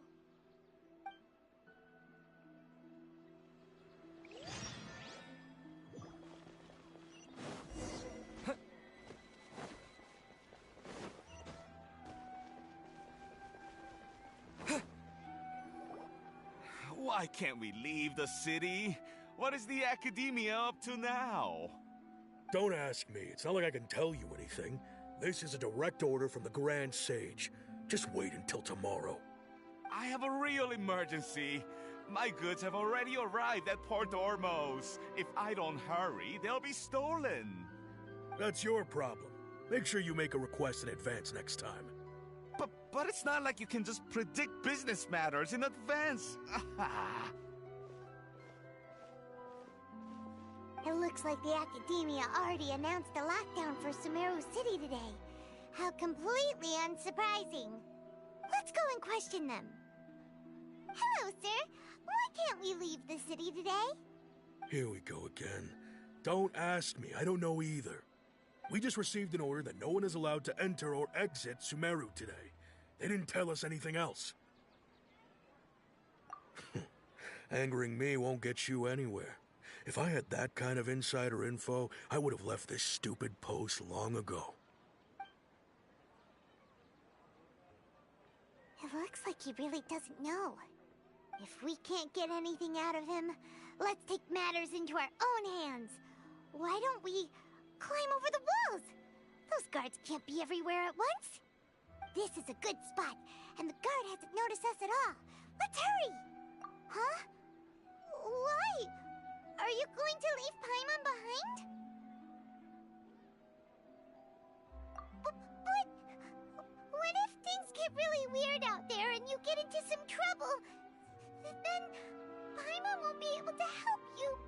Oh, Paimon knows that Paimon can't do much, but we've always been together, haven't we? Okay. Paimon will wait for you. Promise Paimon that you'll come back as soon as possible. Just a quick look. And please, be careful.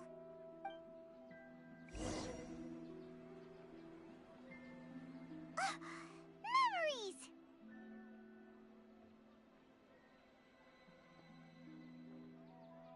Traveler!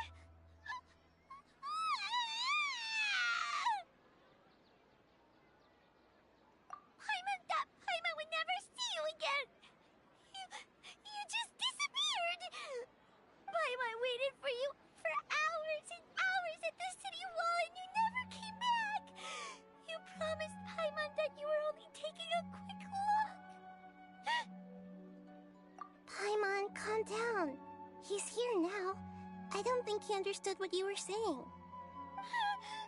Paimon doesn't care! Paimon wanted to go look for you, but you also said that Paimon should stay! Paimon was so worried and so scared the entire day!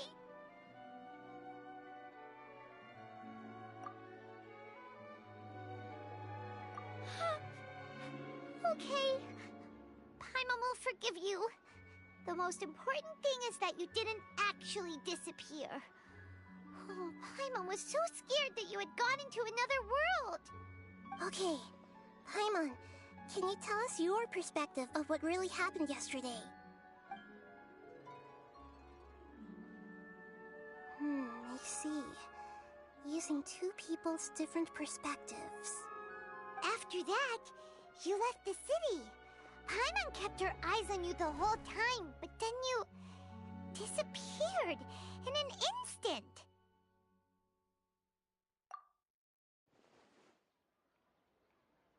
No way! Paimon was watching you with the fullest attention. What's your perspective, Traveler? You sure you don't have any memory of this? I guess that explains everything. You also lost your memories the last 2 times you tried to leave the city. Those days' memories can't be awoken. So, if we leave the city, our memories will be completely erased? It really sounds like something big outside of the city is being hidden on purpose. But this way, we'll also never discover what's outside. Something like a message? But how can we send it back? Don't look at me like that. I'm not used to being stared at. Well... Okay. You want something that can pass on messages, right? Give me some time and take care of Dunyarzad for me. Yep, now we're talking.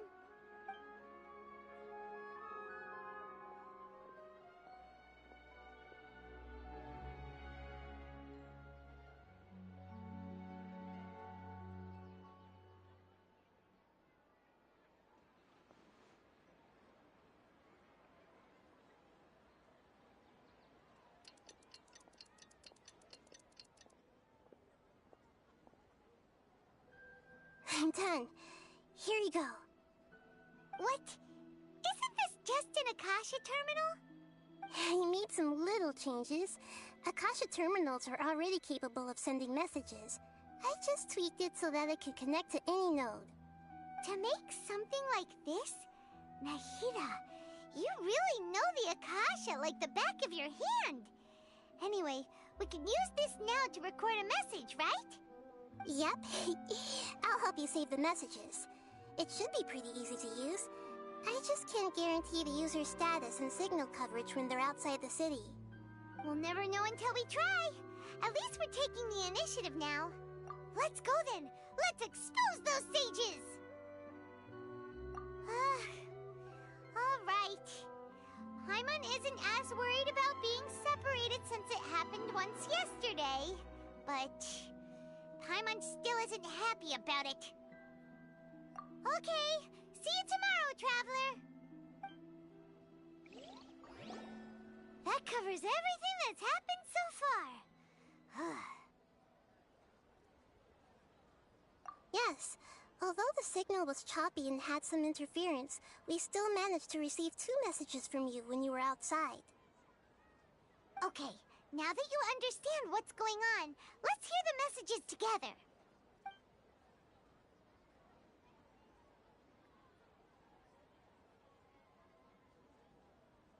Can't go back. There are countless spaces here. Our Sub-Zeru's festival in Sumeru City is just one of them. I've entered another space. Before me are flowing sandstone and howling fish. Impossible and surreal sights. All these spaces are empty except for the occasional ones that contain mute puppets rather than people. I can't sense any human presence.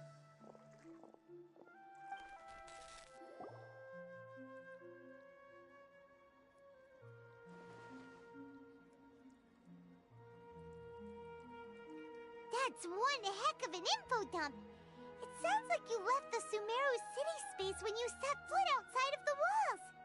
But everything looked completely normal when Paimon was looking out from the inside. That's unbelievable. And if we take your word for it, the other spaces all had very weird contents. There's another part here. We only received it last night.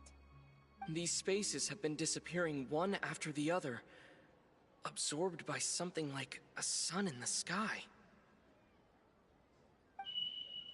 And now, even the final space has also disappeared. Behind me, a lot of spaces just appeared again from thin air. I get it now! Those spaces are actually...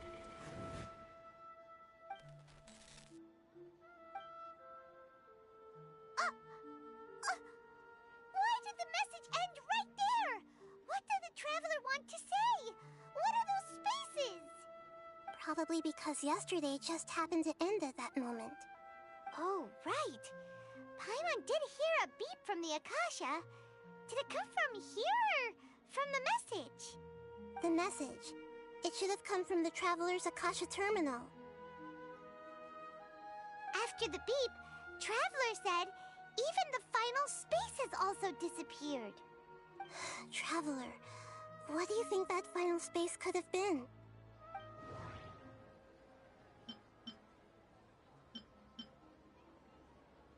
All the bizarre spaces I saw outside the city had one thing in common: a lack of human presence. Was that space actually the real world? But wouldn't a real space just randomly disappearing like that be catastrophic? My impression is that each day in this samsara only ends at the sound of that beep from the Akasha. That doesn't sound right. That doesn't sound right. Oh, so that's what it is! After the sound of the beep, the final space, the Sub-Zero's festival, also disappears, and we're taken to the next day. Later on, Traveler also mentioned a bunch of new spaces materializing behind them. Do lots of new spaces appear every day? Paimon's head is spinning. Just what are these spaces anyhow? Well, consider this. For all the horrors of the Archon War, at its heart, it was just a game where a bunch of gods fought over 7 seats. So no matter how strange or spooky things may look on the surface, maybe all they point to in the end is a small and simple secret. Wow, the Archon War, huh? That's an analogy and a half.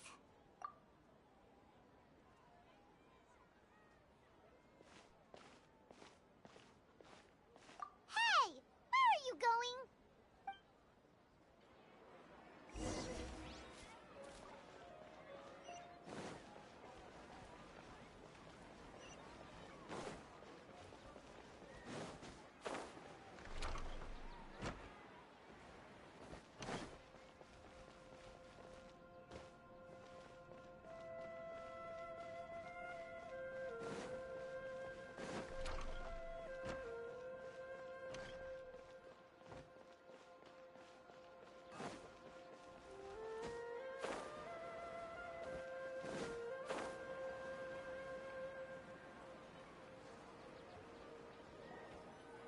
Do you want some alone time to think? Alright then, Paimon won't disturb you.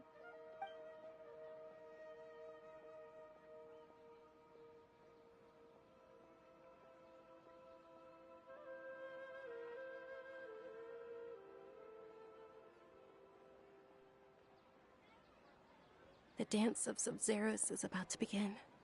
I'm going to go watch it. Okay. Why don't you go ahead, Dunyarzad? We still have some other stuff to do first. Okay then. See you later. Have you figured it out yet, Traveler? Time is awesome! What is it? Paimon wants to know! Oh, wait, no. Let's meet up with Nahida first. You can tell us both together. This time, we're gonna get to the truth.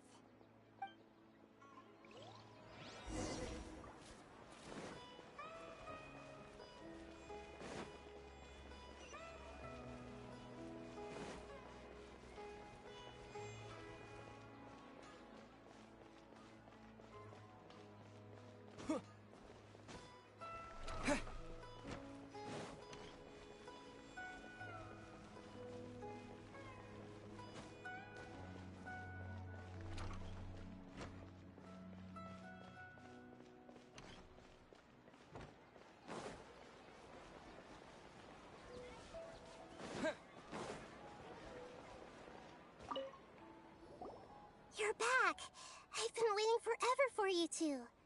Judging by the looks on your faces, are you ready to take your Sub-Zero's exam and graduate from the festival?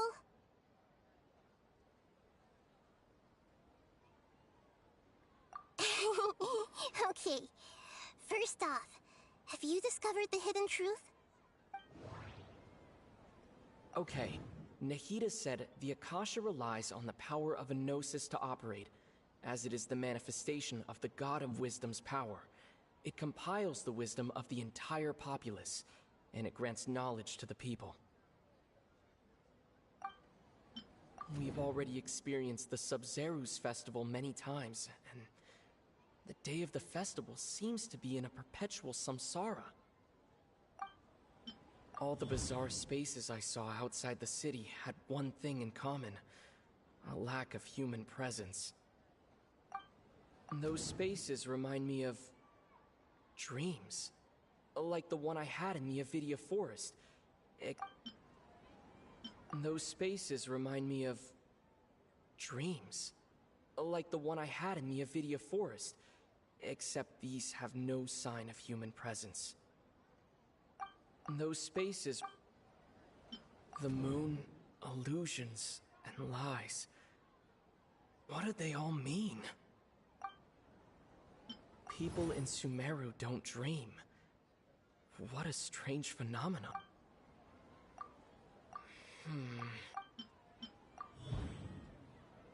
We are all in a dream. It isn't that the people of Sumeru don't dream. Rather, the Akasha is taking their dreams from them. People in Sumeru think they don't dream, but the truth is the Akasha steals their dreams without them knowing it.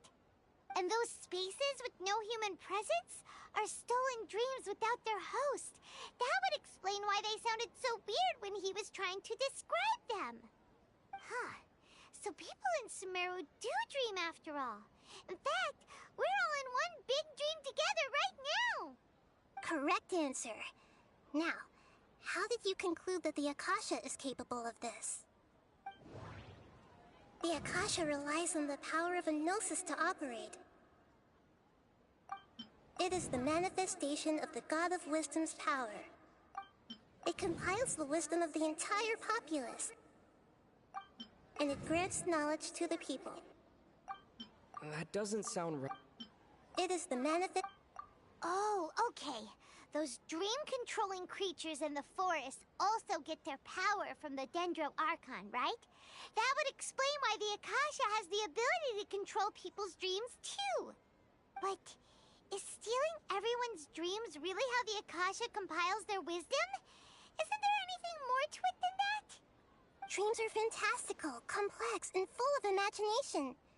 People's brains are the most active when they're dreaming. In other words, dreams are rich bundles of human wisdom. So in other words, the complete opposite of how Hypatia understood it.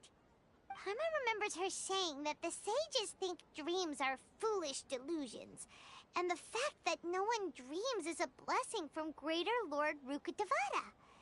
So it was all a dirty trick? The real story is that the sages from the Academia are using the Akasha to steal people's dreams for their own use, huh? Oh? By the sounds of it, you understand the current situation pretty well. So then, what about the Samsara? The beep is a prompt tone for Akasha operations. We still hear it every night, even though we removed our Akasha terminals. Those spaces kept disappearing before my eyes.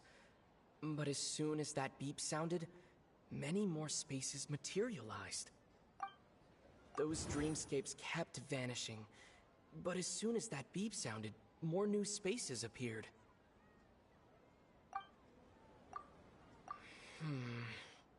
I can't seem to cohesively piece everything together.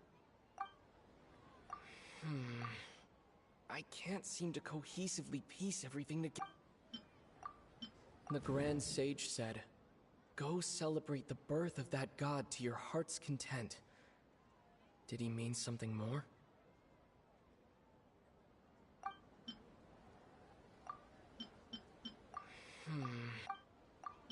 My mind feels exhausted, even though I haven't done too much thinking. What is going on? We've already experienced the Sub-Zerus festival many times, and the day of the festival seems to be in a perpetual samsara.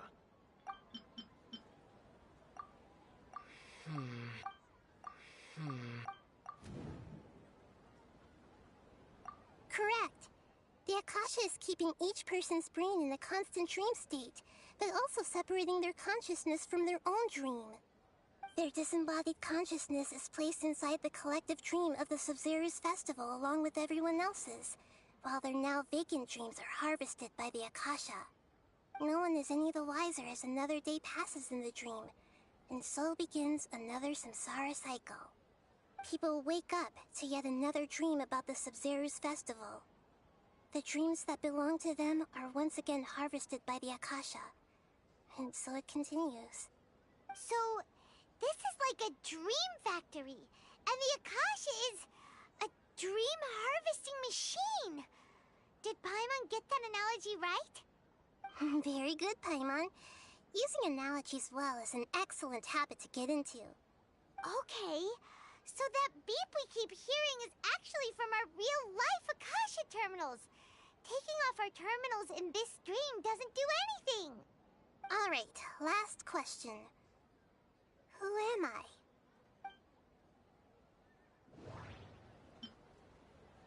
They say that alchemical divination is the Dendro Archon's divine revelation. So then, if Nahida has referred to herself as the moon... Now that I think about it, wasn't illusions a hint that we're all dreaming? Now that I think about it, wasn't illusions hinting at the sage's deception of Sumeru's people? So you noticed. I thought that one would be the hardest question.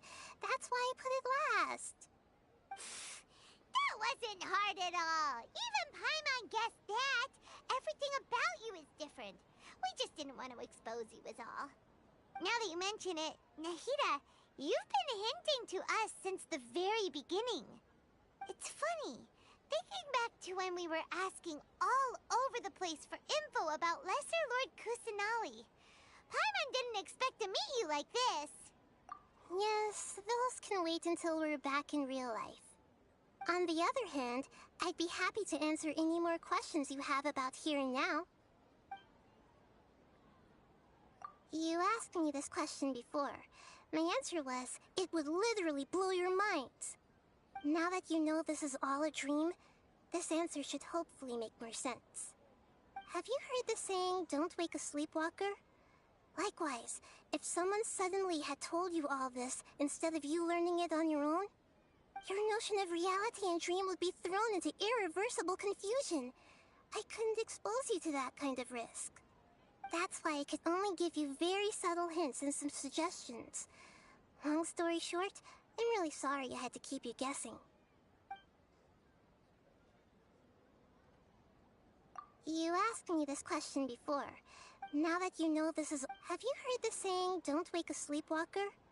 Your notion of reality and dream... That's why I could only give you very... Firstly, this dream we're in is completely based on reality. People have already experienced this Sub-Zerus festival, so it would be very difficult for them to find anything that strikes them as surreal. Secondly, you're probably wondering why people don't have any memories from earlier samsara, right? That's because people don't remember their dreams most of the time anyway. And in any case, their actual dreams are being taken away from them by the Akasha. So whenever they wake up in this dream of the Sub-Zerus festival, they don't remember anything from their previous identical dream. That reminds Paimon. Traveler had a dream when we were in the Avidia Forest, but couldn't see what it was about after waking up. Is that an example of what you mean? Yes. Only after receiving the blessing of Dendro can a person gain the Dendro element's dream-enhancing power. That explains the feelings of déjà vu.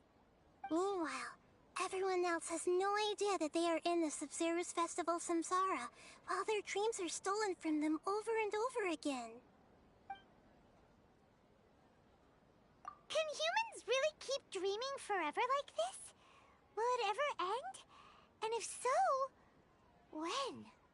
You might say your mental fatigue has already answered this question. Eventually, there's only so much that people can tolerate. Especially those whose health is compromised to begin with, like Dunyarzad. This relentless exploitation takes an even harder toll on them. People's lives are at stake here, and nobody knows a thing!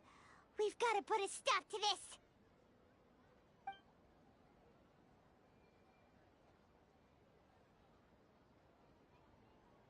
I know, right? Why did they have to base this dream on my birthday? Could it really just be a coincidence? Even you don't know the reason? Wow, now that's strange. The Academia sages are determined to harvest lots of dreams in a short time, no matter the cost. They have to be up to no good. Unfortunately, I don't know anything about it. Traveler, do you have any information?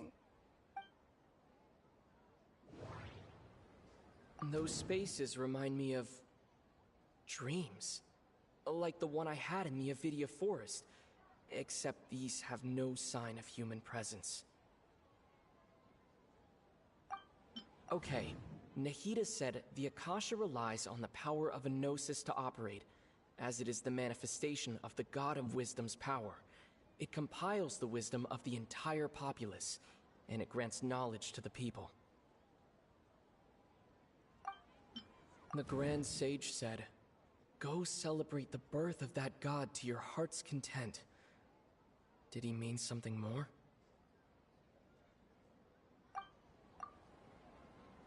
Celebrate the birth of that god? Could it mean...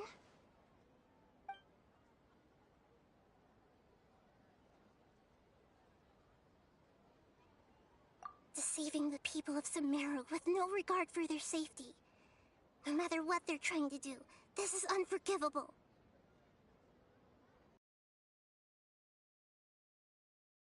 To look into them.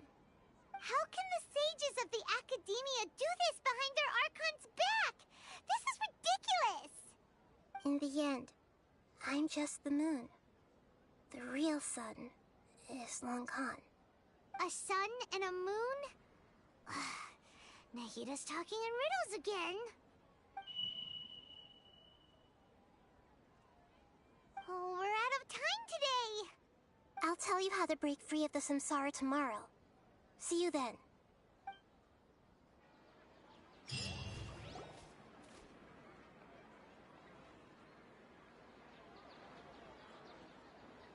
Good morning, Nahida. Wait. Now that Paimon remembers everything, should we instead say good morning, Lesser Lord Kusanali? Hey! What's wrong, Nahida? You don't look too good. I'm afraid that what you're thinking right now is correct. Did Dunyarzad already disappear? No way! Are we too late? The real Dunyarzad's consciousness has indeed disappeared. It can no longer endure the constant dream harvesting. Paimon can't believe it. Wait, so what about that other Dunyarzad? Just what is she? Is she also going to disappear? She's actually something like a puppet, but not completely. The real Dunyarzad's consciousness could no longer keep playing her role in this dream. So another Dunyarzad appeared to replace her in the dream. Just like the grass and the trees, that Dunyarzad is just a building block of the dream that helps to keep it going. But personality-wise, she's nothing like the real Dunyarzad. Puppets are stiff, and can't copy a living person's vitality. After all, you know, speaking of which, the old Dunyarzad might not have been too different from a puppet. Dunyarzad truly believed that she met you within her consciousness, and it was you who inspired her. So you do remember her after all. Yes. Back then, her family was overly protective of her. No one cared about her personality or thoughts. It was as if she only lived to stall her Elazar. I just gave her a little wisdom so she could look at life in a new way. So that she could be her own person. But even so, she's still...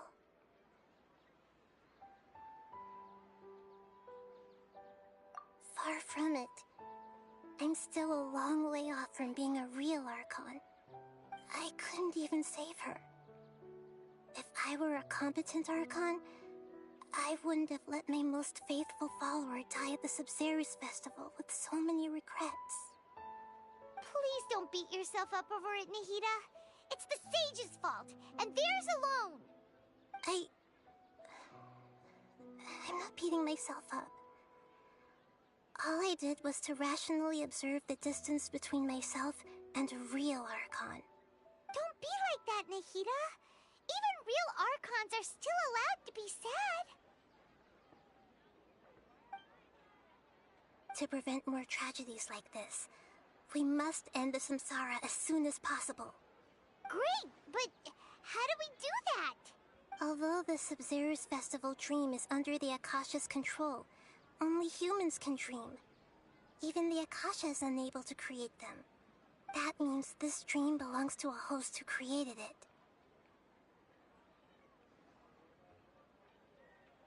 Huh? So, how should we find that person? Well, if this is someone's dream, then everything here must come from deep within their consciousness. Which means, with the power of imagination, they can change anything in this dream. Imagination? What do you mean by that? Imagination means breaking through what you perceive as normal. Like when a server at a tavern brings a plate to you, you'd naturally assume that food is on it. However, if you're the dream's host and you become aware that you're dreaming, when you imagine gold and more on the plate, the dream will respond in kind, and the server really will bring you gold and mora. But right now, our host is unaware that this is a dream. No matter how many times they're served, it will always be food. Find some way to make that person realize that they're dreaming. Usually, once that happens, the person will wake up and the dream samsara will be broken. How are we going to find them, though? If it could be anyone, it'd be like looking for a needle in a haystack. And even if we did find them, how are we supposed to make them realize they're dreaming? After all, like you said, don't wake a sleepwalker. It's extremely difficult, yes. But the only ones who can do it are you two. Remember, everything you've achieved up to this point has all been for the sake of finding the host and ending the samsara. As for me, during this time, I'll be out of town. Out of town? Are you going to that place full of dreams where the traveler went? Yes. I want to try something. There must still be a small wisp of possibility. Hurry and go. Dreams are supposed to be fantastical, romantic, and full of pleasant surprises. Unnecessary things like this samsara need to end. Paimon's still a little upset that we've come this far only for Dunyarzad to... She was such a good person, with such a simple wish. But fate was against her. Yeah, saving Dunyarzad is what kept us going this whole time. But we mustn't lose hope, Traveler. Dunyarzad would definitely want to see us save everyone else. So let's break the samsara for her sake. Paimon's wondering, do you think the sages would get one of their own to be the host of this dream? Feels like it would be easier to control it that way, no?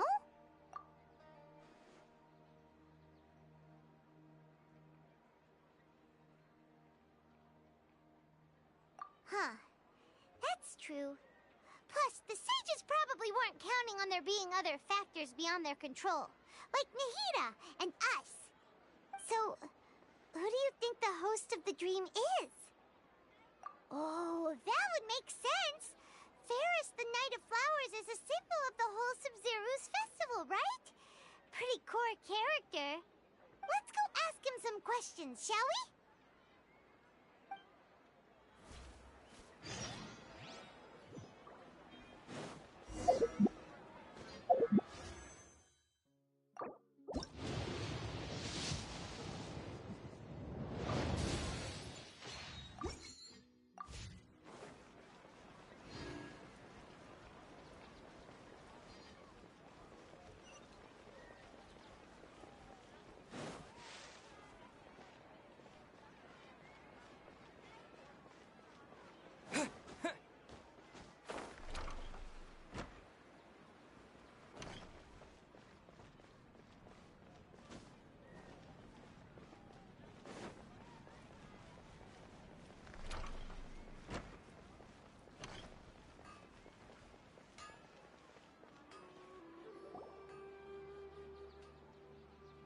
You're back.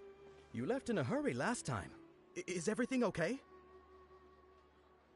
Everything's fine, just... it's a little hard to explain. Would you mind taking part in a little experiment with us? An experiment? That came out of nowhere. I'm listening, though. What do you need me to do? Could you... make a wish? You want me to make a wish? Is that a new Sub-Zero's festival tradition or something? Less questions, more wishing! Okay. My wish. Okay. I'm a little nervous saying this out loud, but I want Miss Dunyarzad to be happy. Oh. I noticed earlier that she looked a bit down, and she wasn't really talking to anyone. She just doesn't seem like herself. She's always so gentle and kind, and all the kids love her. I've also wondered if the reason she asked me to be Fairest Knight of Flowers is because I'm special to her, or something. So, you have a crush on Dunyarzad? Oh, is it that obvious? After what I just said, I guess it is. When she placed the hat of the Knight of Flowers onto my head, she said to me, I want everyone to have a happy Sub-Zero's festival. What she didn't realize was that I'm not that interested in how everyone else feels. In that moment, I just wanted to be her Knight of Flowers for the rest of my life. 50 years, 100 years, I'll serve her till the end of time. Okay, yeah, that was a bit much. Felt like the right moment to get it off my chest, but that was pretty embarrassing. Okay, I'm ready to make my wish. I would like Miss Dunyarzad to appear in front of me right now with a smile on her face. Here goes. Please come true. I'm gonna open my eyes. Oh, you're... What? Fucky? Sorry, but only one portion of Yalda candies per person. Back home you go. Nice try, you two. Anyway, never mind. I don't need to see her appear right in front of me. As long as she's happy. Guess he isn't the host of this stream after all. Should have expected it wouldn't be this easy.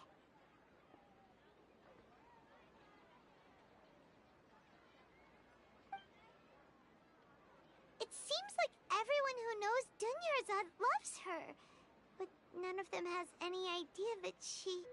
My lady, step back. That sounds like Dia! Oh, right. This is when Dunya... Huh? But Dia can handle them! Hey, Traveler!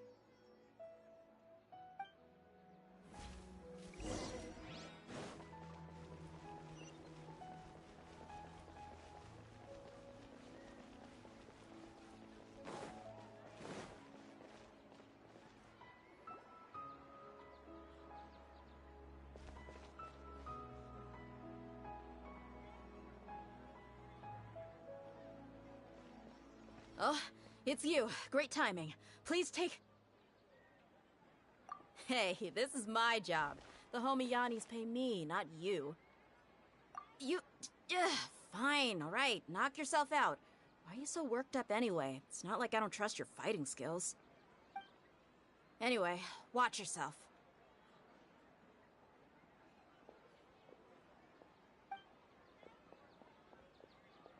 So you got yourself some backup. Suit yourself. You're going down. Propagate! Where do you I will have order. Spring forth! Scatter! Come on! Verdict is...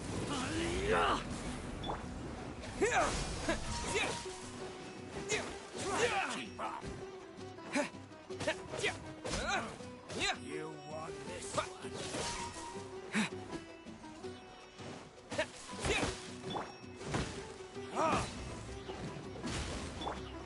Scatter!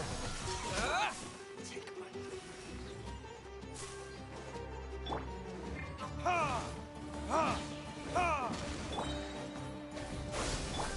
Burn!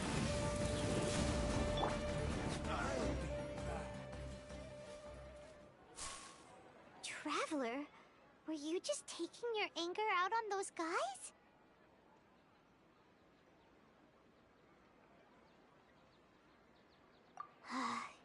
You and Nahida both. Dunyarzad wouldn't want to see you two like this. Oh, and speaking of her, Paimon just remembered something. Remember how during the first Sub-Zero's festival, before the Samsara started, we came here with Dunyarzad because she wanted to pick something up? She said it was because she had forgotten something. Okay, so Paimon's memory is working so far. Anyway, Paimon also remembers that she is staying somewhere around here. She pointed it out to us the night before the Sub-Zero's festival. Yeah, even if it's only a tiny clue, it'll probably still help us more than this needle in a haystack search.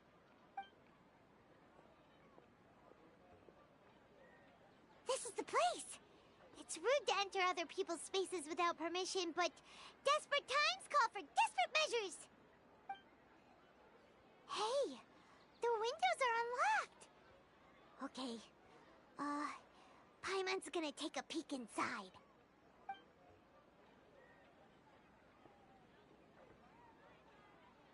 This was only a temporary residence, so there was pretty much nothing inside except this book on the table.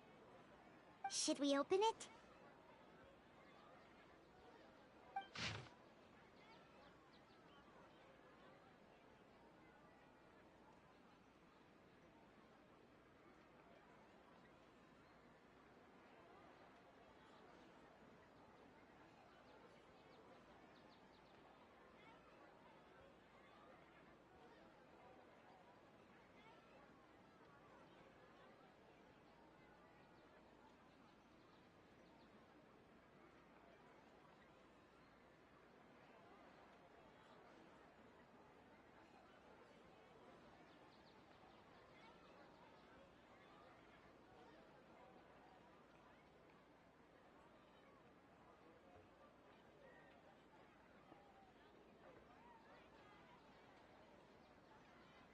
Wow. Dunyarzad wrote all of this. Sounds like she was always thinking of us even while we were away. Even though she was also busy preparing for the Sub-Zero's festival and had all her health problems to worry about. She must have wanted to give this to us as a gift on the day of the Sub-Zero's festival, right? If we hadn't found this book, we never would have known. But now that we know, we can't even thank her. Hey! Where are you off to now?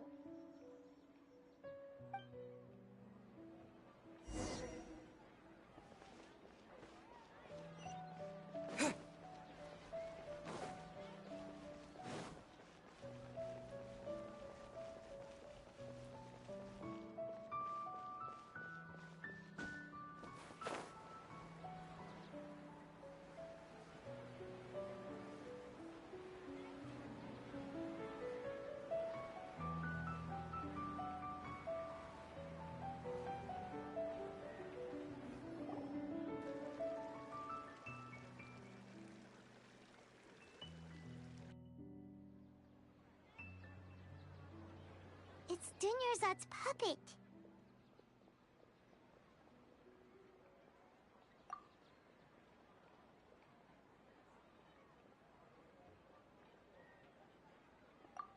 Traveler?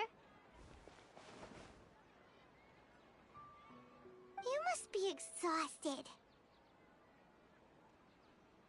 Come to think of it, we've been stuck in this place for a really long time.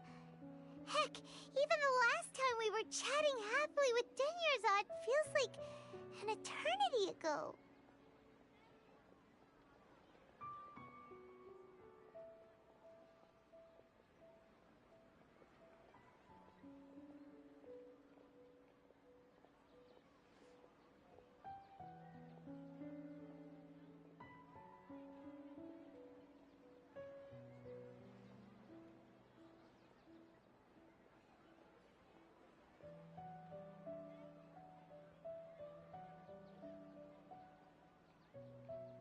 Paimon still remembers when we were sitting here, and the way her eyes sparkled when she talked about Nilu's dance of Sub-Zerus.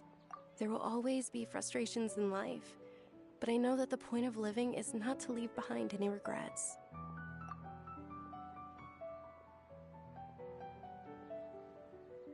That was what the real Dunyarzad said, wasn't it? Does that mean... Yes, Traveler. What is it? Oh, so she's still just a puppet. But just now, how come... What? Where are we going this time?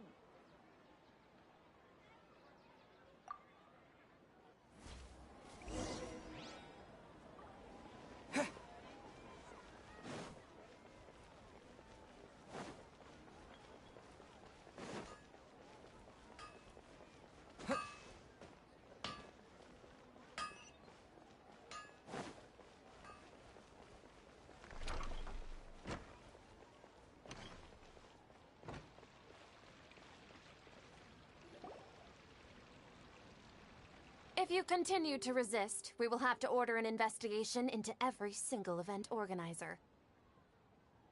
The Grand Sage has already granted you much leniency. I advise that you exercise tact. How did things turn out like this?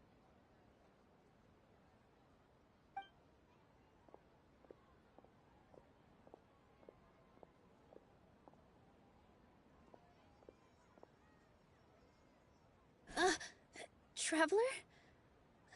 You don't have to get involved. He's a sage from the Academia. I don't want to drag you into this. Traveler? Traveler? What the heck are you doing? If you get arrested by the Academia, that's another day gone to waste!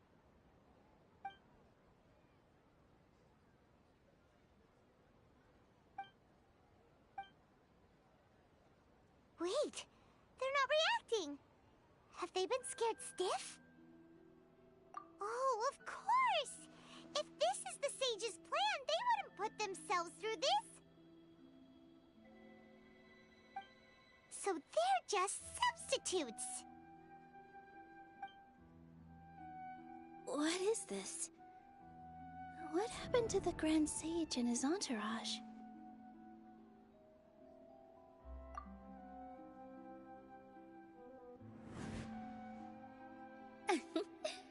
Like I said, they symbolize the goddess of flowers. It's just a shame that all the real Padisaras went extinct after her death. Yes. The Greater Lord brought forth new Padisaras in memory of the goddess of flowers. But she ultimately could never truly replicate that beautiful shade of purple.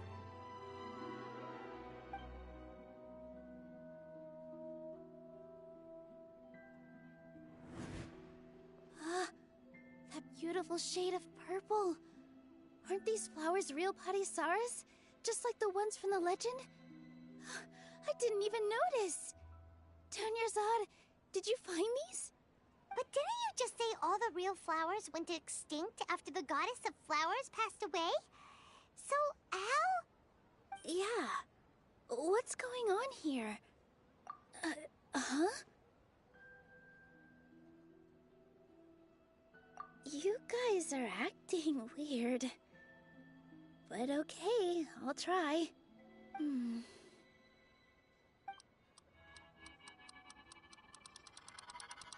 Hey!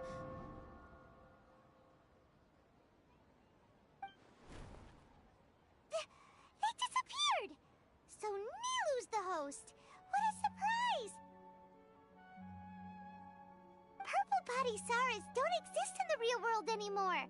But in Nilu's subconscious, they can appear as decorations on the stage. It's just like the example Nahida told us. People assume there will be food on a plate, and Nilu assumed there would be real Patty Saras in the flower pots. So when you saw the flowers, you instantly knew it was Nilu? But if we want to end the samsara, we need the host to become aware that they're dreaming. How should we make Nilu realize that? Am I dreaming? Huh? So I'm right. Is this Lesser Lord Kusanali responding to our celebration of the Sabzeruz festival? Wrong guess, but you aren't completely wrong either. The point is, what made you think this is a dream? As far as you know, people in Sumeru don't dream, right? Yeah, but have you heard the tale of the first sage? To prevent a calamity, he went on a journey to find the Dendro Archon. Ooh, sounds familiar. Dunyarzad told us a story like that when we first arrived in Sumeru City. So it was about the first sage, huh? Yep, but in the part you heard, he hadn't become the first sage yet. There's more to the story. His piety and wisdom were acknowledged by the Dendro Archon, and she finally gave her blessing to him. All kinds of spectacular scenes appeared in front of the first sage, as if all the knowledge in the world was being painted onto a canvas right before him.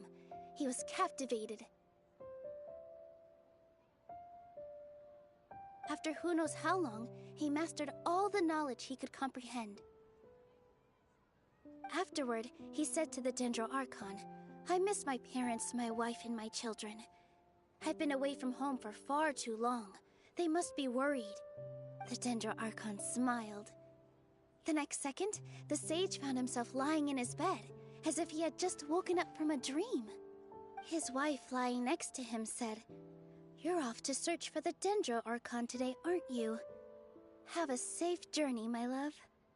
In the end, the first sage took care of many disasters in Sumeru City, and founded the Academia. What a happy ending.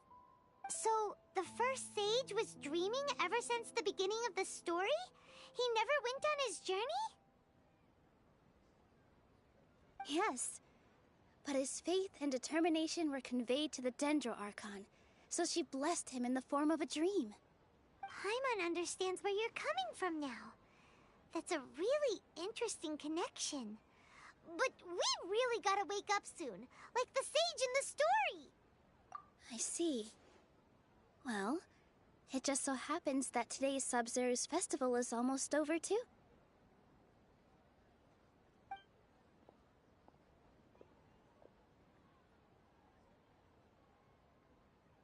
Since we're in a dream, let's make this final dance of Sabzeruz as beautiful as we can.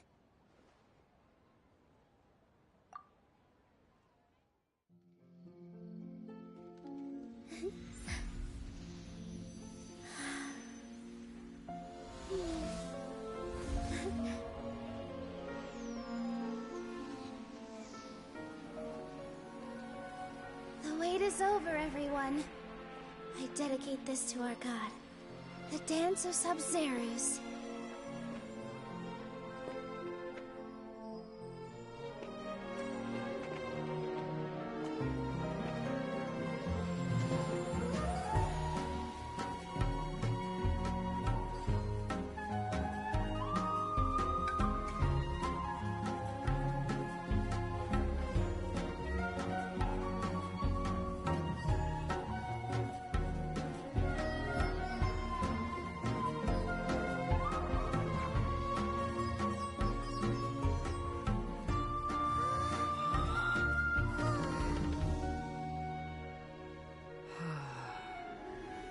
I'd be lying if I said I had no regrets.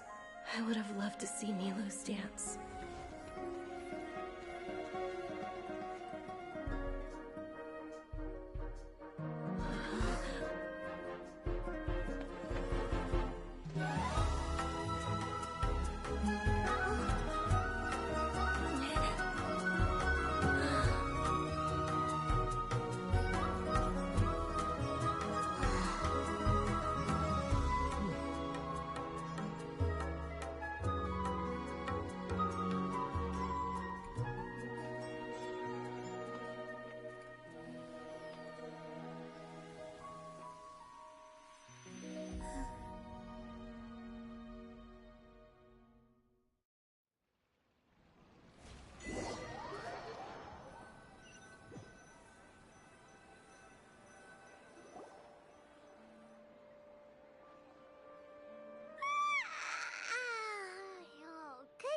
Traveler.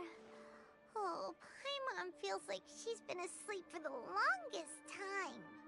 Paimon's head feels super heavy. Did we oversleep? Do you even remember going to sleep last night?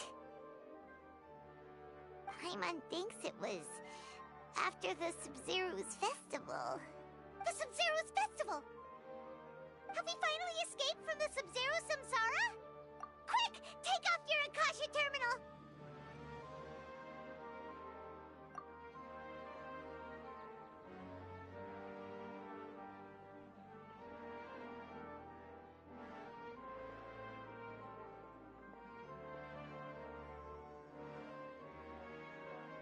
She's not in her room! What happened? Huh? What usual spot?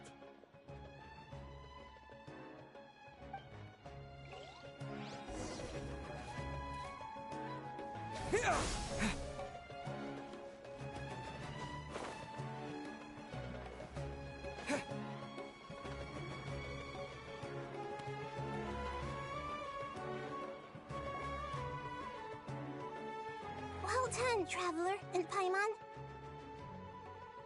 And thank you, Dunyarzad, for organizing the Sub-Zero's festival for me. I'm sorry, who are... Dunyarzad! You're okay! Oh, don't scare us like that! Oh, Traveler Paimon. I have something amazing to tell you. I just had a dream, and I saw Nilou performing the dance of Sub-Zero's.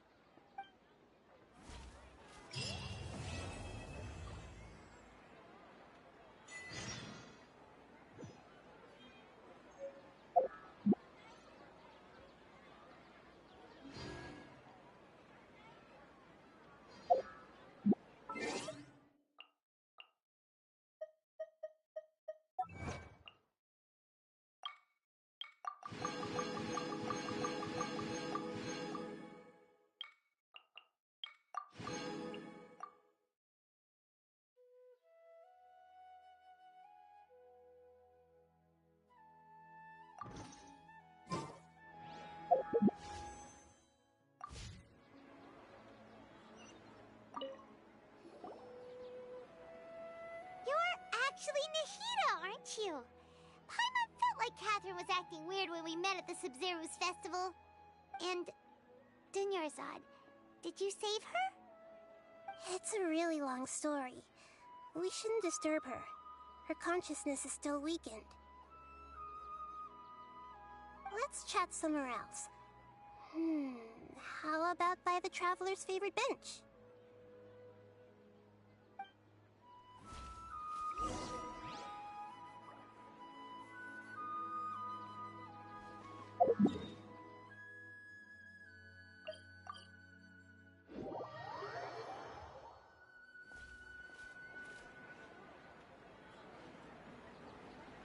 Let's talk about Dunyarzad first. It's such a relief that she's all right. After we parted on the last day of the Sub-Zero's festival, I left the city and saw what the Traveler had described. Among the countless dreams, I found one that was growing fainter and fainter. This proved my suspicion. Once Dunyarzad could no longer bear the Akasha harvesting her dreams, her consciousness began to dissipate.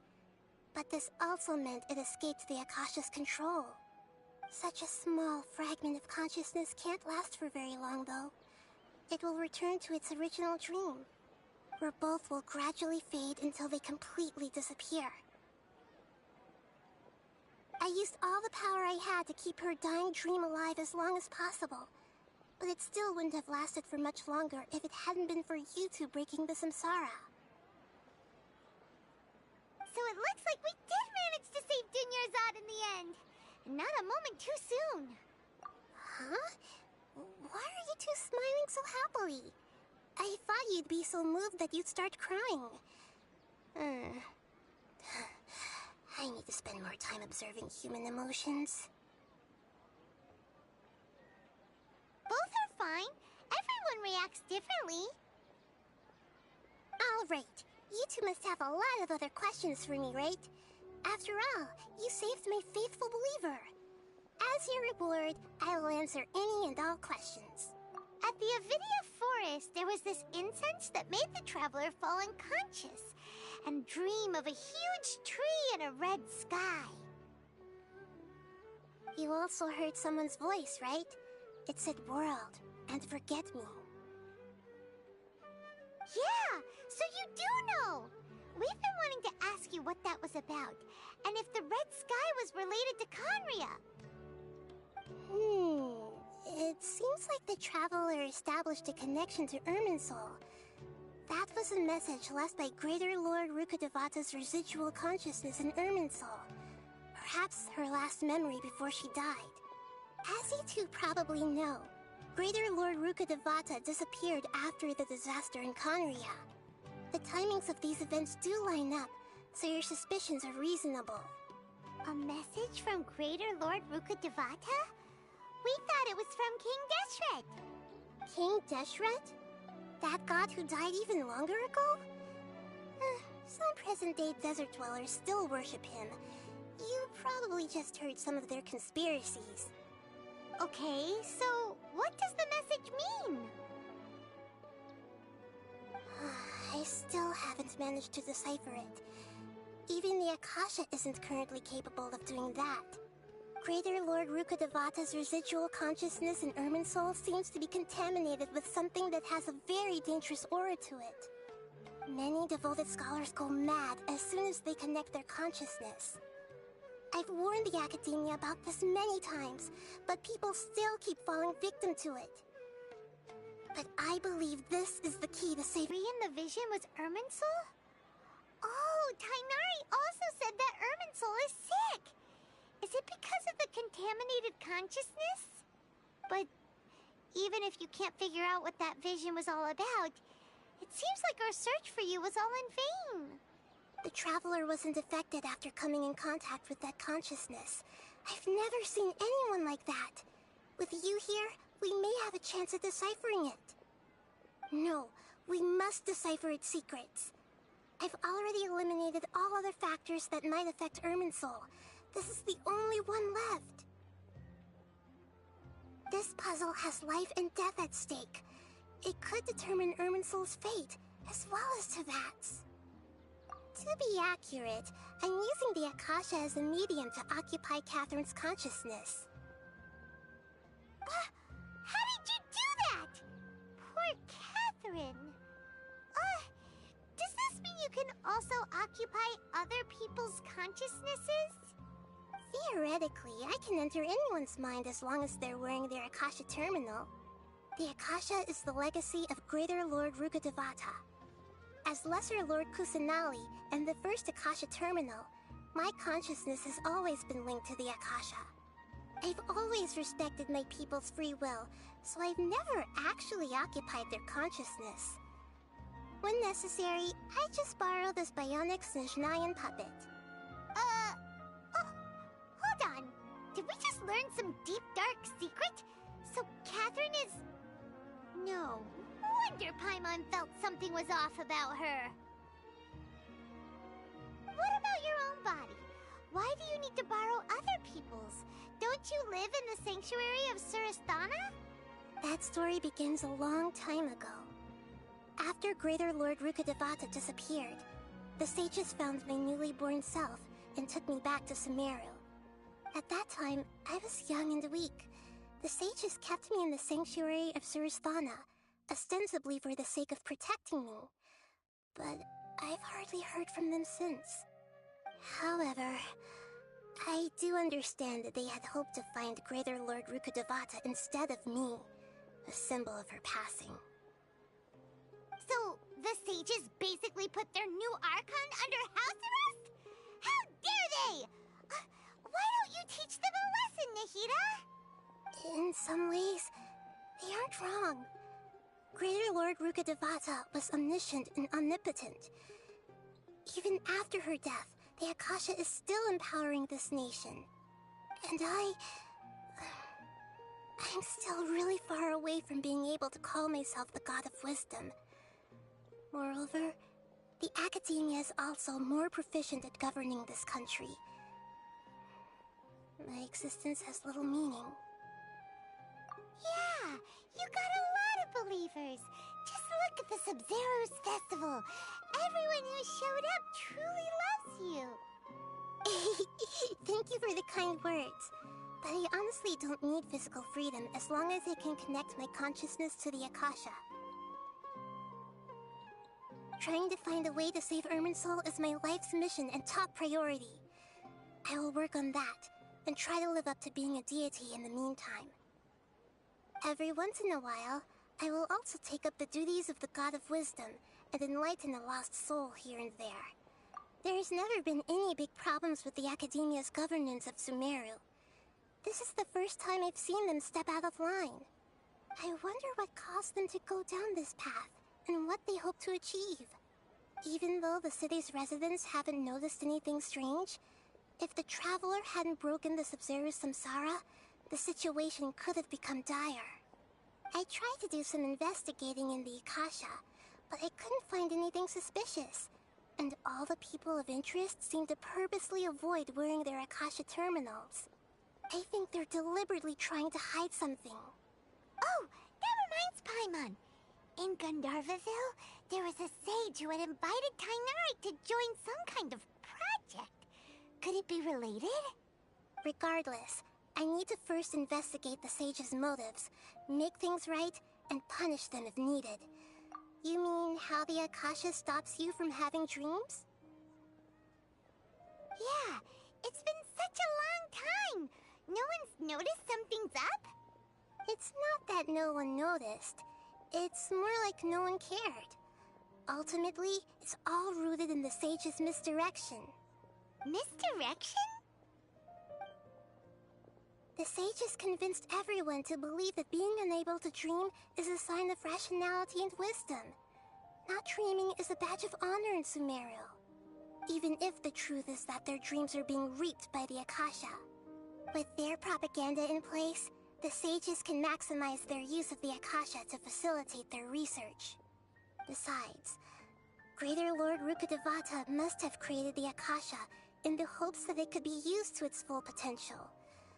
That's why I've never come out strongly against this. Anyway, the perspective advocated by the sages drowned out any voices of doubt. By now, even those who never use Akasha terminals find it too shameful and embarrassing to talk about their dreams. Got it!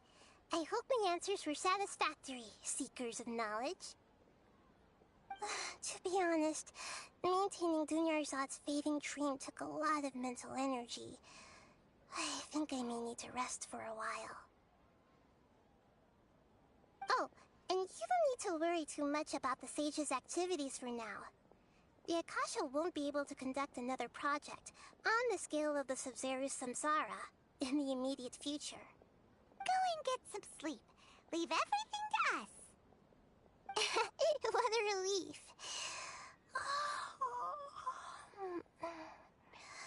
This is truly the most exhausting birthday I've ever had. Traveler? Paimon? Why am I here? Do either of you know? Maybe you were sleepwalking. You know you can't wake up a sleepwalker. We happened to walk by, so we thought we'd wait for you to wake up. I see. Huh. I should visit my maintenance personnel sometime. Oh, I'm fine. I better go. Thank you.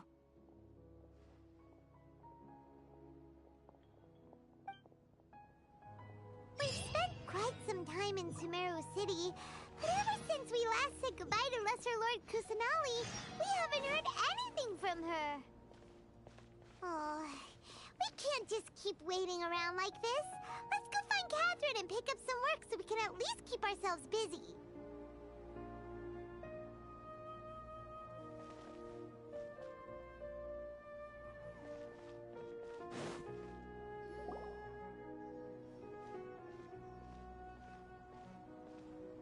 Ad Astra Abyssosque. We meet again, you two. Hi, Catherine. Do you have any commissions for us today? Commissions, huh? Let me think. Oh, how about this? Please attend the Academia's Academic Symposium this afternoon and recite a love poem on stage. Wait, say what now? And if possible, please also use your camera to capture the reaction of the audience upon finishing the poem. Huh? What kind of commission is that?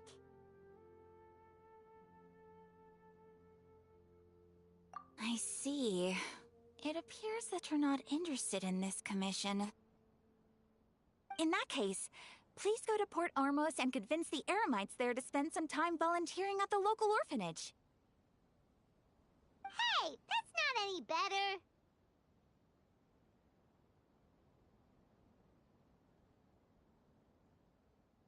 I'm sure the mercenaries will have some interesting reactions as well. Paimon's gotta ask. Just who exactly has been submitting these commissions to the Adventurers Guild? Oh, the commissioner? Well, actually, I just wanted to see the two of you in action. Was it so obvious? I was hoping you would actually take one of those commissions. That kind of chance to observe humans doesn't come by often. Ah, so it's Nahida. Paimon just knew Catherine wouldn't crack those kinds of jokes. When did you get into her head? From when she said, Ad Astra Abyssosque. So it's been you this whole time? Are you done resting up, Nahida? Yes. I've been sleeping ever since we parted ways, and I even had a really, really long dream. It was another dream about the Sub-Zerus Festival, except it was a happy one. In my dream, I was sitting in the middle of a flower terrace, and everyone in Sumeru City was holding hands as they danced in circles around me. They danced round and round, and everyone looked really happy. I also got to sit on a gigantic flower carriage. Ferris, the Knight of Flowers, raised me really, really high above the ground, and I was throwing an endless amount of Yalda candies at the children. You know, Nahida, maybe your dream is how the Sub-Zerus Festival really should be. It's meant to be a joyous time where everyone gets together to celebrate your birthday. Huh? Wasn't I describing a really happy dream? Why are you both looking at me like that? Wait, could this be an example of the emotion known as pity? No, we aren't pitying you. That would only make everything worse. We just don't want you to feel too sad. By the way, have you had a chance to visit Dunyarzad? How's she doing? The Homianis haven't allowed any visitors after the festival, so we haven't been able to check on her. Yes, I paid her a visit right after I woke up. She was resting at the time. Her condition is stabilized. However, since Elazar is a manifestation of the withering on the human body, we can only cure it by finding a way to take care of Irminsul's own withering. But for the moment, our top focus should still be figuring out what the sages are up to and what they're planning. Right. Who knows what'll happen if they manage to pull off another another scheme like the Samsara of the Sub-Zero's festival. So our first priority should be investigating and putting a stop to the sage's activities. As for how we should pull that off, let's discuss it somewhere else. There are too many adventurers around here. Oh, good point. Sorry, adventurers. We're gonna be borrowing Catherine for a little while.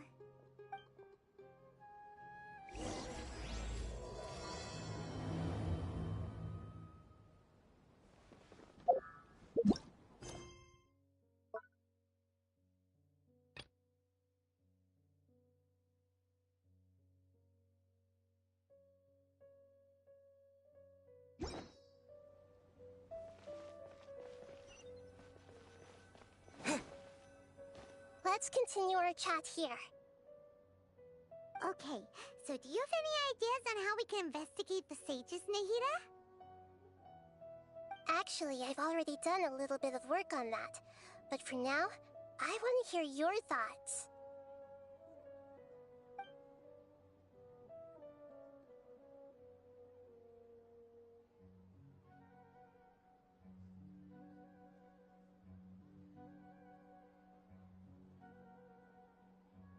I've already tried that, but all the key members of the Academia, even the core of 30 guards, intentionally avoid wearing their Akasha terminals. It seems that from the very beginning, they've been guarding against info leaks from the Akasha.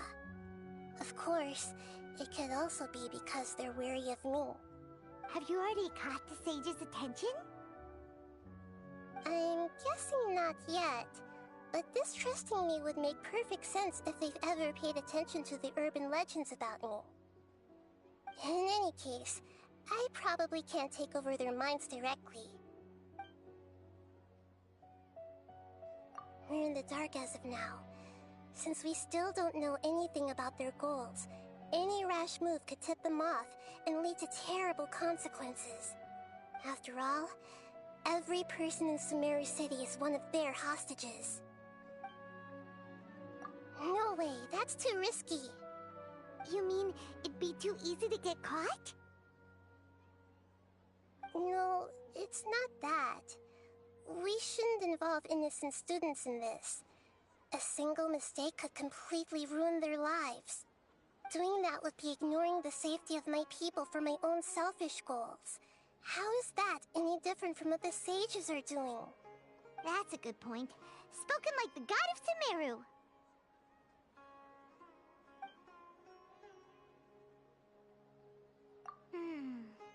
Are we really out of ideas? Nahida, you're super smart, so you already have something in mind, right? Don't keep us in suspense. Spill the beans already. According to a popular theory from the Vahumana Darshan of the Academia, rejecting impractical motions at the beginning of a planning session will give more weight to the actual proposal. Okay, but aren't you the god of wisdom? You don't have to use that kind of gimmick to make us take your ideas seriously.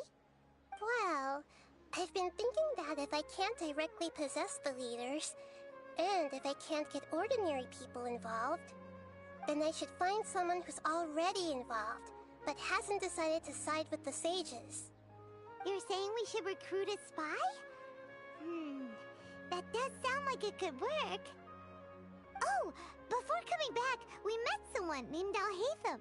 He seems like he acts alone, and he likes doing stuff behind the Academia's back. They probably aren't in cahoots. Actually, I already have someone in mind. Do you still remember that female scholar named Setaria? Setaria? Paimon remembers now.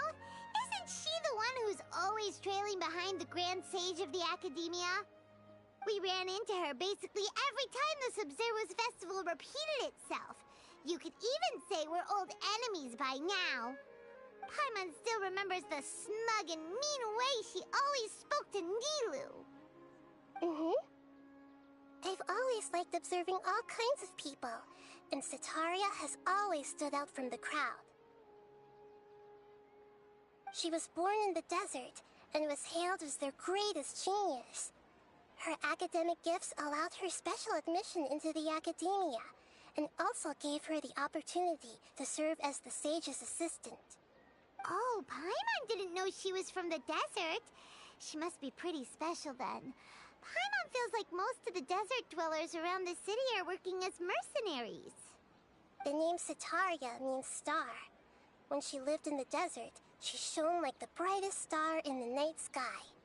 Later on, she was chosen by the sun. The star was given a place in the daytime sky to complement the sun's dazzling light. Soon after, the star witnessed the sun scorching the earth, which brought forth many disasters. The star began to waver. Instead of staying beside such a sun, wouldn't it be better to return and light up part of the night sky? But in the end, she couldn't give up the radiance of daytime. To cope with her shame, the star buried her guilt and closed her eyes. From the sound of it, Setaria's just hung up on the research opportunities here. But she doesn't really support the academia.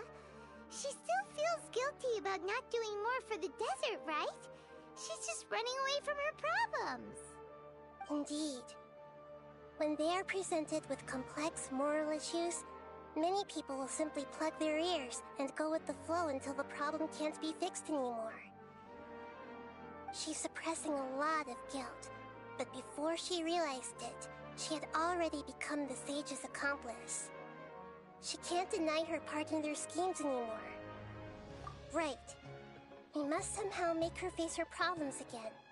That way, not only can we get useful intel from her, but she can also use it as an opportunity to redeem herself. From my past observations, Setaria will take a day off from the academia every 10 days to do some shopping in the city. Tomorrow afternoon just happens to be a shopping day for her. That'll be our chance.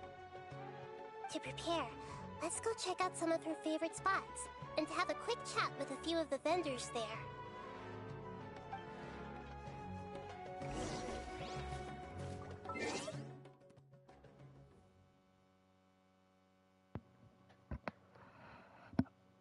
I don't know if you all can even hear me, but I've been doing this for like 5 hours now, and I know I've done longer. I did an 8-hour stream like last week, but I had a long day at work today and I'm tired, and so I'm ending. And also, I just want to just something else. CB, if you're still watching, join PS Party because I'm currently in the party with you right now. But no, yeah, please like, comment, and subscribe, share it to friends, whatever. I'll see everyone in the next live stream. Bye-bye.